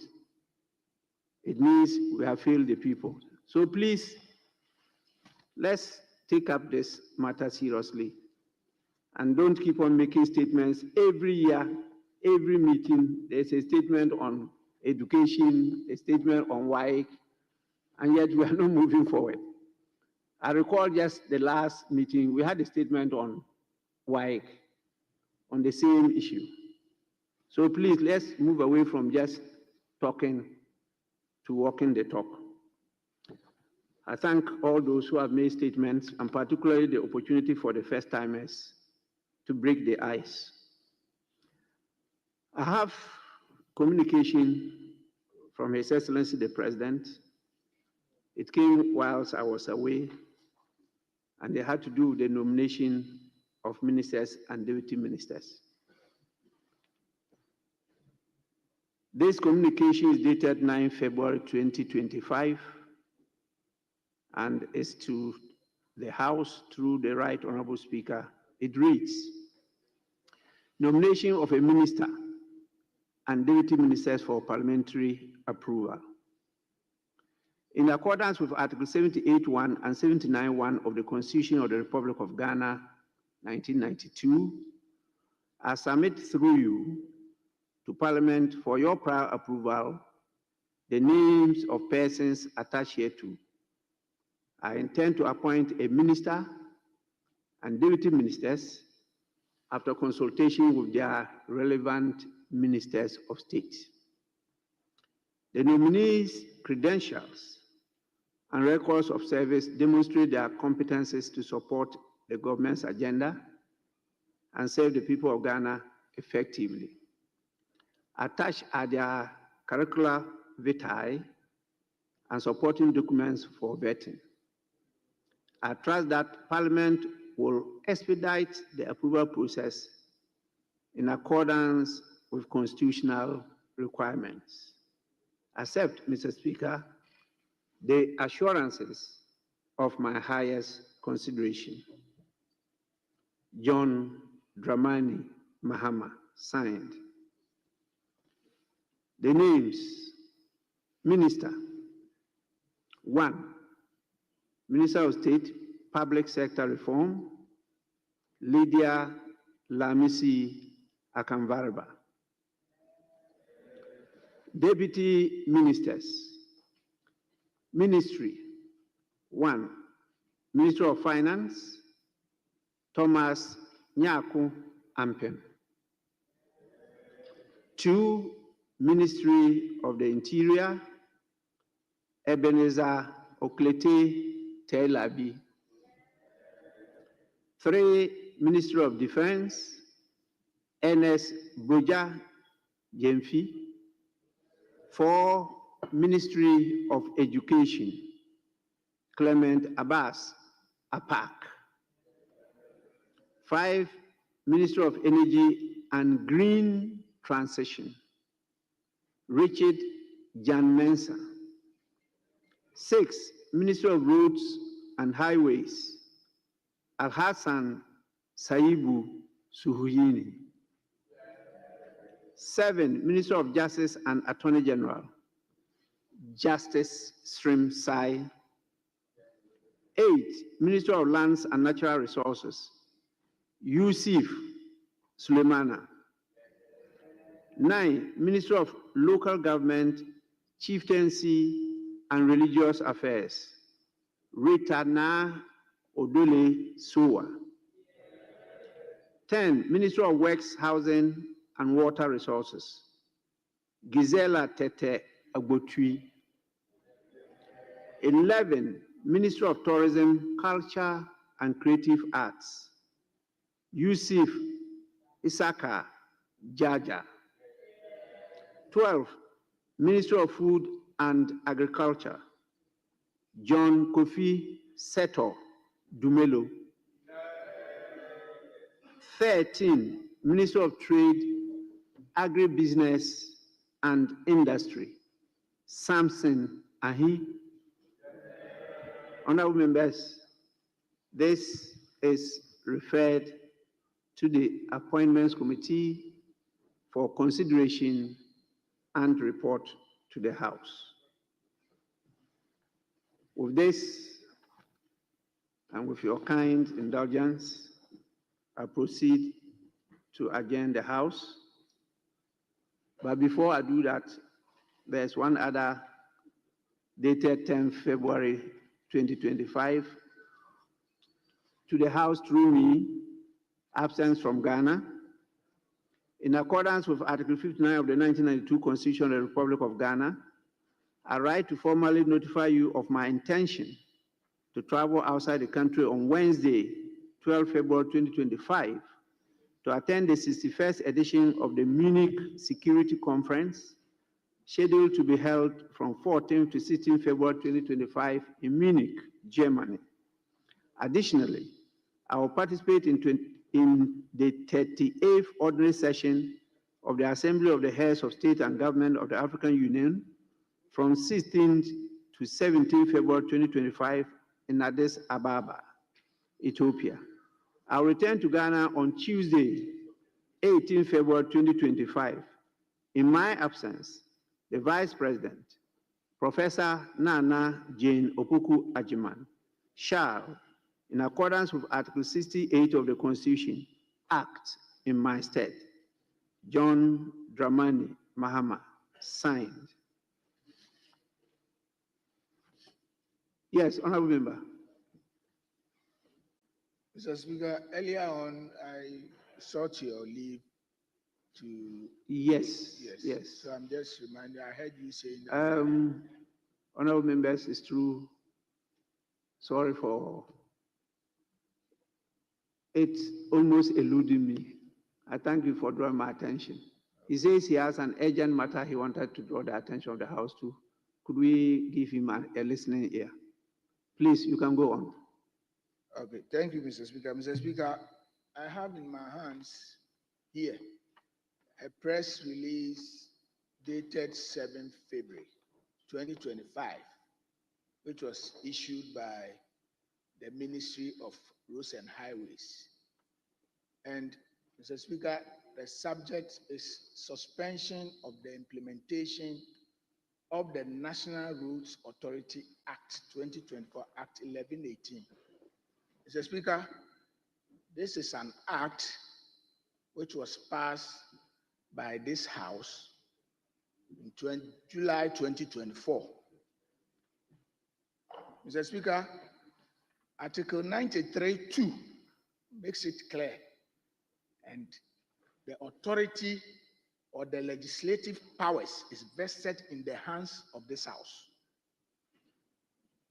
Mr. Speaker, it is an illegal attempt by the ministry to suspend an act which has been passed by Parliament without any recourse of the House.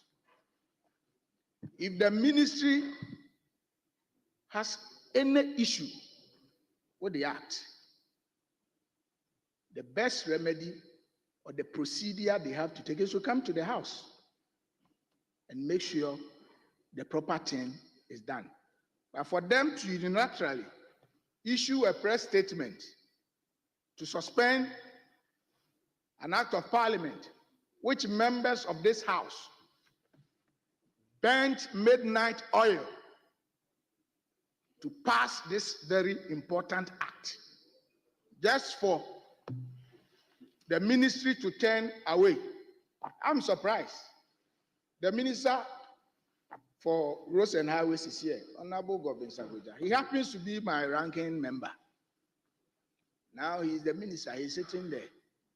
I'm surprised that under his supervision, he will allow such an illegality to happen. Just because this, if not checked, will undermine the authority and the legislative powers of this House. I'm only drawing the attention of the House so that our colleague, who is also a member, Mr. Speaker, to do the right thing so that we do not set a bad precedent where in the future any minister can just wake up and say that we have suspended this law. So that is why, Mr. Speaker, I'm bringing this matter to your attention and the attention of the House so that the proper thing is done. Thank you.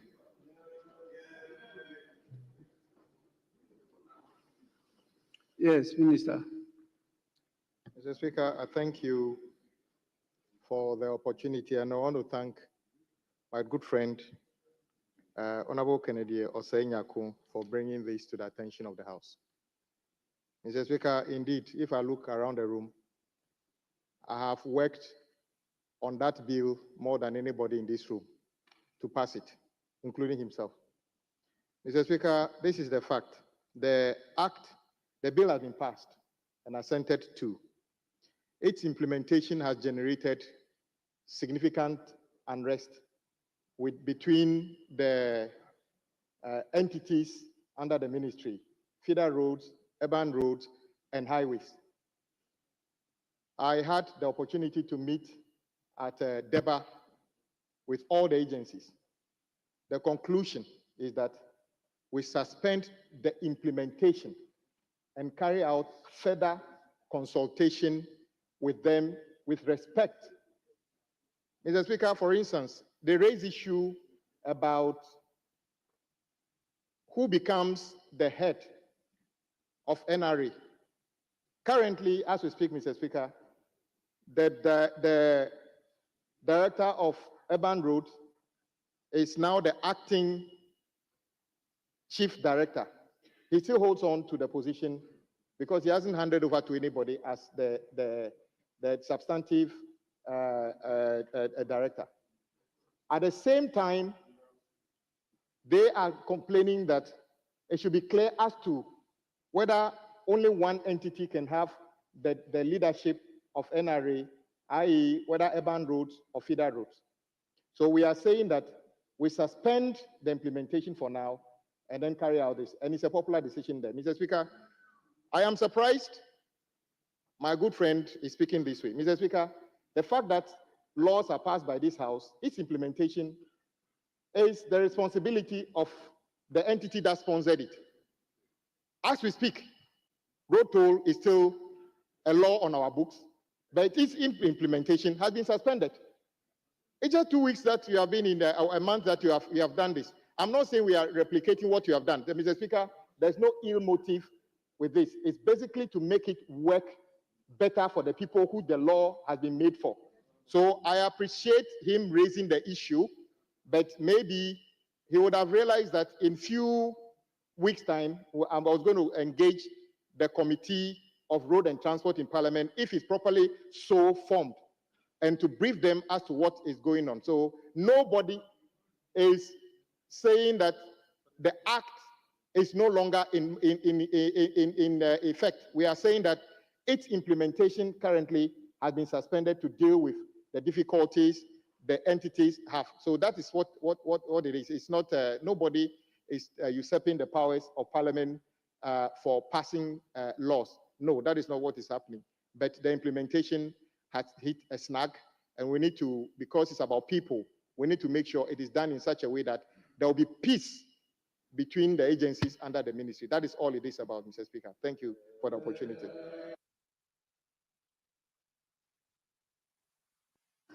Yes. Speaker, I know my colleague well, the road minister, and we have worked closely, and I know how passionate he is when it comes to Parliament. And I heard him, I took time to listen to him attentively. Speaker, first of all, it is fundamental that it's not for nothing that laws are made by this House, an arm of government. And the laws are made to be respected and to be enforced. And this is not far-fetched, it's so fundamental.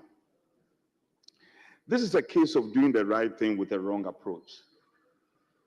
And I also consider in times past, similar mistakes have been perpetrated. It doesn't mean we should repeat same.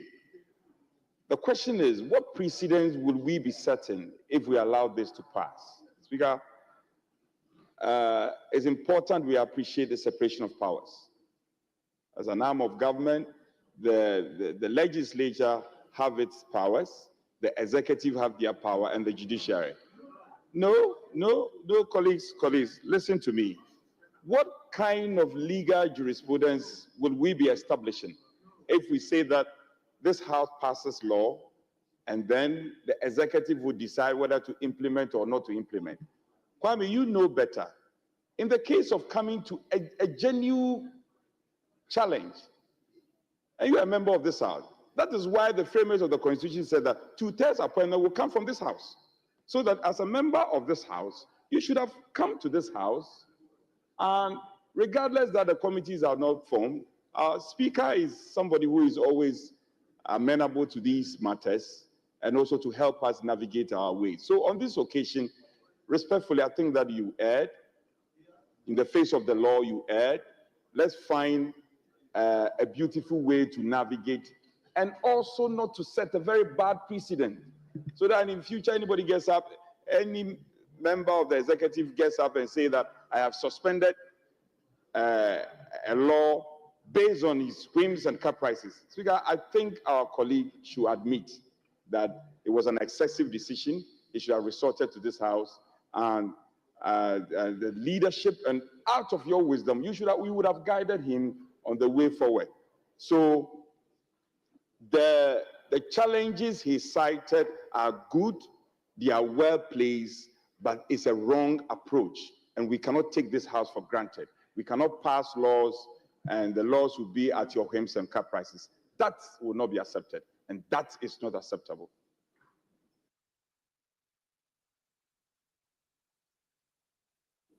Thank you very much. Right Honorable Speaker. Mr. Speaker, it is not for nothing that in our Constitution we have separation of powers. And indeed, where someone has a complaint about how a particular power has been exercised, there are appropriate fora where these matters are raised. Mr. Speaker, what is the complaint about? The complaint is about the use of executive power, particularly with respect to practical challenges that you and I in this House may not be privy to. If the Honorable Minister has challenges of dealing or implementing a law, the minister would have to show leadership. The minister will have to show leadership. I mean, when you go to court, there are several laws that, Mr. Speaker, we are passing in this House. For example, begging is a crime in this House. How many people have been arrested on the street because they are begging? So I'm saying that it's one thing, yes, it's one thing having the law, and it's another thing implementing the law. And the minister is the one seized with the jurisdiction of implementation. If the minister in the exercise of that jurisdiction is having a challenge, any individual affected by the decision of the minister can resort to court to find out whether the minister properly exercises jurisdiction or properly exercises discretion. That is why we have Article 296, where in the exercise of discretion, and if people have problem with how discretion has been used, also again, you go to Article 24 of the Constitution, where you can actually go to court if you feel you are affected. Then the minister will have the opportunity to go and explain himself. But if you come to court and you raise it as a matter of public interest, Mr. Speaker, I believe that the minister has given an appropriate explanation. I'm sure that at appropriate time, where it is necessary that the law must be amended, the appropriate proposals will be made and it will be brought back to this House. But the minister is he is at the forefront of implementation, and when he has challenges, he has the right to show leadership. Thank you very much, Mr. Speaker, for the opportunity.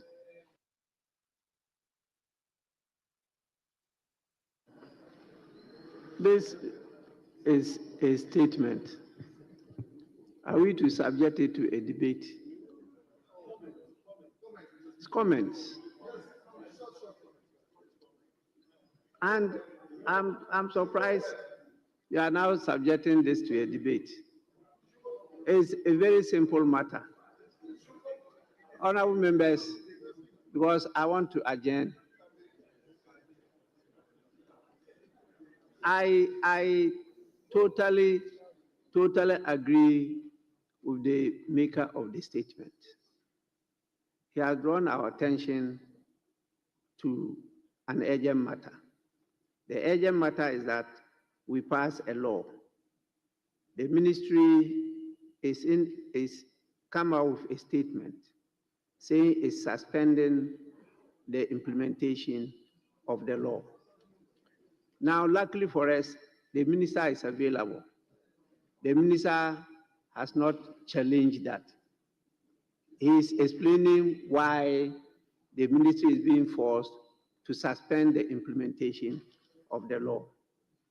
The only thing that the maker of the statement says is that if you have that kind of challenge, come back to Parliament. We had a similar one with the road tolls, as the minister drew our attention to. We called on the then minister, it's the same ministry, and it was ignored. That is a precedent that should not be followed. Because that time, those on my right were to my left. And it was raised by them. And we said the then minister was wrong. Today, those on my left are on my right. The same thing has happened. It's only that the road toll one was being implemented, and they suspended the implementation of the road toll. It caused a lot of problems. You know about the petitions that came from the workers there and all those things. They started talking about even financial loss to the state and all those things. This one is a new law that is being implemented. You have met challenges. I don't even understand why the publication. Because if you got the challenges, and the challenges have to deal with the law,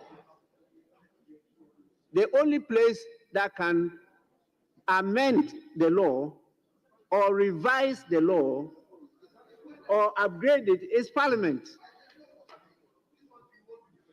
It's Parliament, not any other place. And so it's an issue that I will refer to the minister to go and handle.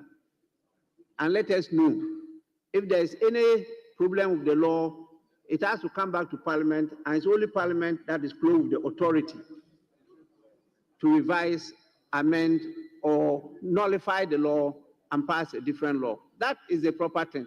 We don't need to debate this.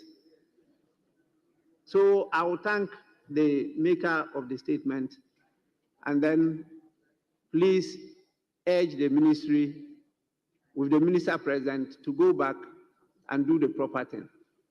I'm aware of the challenge. I even recall mentioning to the minister the allegations that I heard about this matter. But I didn't know they had met and even taken the step of bringing it up to the public notice that we have proceeded to suspend the implementation of the law. As stated by the minority chief whip, the proper thing should have been to approach authorities for us to discuss a way forward in handling this matter. Please, let's all focus on the national interest. Let's focus on strengthening our democracy. Let's focus on strengthening the institution of Parliament to be able to hold whoever is in power accountable to the people. Very important.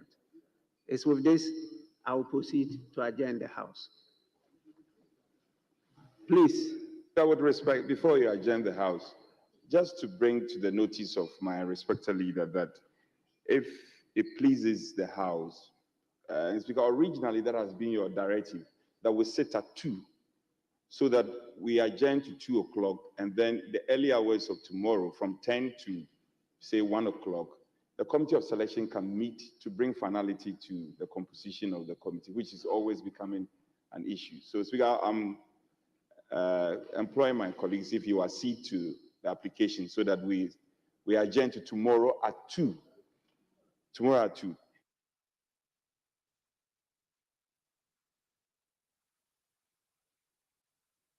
Yes. Yeah, Mr. Speaker, I think my honorable friend is right. We can do that in the morning, and then if, we are in your hands, basically, 2 o'clock will be appropriate. Thank you. What about 12? Instead of 2, 12. Speaker, it's fine. Once we can have time to have committee of selection meeting, it's fine by me. Yes. Apart from that one, we are also looking at the leadership, getting that committee to advise me on who to appoint to the Parliamentary Service Board. We need to inaugurate the board. We also need to activate the friendship associations. Members have to join parliamentary friendship associations.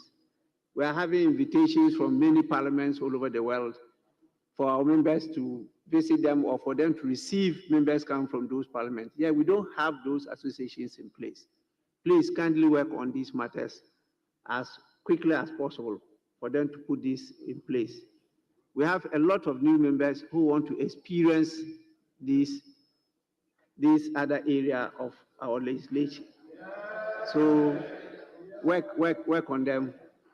Time is of essence. We are also expecting before the end of the month, the SONA, State of Nations Address.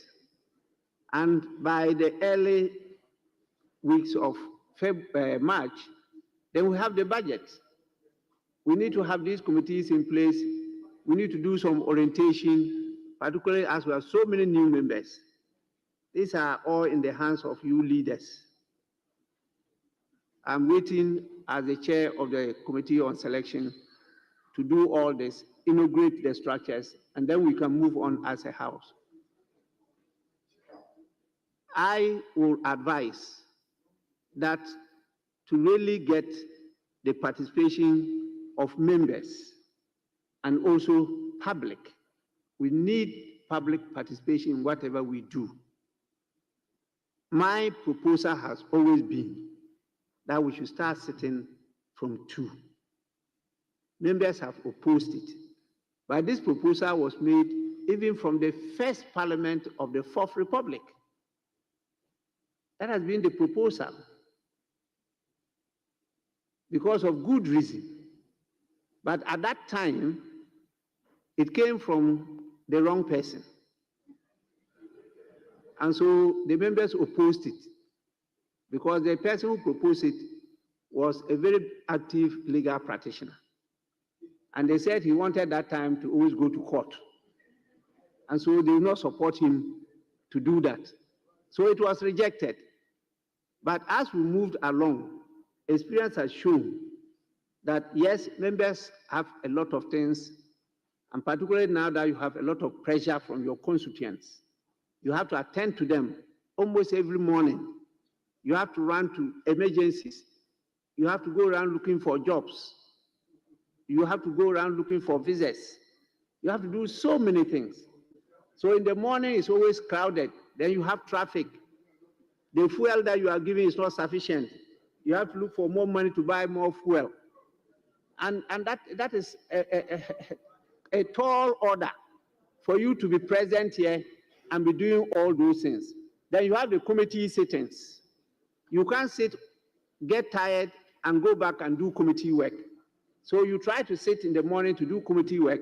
The house is empty. The public is crying. They are attacking you. And yet they are calling you to many activities. And they want you to be at those activities and also be present in Parliament. You know, it's impossible.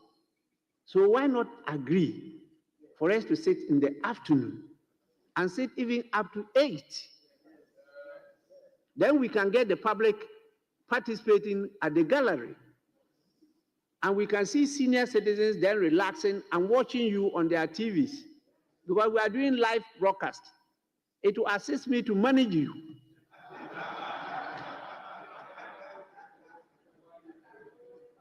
Because your paramount chiefs will be watching you. Your in-laws will be watching you. Your children will be watching you. And when you start misbehaving, you go home, your son will ask you, but daddy, why did you do that on the floor? We need that. We need the feedback. Please, it's not every parliament that says from 10. Many parliaments now have moved to the evening so that they can get other people to participate, particularly this lawmaking, where you need the public servants to appear before the committees, to lead the committees with technical inputs for us to pass quality laws. So when you go to implement them, you will not have the same technical people now having challenge with the implementation of the law. By the time that you are meeting, they are caught up at the ministries and the ministers, even the Attorney General, they have usual serious challenges in appearing before our committees to support us because of the time of sitting. And so if we decide to do it in the evening, we'll get all these coming to participate. And I think that will improve the quality of our products.